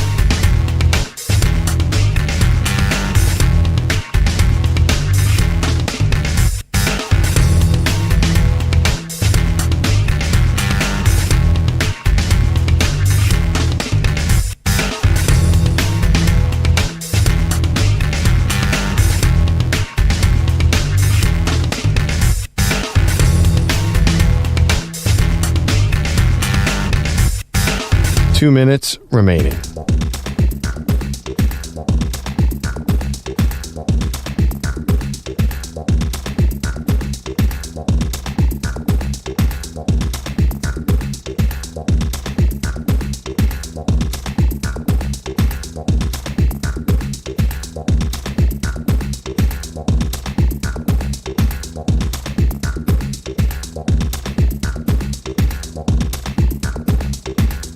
One minute, 30 seconds remaining.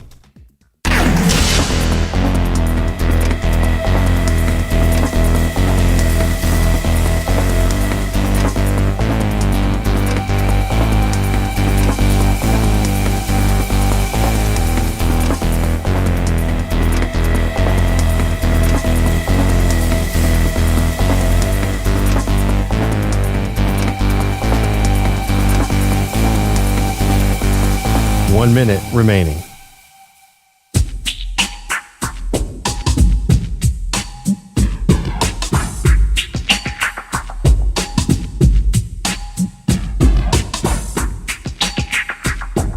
$45 seconds remaining.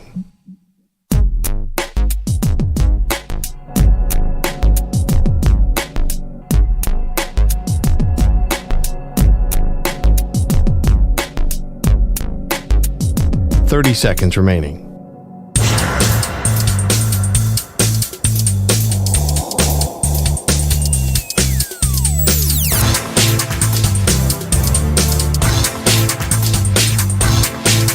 $15 seconds.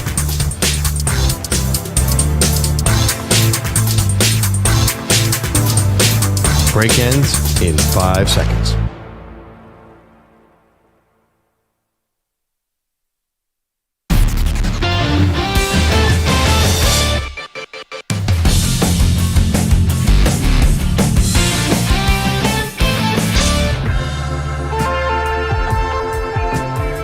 Welcome back. Okay, lots to do here, so let's waste no time. Maggie and Perloff hanging out with you this morning. We've got bold predictions for the first round of the NFL draft, which gets underway soon, and we've got front offices on the hot seat. So, Perloff, give me your bold prediction for tonight in the first round. Okay, I don't know how bold this is, but I have one draft riser who I love, and I want my team to get him. I think everybody else is thinking the same thing. Iowa cornerback / safety Cooper DeJean is going to be a star. Everybody's talking offense in this draft. Every team I could think of needs a good cornerback / safety / nickel. And this guy, I mean, I'll admit it, he has this sick highlight of him dunking a basketball, and he said he could be Caitlin Clark in one-on-one. I just think everything, he's the guy to me that is coming out of this draft and is going to be an instant addition to a contender. I think he goes way higher than people think, like in the high teens, and going to be really good.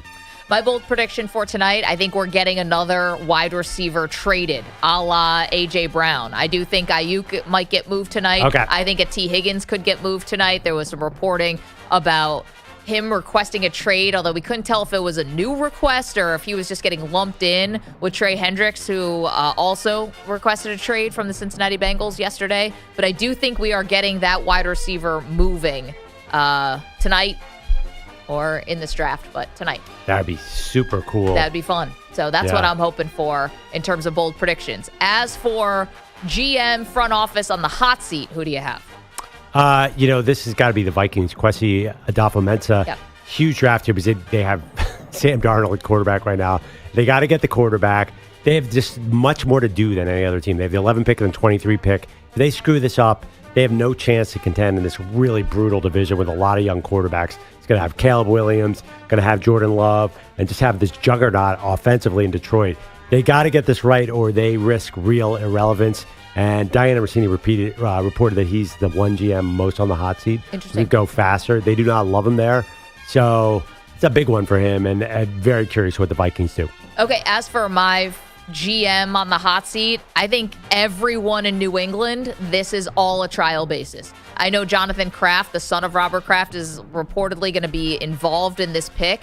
But if I'm Elliott Wolf, who hasn't even gotten the official GM tag yet, even if I'm Gerard Mayo, I think all of this is everyone's on shaky ground because you are replacing someone who's been in your building and you've been doing it one way for the last 20 years. And it's very rare that the next person comes in and just starts hitting bombs right off the bat. So if this doesn't work out well for the Patriots, something goes sideways there, I think the front office gets blamed, and I think they're going to have to cycle through a couple people before they maybe find the right successor to Belichick. God, I'm all in on Elliott Wolf. I read this thing the other day that he tried to talk Belichick out of his last 3 picks, and that he has this list of superstars that he picked through the years.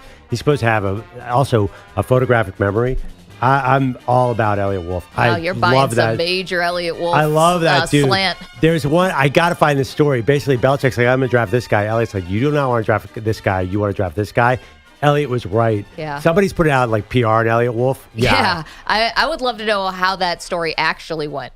How did that interaction actually go? Did he really say, no, Bill Belichick, you should not be drafting that person? You're wrong? Because I doubt it. Elliott Wolf's made, Elliott, it's easy to imagine someone going up to Bill Belichick saying, I don't think you should draft N'Keal Harry.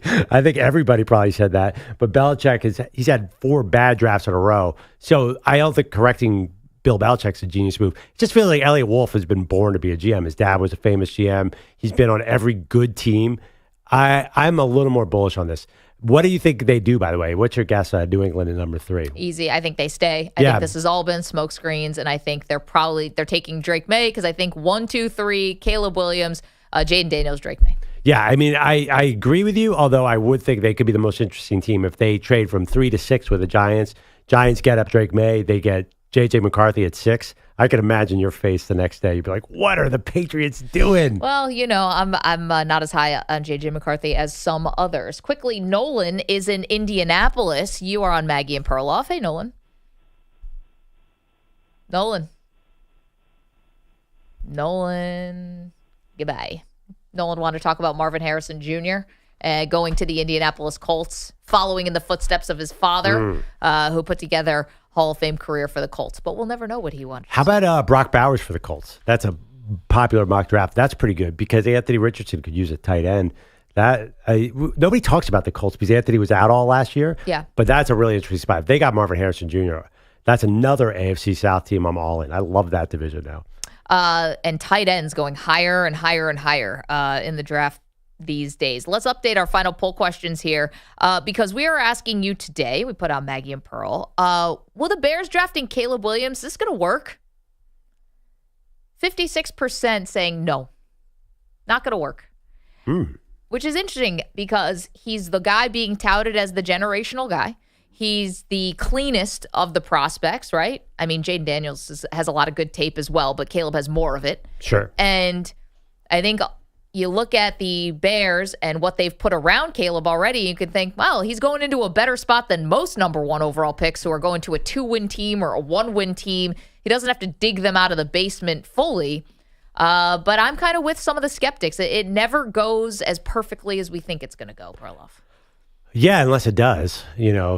Sometimes it goes better than we think it's going to be, like C.J. Stroud last year. So I just think, like, if you're going to look at a sure thing in an NFL draft, this guy is as close as you've had. You don't get a lot of these. Last year, no one thought Bryce Young was a sure thing. You said he's way too short to be an NFL quarterback. You're right. So I don't see the flaw with Caleb Williams. Thank you so much to E.J. Stewart, to Pete Pilati, Andrew Bogusch, Andrew Kaplan. Be looking out later. We're going to be doing some fun draft stuff tonight. So we will keep you updated on all the latest on our social channels at Maggie and Pearl on Twitter, Facebook, Instagram, TikTok, everywhere you are, we are.